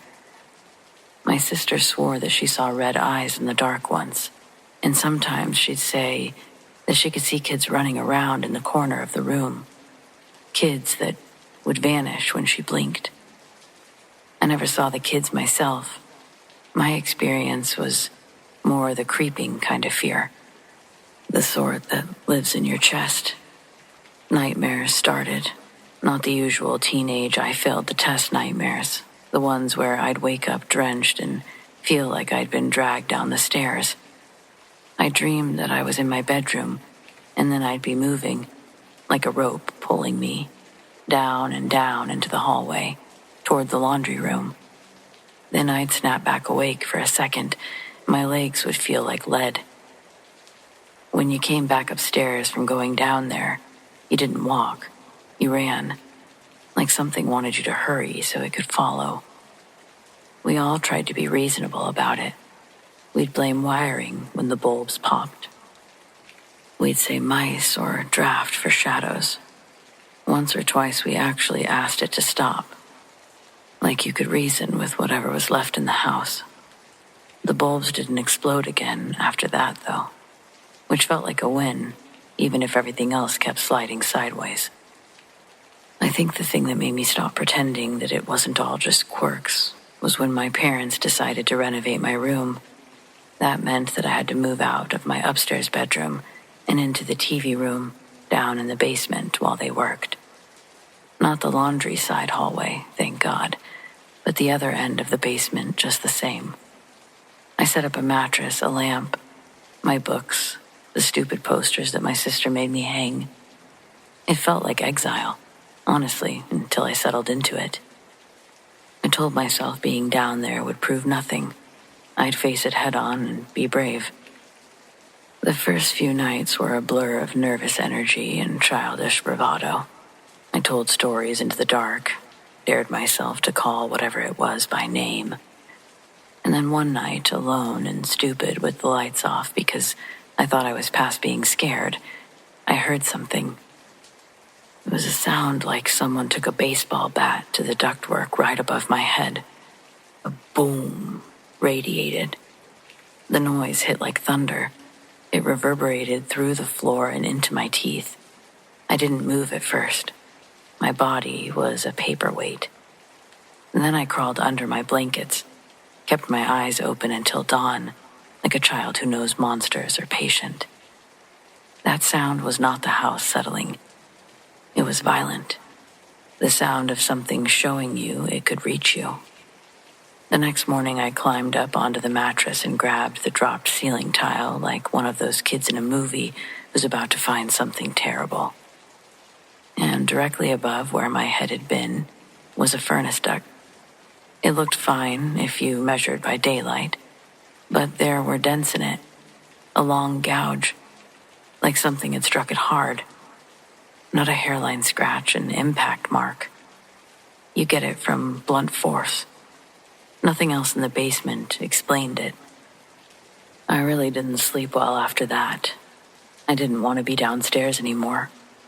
So my parents allowed me to sleep in the living room. I really didn't appreciate the basement after that, more than I already hadn't. I definitely wasn't one of those people who stayed living at home forever. As soon as I could get my own place, I did. However, that place cannot be avoided. Even years later, when I go back to visit my parents, there was one time the feeling came back full-fledged. I remember being in the kitchen, the hair on my arms prickling, my body angling, as if something in the house had turned its head towards me. The dread was familiar. It didn't need to make a noise or show itself. It was just there. Once, when my youngest was small, we were staying at my parents' house overnight. He woke up in the middle of the night crying about a man in the basement who wanted to play. My mother brushed it off. Kids have dreams. But later at breakfast, she looked tired, the way people look when they've been up all night. I told myself not to sound like a crank. Mom still lives there. I visit on holidays and I sit in the living room, try not to think about the laundry hallway. What I learned, and I say this like a person who used to be a kid telling a grown-up, is that some things that linger aren't seeking kindness or reconciliation. They're not lonely in any human way. There's some malice in their attention. The small, cold enjoyment when you know you've been noticed. I just had this sense, when I was there, of being cataloged, measured, kept. It's odd. There are other stories. My eldest met something once in his grandparents' house that I'll tell you another time. For now, all I have is the memory of that boom, the dent in the duct, and just that laundry room in general. Quiet in the way that a room is quiet when everyone is pretending nothing is wrong. I guess sometimes prefer to chalk it up to wiring or ignore it completely. It's cleaner. Maybe it lets you sleep.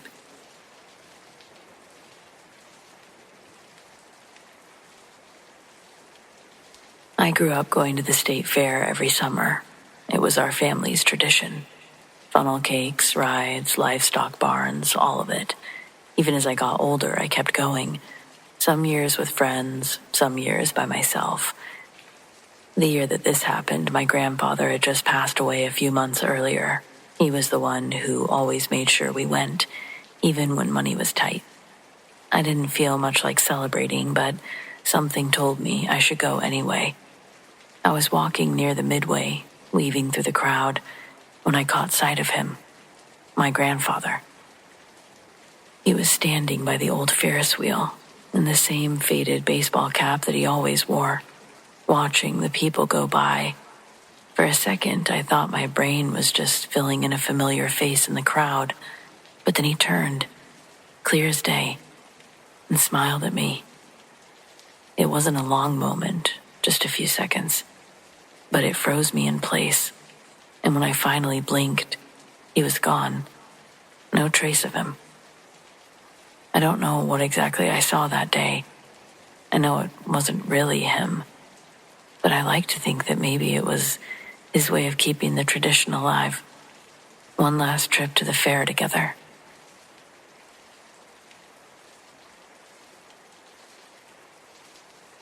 For as long as I can remember, I've never been able to escape the paranormal.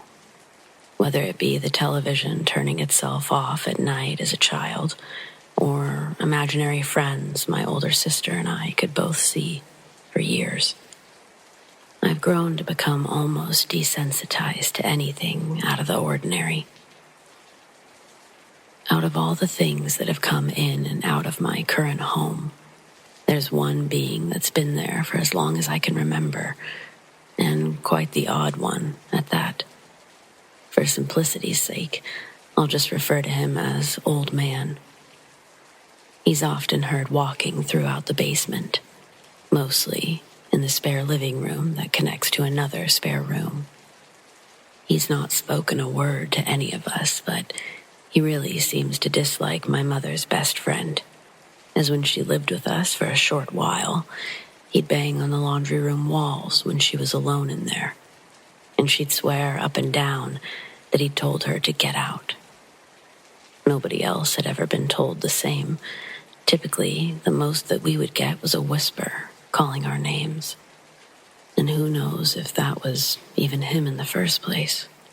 So this was always perplexing to me. Personally, I think the old man is all right. He's been docile with my family, never moves things or bugs any of us. I've only seen him briefly here and there, but the description I have of him, it matches what everyone else in the house has seen of him. And everyone, except my mom's friend, can pretty much agree that he's harmless. When my room was in that spare room connected to the basement's living room, I'd often come home to an empty house after school and crash for a couple of hours while waiting for anyone else to come home.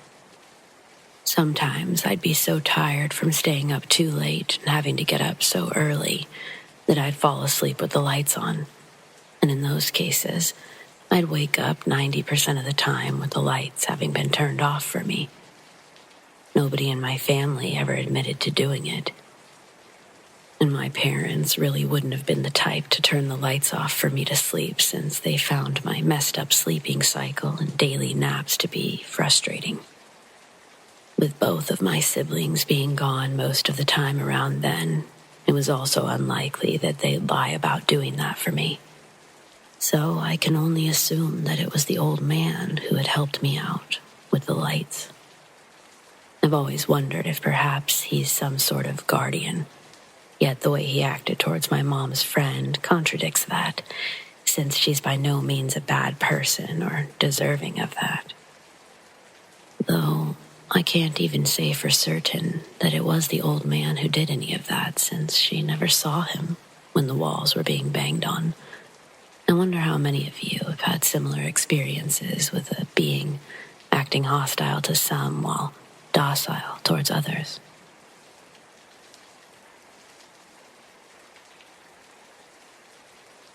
This happened my freshman year when I was stuck in the temporary housing dorm while they figured out where to put everyone.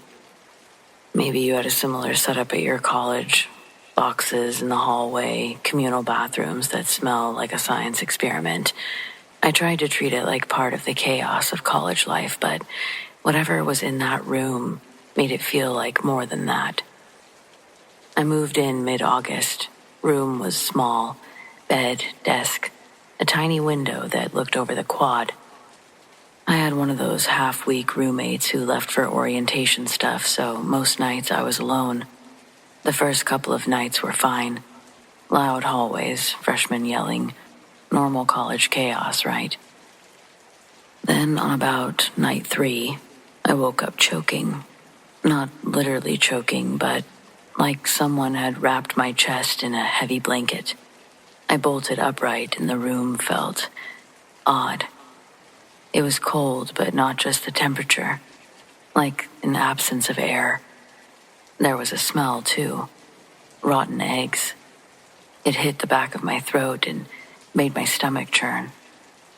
I figured it was the pipes or the communal laundry or some freshman cooking disaster. Dorm life is gross.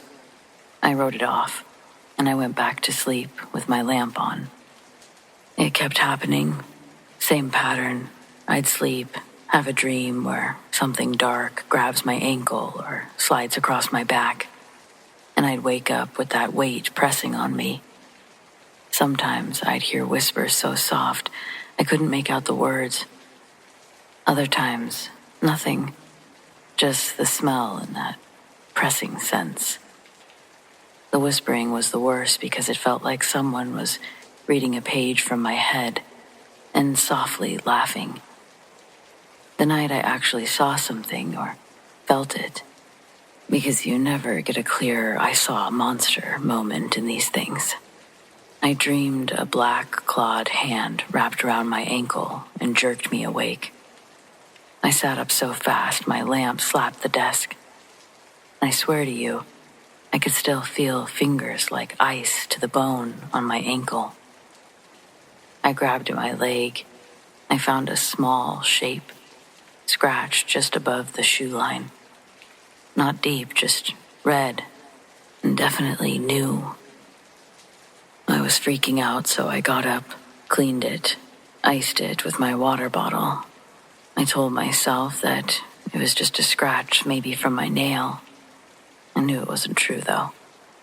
I was too embarrassed to tell anyone, obviously. The mornings were the worst, though. I dragged myself to class with that tired, hollow feeling that people joke about with finals. Except this wasn't finals fatigue. This was like grief pressing flat into my ribs. I started to get really low. Not the college blues, it was too early for that. Low, but a heavy hopelessness. I told myself it was stress. I told myself a lot of things. I didn't tell my parents because I didn't want to sound insane or ungrateful. After the scratch night, I started to pray quietly, which is not really my thing. But I kept whispering, "Please don't let me have to stay here much longer," before falling asleep. I felt ridiculous doing it, but it was the only thing that felt like taking action. That night, I almost felt it. Like a physical lightening, or like someone had put something warm over me, taken the weight off the end of the bed.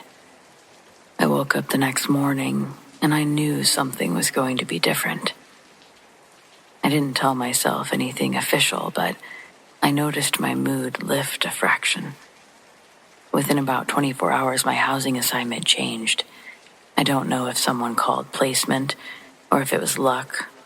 Prayers answered, whatever. But I got an email. "You've been assigned. Move to 2B. Roommate assigned." The new room was across campus, a new building with people who actually volunteered to be friends, and a roommate who liked plants and mug cakes. It honestly felt like heaven after all the fear.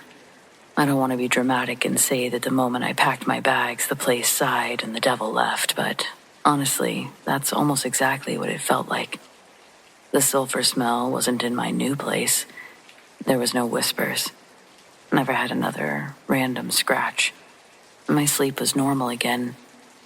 That heavy, sour sadness melted like fog. I ran into one of the girls from the temporary dorm months later at a campus event.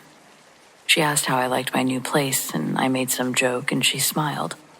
I thought about telling her about the scratches or the whispers, but I didn't.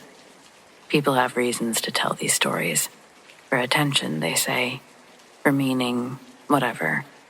I was done giving it airtime, though. I'd had enough by that point. And whether it's because I stopped talking about it or because it was attached to that place, I've never experienced anything like it again. And for that, I'm extremely grateful.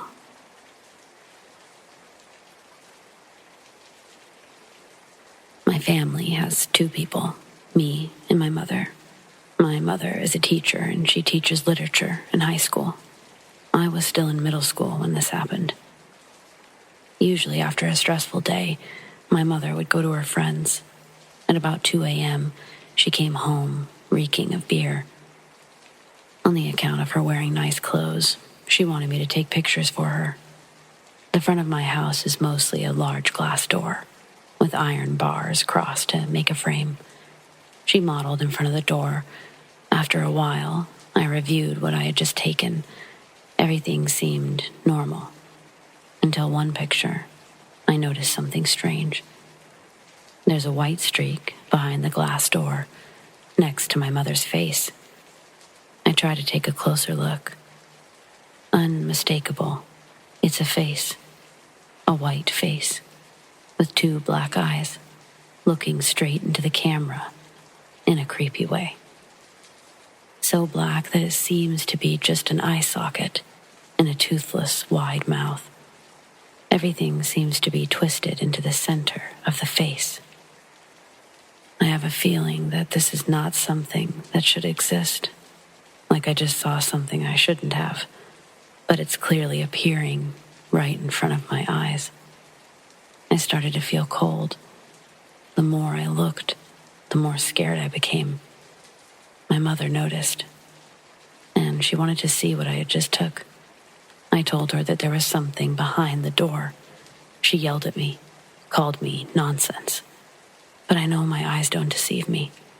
And of course, her reaction confirmed everything. Her face darkened. She immediately sobered up, told me to remember to close and lock the door, turn off all the lights, and then she told me to go to my bedroom. She also immediately entered her room and closed the door. The next day, I checked the camera again. I couldn't find the picture. Maybe she deleted it. Since then, she and I haven't talked about it. It's been on my mind for so many years. I really wanted to tell someone. It's probably crazy enough not to believe, but I know I haven't lost my mind. I know what I saw. Even my imagination is not an element here, because she saw it too.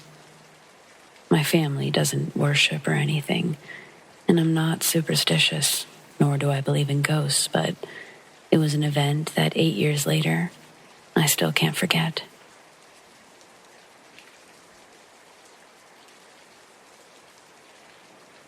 When I was about 8 or 9, my family took me to a theme park.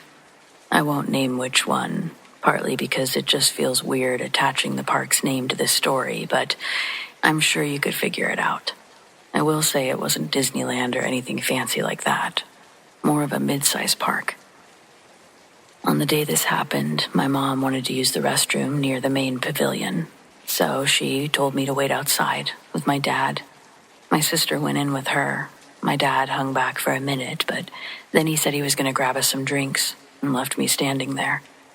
I was right by the bathroom doors, people milling past on their way to rides, kids with balloons, popcorn. I remember thinking I couldn't wait to get my own. Then something that almost seemed normal given this setting. Screaming. I heard it. At first it just sounded like a kid having a meltdown somewhere. A scream, sharp, followed by crying that didn't let up. But then it kept going, and there were more voices. Multiple people screaming and crying. It no longer sounded like a tantrum kind of crying. It sounded panicked, desperate. Almost like people were getting hurt. The feeling in my chest grew to a stinging panic. I glanced around, probably frantically. I was expecting to see a child nearby. But no one was freaking out, screaming or crying. People just kept moving. Still, I wasn't the only one who noticed. A few people close by. A guy with his son, a teenage couple leaning against the wall, even a woman in a big sun hat. They all froze just for a second like I had. Their faces did that thing where you can tell they definitely heard something, but they didn't want to linger on it. The couple whispered to each other and walked off quickly. The guy and his kid, he frowned, tugged at his son's hand. They moved away without saying anything. The lady with the sun hat was there, though. The crying got louder. Then even more voices joined in. It sounded like a full crowd of people, screams, sobbing, shouts, all layered over each other. The weirdest part was that it felt like it was coming from right around me. The air itself was filled with this noise. Definitely wasn't coming from a ride, as we weren't near any. It just sounded like it was coming from everywhere. I remember my heart pounding so loud I thought I might pass out. I kept staring at the bathroom doors, wishing my mom would come out. I was about to run inside, and then suddenly, the noise cut off. Total silence. The crowd noises of the park rushed back in like nothing had ever happened. The lady in the sun hat looked as confused as I did, but she didn't say anything before walking away. A minute later, my mom and sister came out. My mom gave me a look and said, "Where's your dad? You could have gotten lost." I just kind of stammered something about drinks, and then I asked, "Did you hear that? The crying and screaming?" She shook her head. My sister shook her head too. Neither of them had heard anything. I tried to explain, but my mom just brushed it off, as me being spooked while I waited alone. We went on with our day, and honestly, I forgot about it pretty quickly once we hit the rides. The rest of the trip was great. Fast forward years later, I was a teenager. and I came across a story about a tragic ride accident at the same park. It wasn't recent. It had happened decades before I ever visited. Multiple people died, and a bunch were injured when part of a ride collapsed. The article described how chaotic the scene was, with rescuers trying to pull people out while others screamed for help. The ride had been located right in the same spot where I'd been standing that day outside the bathroom. By the time I visited, it had been long demolished. It was now the Welcome Pavilion. New structures had been built over it, but I was standing on the same ground. When reading that, the memory came flooding back. Voices, the crying, the sheer panic in those sounds. And suddenly, it all made sense why it didn't seem like just one person. It felt like a whole group, because it was. To this day, I believe I wasn't just imagining it. I think I heard echoes of what happened there. Judging by the looks on those strangers' faces, I wasn't the only one who heard it. They just chose to ignore it. I've never been back to that park. I don't think I need to. But I am curious if anyone's ever experienced something like that.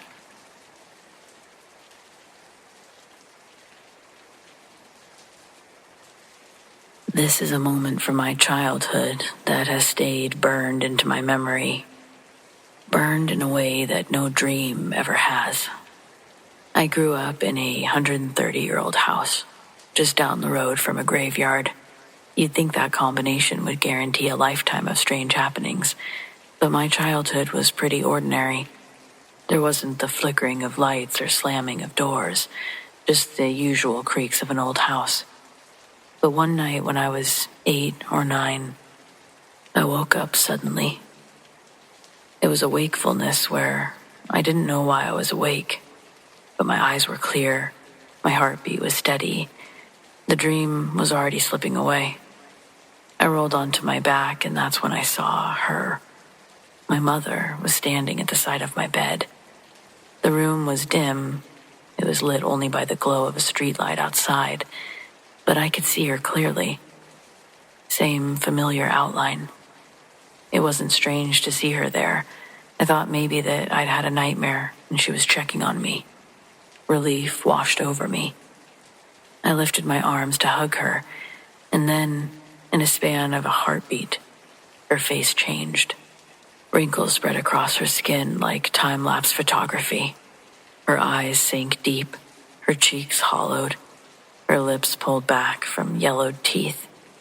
It was as if centuries had passed in a single second, and I was staring at the corpse of someone who had lived and died long before me. And then she was gone. It wasn't a fadeaway. She just disappeared. My arms still outstretched, reaching for empty air. I sat there frozen. Every nerve in my body was buzzing, but I couldn't move. I don't know how long I stayed like that. Long enough for the house to feel incredibly quiet. Long enough for me to know that I wasn't falling back asleep into a dream. Eventually, with no choice, I turned toward the wall and forced myself to close my eyes. For years after that, I could only ever sleep facing the wall, too scared of what I might see if I turned back toward the room. That was the only time I ever saw anything in that house, but it wasn't the last time I heard something. Years later, in my 20s, I was upstairs alone with my cat.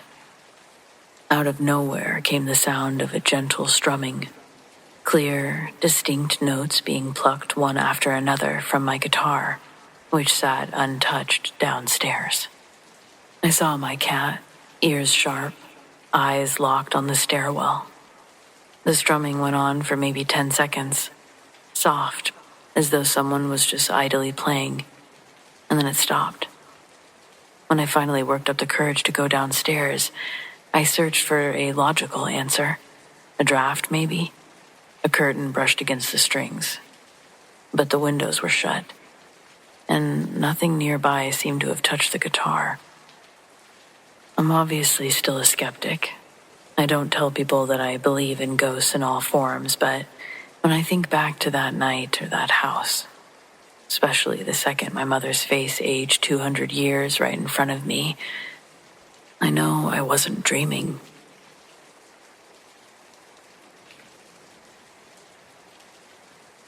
So this happened a few years ago. Me and my younger sister were walking our dog, and we were walking in a kind of sketchy part of our neighborhood. I know it pretty well, so I didn't feel unsafe at the time.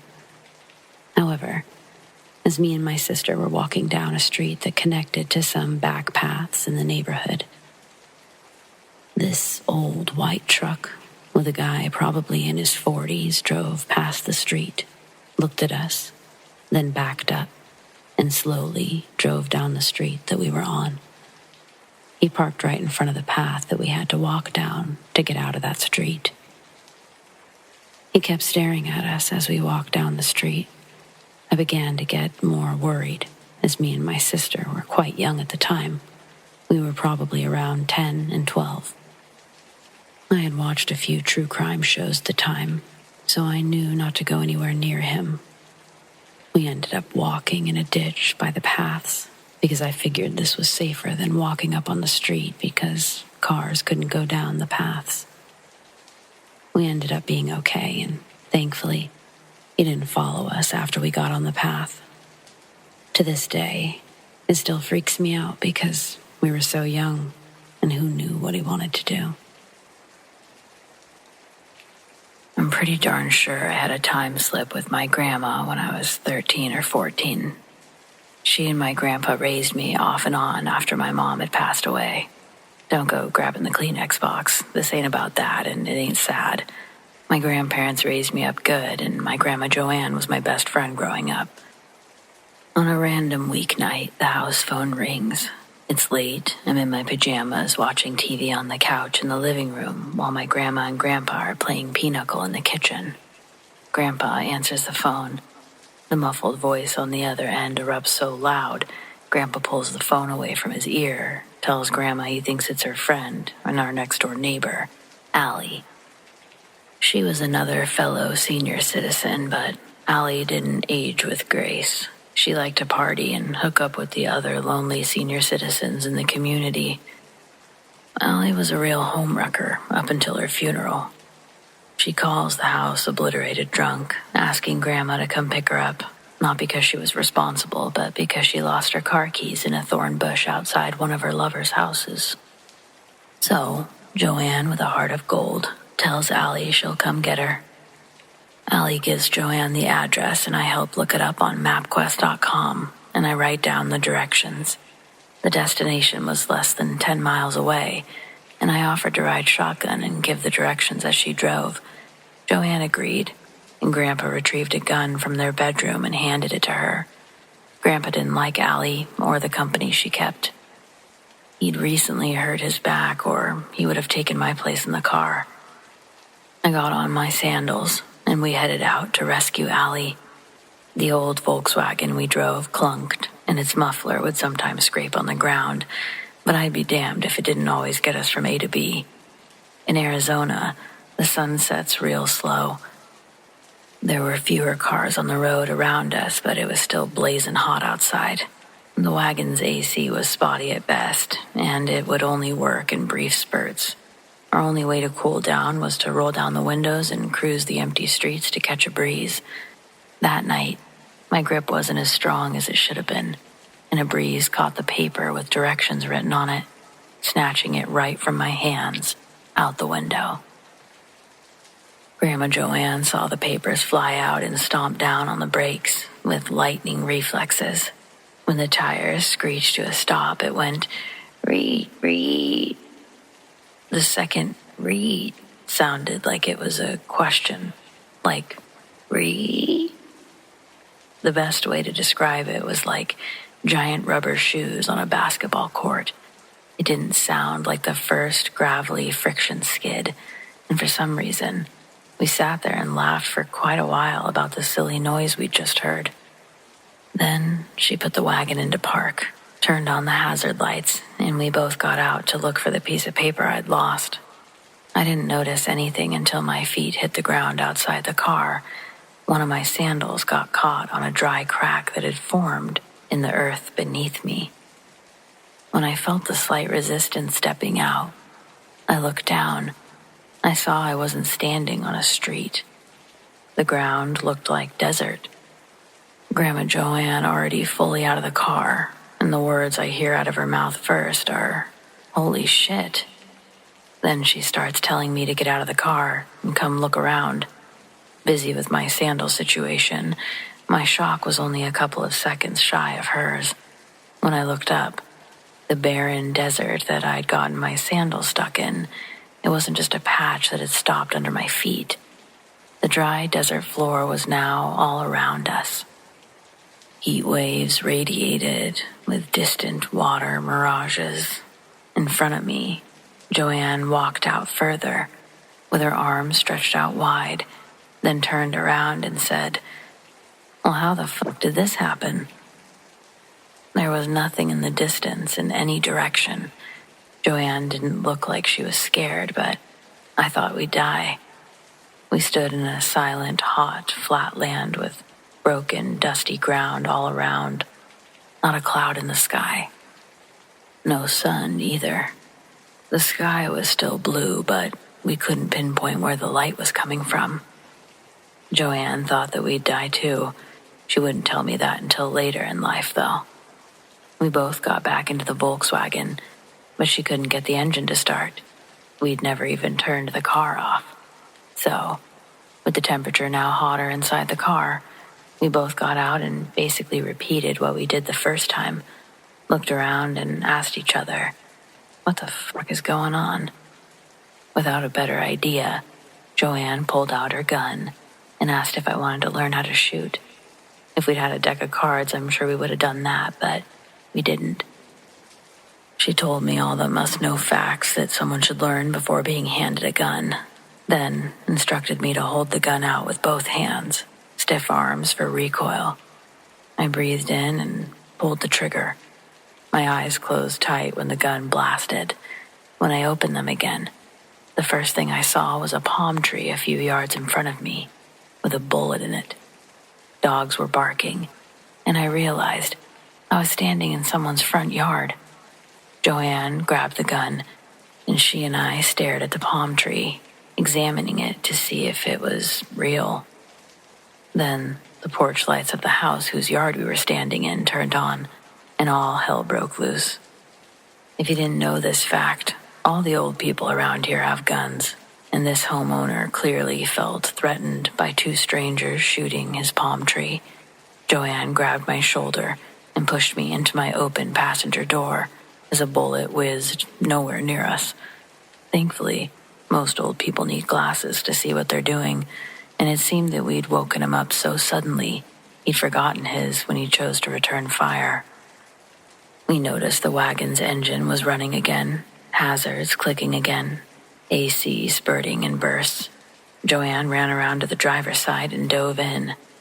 She was surprised when she tried to start the wagon and it made a metal grinding sound because the car was already on. The old man at the door, he let off another shot, and we heard it hit glass from a parked car further down the street, which made Joanne throw it into drive and get our asses out of there. Another grandma would have had a heart attack, but my grandma drove over a chain-link fence to leave that neighborhood. And almost as soon as she did, we knew where we were again. That experience was all that we could talk about. When we got home, Grandpa told us that we'd left only 2 minutes before. He believed us, but couldn't help when it came to answers of any kind. We never did pick up Allie that night. When my grandparents passed, the questioning and wondering kind of died with them, as I had no one else who could understand the story. I don't really expect any of you to give a fuck either, but it's my Grandma Joanne's birthday today, so in honor of her, I'm capturing our memory forever on the interweb.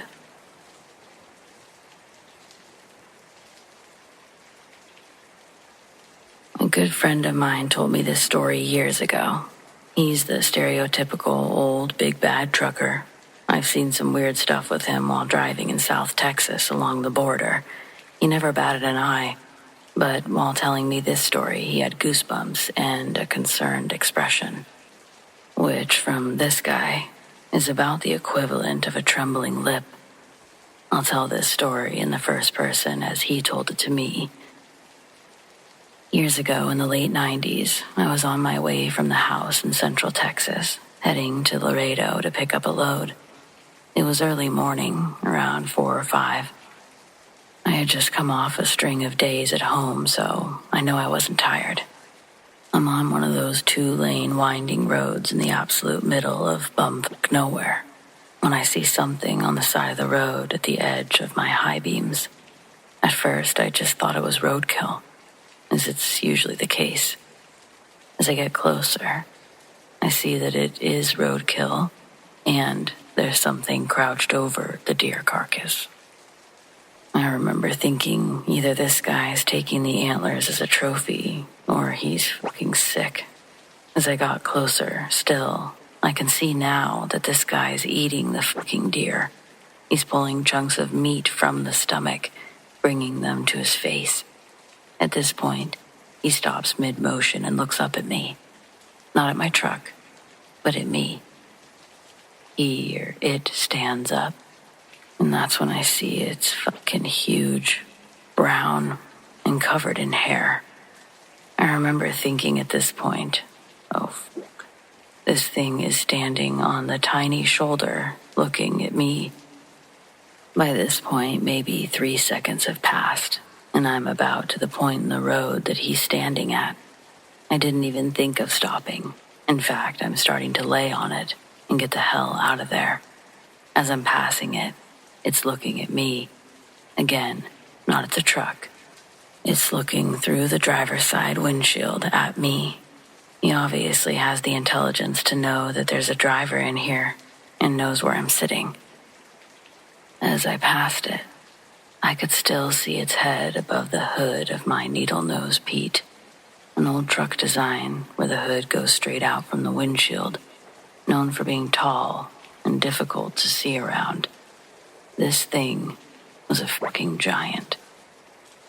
I don't know if it makes sense, but I remember seeing human intelligence in its eyes. It scares the shit out of me. Sorry for the wall of text, but I figure it's a story worth sharing.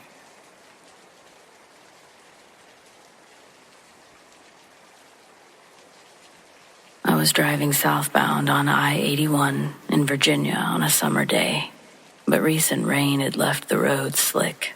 I was taking it slow, carefully navigating the wet pavement while faster vehicles zoomed past me. One car shot by at a breakneck speed, easily 90 to 100 miles an hour. I glanced over to where my mother and nephew were asleep in the bunk behind me. I had been about to make a comment on the driver's reckless speed, but seeing them peacefully asleep, I mumbled my frustration to myself instead. About a mile down the highway, I noticed the same car again. This time, it was airborne, crashing violently into the side of a semi. The impact ripped the trailer open. The load, marked as hazmat, spilled across the road. The sight was surreal.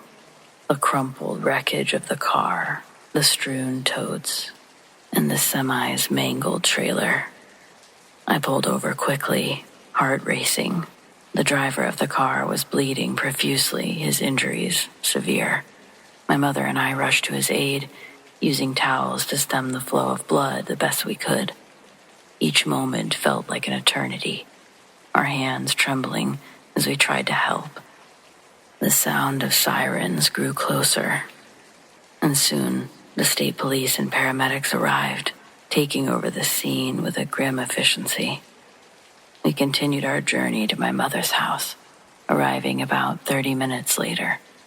The house was quiet, a stark contrast to the chaos we'd just left behind. As we settled in, we turned on the news, hoping for some information about the accident. The headlines were stark and unforgiving. The driver had died. And then just one of those weird, unnecessary but chilling realizations struck me. My offhand comment to myself about the driver having a death wish had taken on horrific weight. I couldn't shake the eerie feeling that my words had somehow been a dark premonition. And that little coincidence just haunts me.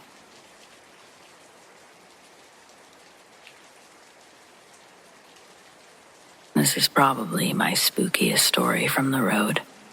And to this day, I still have no idea what the fuck I saw. So I was in the Virginia, Maryland area.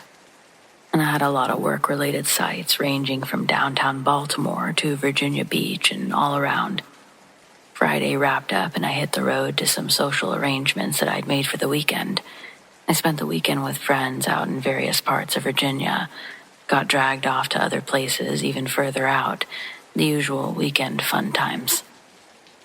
It's late Sunday when I have to leave, or I'm not going to be able to get home in time to start my thankfully late afternoon Monday. I'm fully rested. I didn't do any drinking. I'm not into drugs. I'm on the highway at about 3 a.m. in the middle of bumfuck nowhere, between Roanoke and D.C. Absolutely nobody is around. I'm cruising along in the left lane simply because nobody else is around. No headlights for the past hour. No taillights either. No road lamps. It's dark. It's mildly damp. It's foggy. I have the music up. I'm feeling good. All is fine. And then I just happen to look to the left, and there's a fucking dog barking at me. A German Shepherd in a car passenger seat. Somewhat blue glow from the instruments inside the car, and it's got its face to the window, and it's barking its head off at me. I got a good hard look at it too, because at first my brain is not registering cop car dummy. I'm doing 90 in a 75. I promptly have an oh shit moment when the dog, the instruments, the White Crown Vic light bar all click in my brain after a second hard look.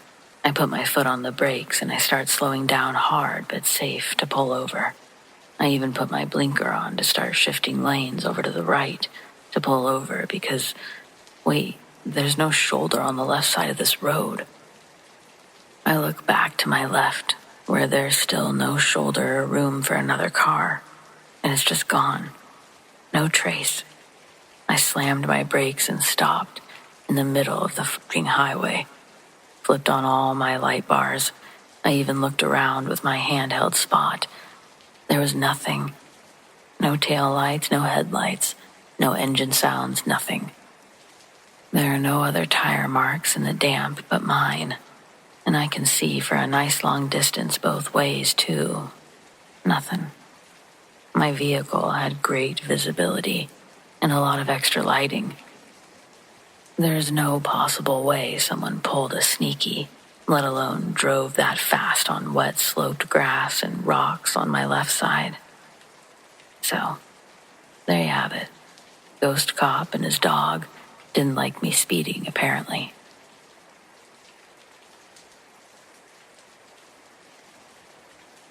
My son introduced me to this platform, and I've truly enjoyed reading all of your stories, so today I finally decided to sit down and share one of my own. In my early 20s, I was a manager at a KB toy store. One night, it was just me and another girl getting ready to close. I think our third closer had to leave early because she got sick or something.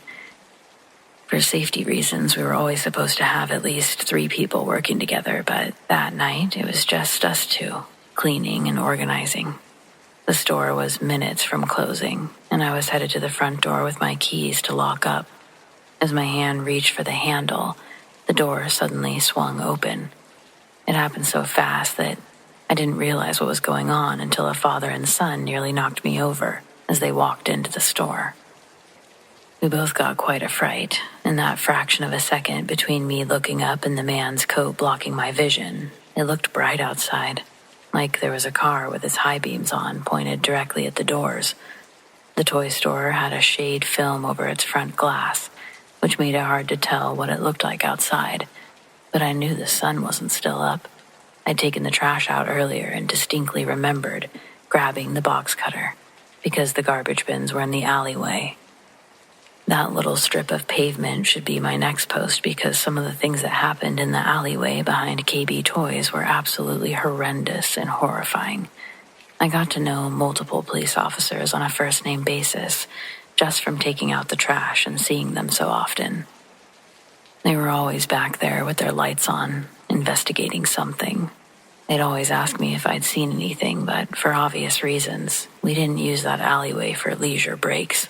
We didn't use it for anything besides a trash dash. That's what we called it. But before I get more sidetracked, let's get back to the main subject of my story. It was pitch black outside and rainy during my last trash dash. But in that sliver of a view from the door that was opened, it was daylight. I caught myself before I could ask aloud, "Wait, was that daylight?" Thinking how absurd that question would sound. I made a quick, discreet glance at my wristwatch. My mind snapped back to reality when I saw that there were just 2 minutes until closing. Despite their grand entrance, I still managed to put on my best smile and welcome the customers into the store. Their ages and appearances aren't that important to the story, but by the way that they were dressed, I assumed they were foreign, French maybe. The only reason I thought French was because they're known for their style. And both the man and the child, they were dressed sharply. Their shoes were shiny and looked like they were both looking down and playing some miniature Game Boys when they entered, which partially explains why we collided. I'll also add that the man didn't apologize or even acknowledge that he'd bumped into me. I instinctively said sorry, but he just looked at me like he was annoyed that I'd grazed his coat with my forehead. The holiday season was around the corner, and there were rumors that higher-ups were acting as secret shoppers, firing employees on the spot for not upholding store etiquette. I don't know how true that actually was, but I wasn't taking any chances. This guy smelled like a corporate rat, literal and metaphorical, as I could smell his cologne from our brief encounter. The little boy standing next to him had clearly never had to work a day in his life. It was obvious that they were far from home, wandering into a KB Toys in that neighborhood at that time of night. Whatever they got would have probably been taken at knife point before they made it back to their car. Joking, but not joking. However, they didn't end up buying anything. They didn't even browse the recently organized shelves. After their initial steps into the store, the man's irritated expression changed. His eyes squinted as he began to look around. Pretending to be occupied with a task, I walked over to the Lego play corner to re-sweep the already swept floor. Anything to make it look like I wasn't staring at him, wishing that the universe would send this rude, confused man out of my store so we could close. But instead, the energy I sent out seemed to influence the man to engage me in conversation. I heard him shout, "Lady, you sell Macs?" Having no clue what he was talking about, I asked, "What?" He repeated himself, and I said, "I don't think I know what you're talking about," genuinely confused. I directed him to the toy trucks, the Mac ones, but that suggestion only made him angrier. He asked if I was stupid, started yelling at me about apples. The berating continued, and I couldn't answer his questions, of course, as if I were the one causing his problems by intentionally playing dumb. To top it off, he called me a racial slur before he and his son stormed out of the store. As soon as the doors closed behind them, adrenaline kicked in, and I sprinted to lock them shut. The encounter wasn't traumatizing, but I would think back to it from time to time, replaying the interaction in my mind, handling it more authentically in my thoughts. Despite that, it's never been fully forgotten. Even after I moved away for more than 2 decades, wouldn't you know it, after 30-odd years and the passing of my dear parents, I inherited the house that I grew up in. Over the years, the town had grown, notable businesses had set up shop, and the city began to expand exponentially. It was like entering a whole new area when I returned. Only the street names remained unchanged, although plenty more had been added to the signs. All the buildings were replaced with new ones, and all the old businesses inside were replaced with new businesses. The road I was on took me past where the KB Toys used to be. That parking lot was practically unrecognizable. Tons of construction had turned it into an outdoor mall, but the original structures were still there. Their bricks didn't match the newer, smoother buildings connected on either side. I instantly knew which building had been my KB Toys, but what it had been turned into made the hair on the back of my neck stand up. There, where the big red and yellow KB Toys logo once hung, was now a silver apple logo encrusted in the bricks. Like the city, I grew alongside technology. I have an iPhone in my pocket right now, but never had I thought about my ranting racist customer story as a potential time slip. Not until I saw that Apple logo. Now, don't get me wrong. That man is still an ignorant racist in any timeline, but here in 2024, if someone asked me about a Mac or Apple, I'd know exactly what they meant. This realization kind of blew my mind, and all I could do was pull into the parking lot and sit there, questioning reality. I guess that's why I mentioned the daylight they seemed to come in from. The whole encounter from start to finish left me feeling uneasy. Then for it all to come back full circle kind of sent me off the deep end.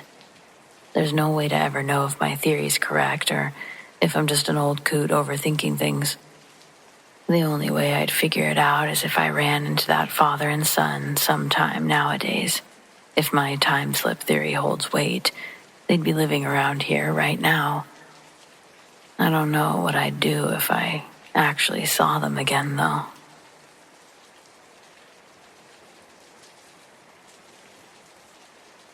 When I was 13, I spent a month at my uncle's ranch. He was short on help, and I wanted to learn how to see the mountains.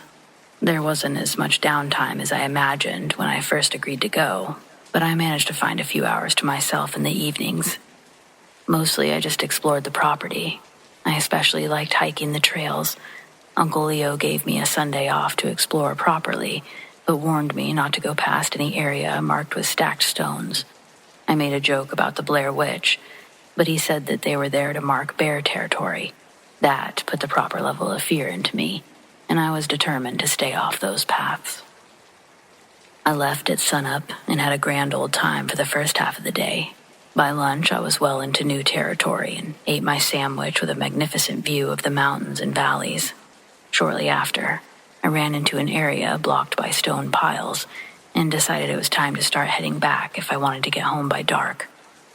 Just as I turned around, I heard a dog whimper behind me. The week before, my uncle's dog had gone missing, and we'd just about given up hope on finding him. I looked back just in time to see him walk behind a tree, and I called after him. I couldn't just leave, so I got the rope out of my bag and I went to go fetch him. I kept calling for him the whole time, but he wouldn't come out of the thicket. I could only see his face through the brush, but he was still whimpering, so I thought he must be hurt. I cut back the overgrowth as best I could. I only had my eyes off of him for a second, but when I looked back, he was gone. There's no way he got out that fast or that quietly, but he wasn't there anymore. I called for him again and looked through the surrounding brush. There was no sign of him. I didn't want to leave him with bears, but I didn't want to be out there alone past dark either. Ultimately, I settled for going back and getting help and a few guns. I must have wandered further than I thought because the stone piles weren't nearly as close as I expected. I went in circles for 10 to 15 minutes before I finally got going far enough to find them. I barely made it half a mile before two of the other hands rode up on four-wheelers, hooting and hollering. Jay hopped off and ran over to me while Marcus shouted, "We found him," into the radio. My heart sank. I thought that there had been some kind of accident or Leo had a heart attack, but all the fuss was over me. When it was finally calm enough for normal communication, I learned that everyone came looking for me when I didn't return on Sunday. It was now Monday evening. They'd been looking all day, and an actual search and rescue team was on the way. Even my parents were on a plane. I've never before or since been so confused in my life. I'm still confused. I'd forgotten all about Buck until it was my turn to explain. When I got to his part of the story, my uncle turned white, told me whatever I saw wasn't Buck. Buck came home that Sunday morning, an hour or so after I left. It couldn't have been him, but I saw him. It's not like I caught a glimpse of a random animal as it was running away. I saw that dog, only it wasn't him. I couldn't have looked for Buck for more than a half hour at most, and that's stretching it. Yet I had lost almost a full day. I never saw the sun go down. I never watched it rise. But I left Sunday morning and came home Monday evening. God, it sounds like a bad riddle. And I guess in a way it is a bad riddle, because what the hell happened? Besides a few scratches from digging through the overgrowth, there was nothing wrong with me. I was starving and more tired than I'd ever been, but that seemed understandable given the amount of stress I was under. I don't know, but if any of you have the answer, I'd sure like to hear it.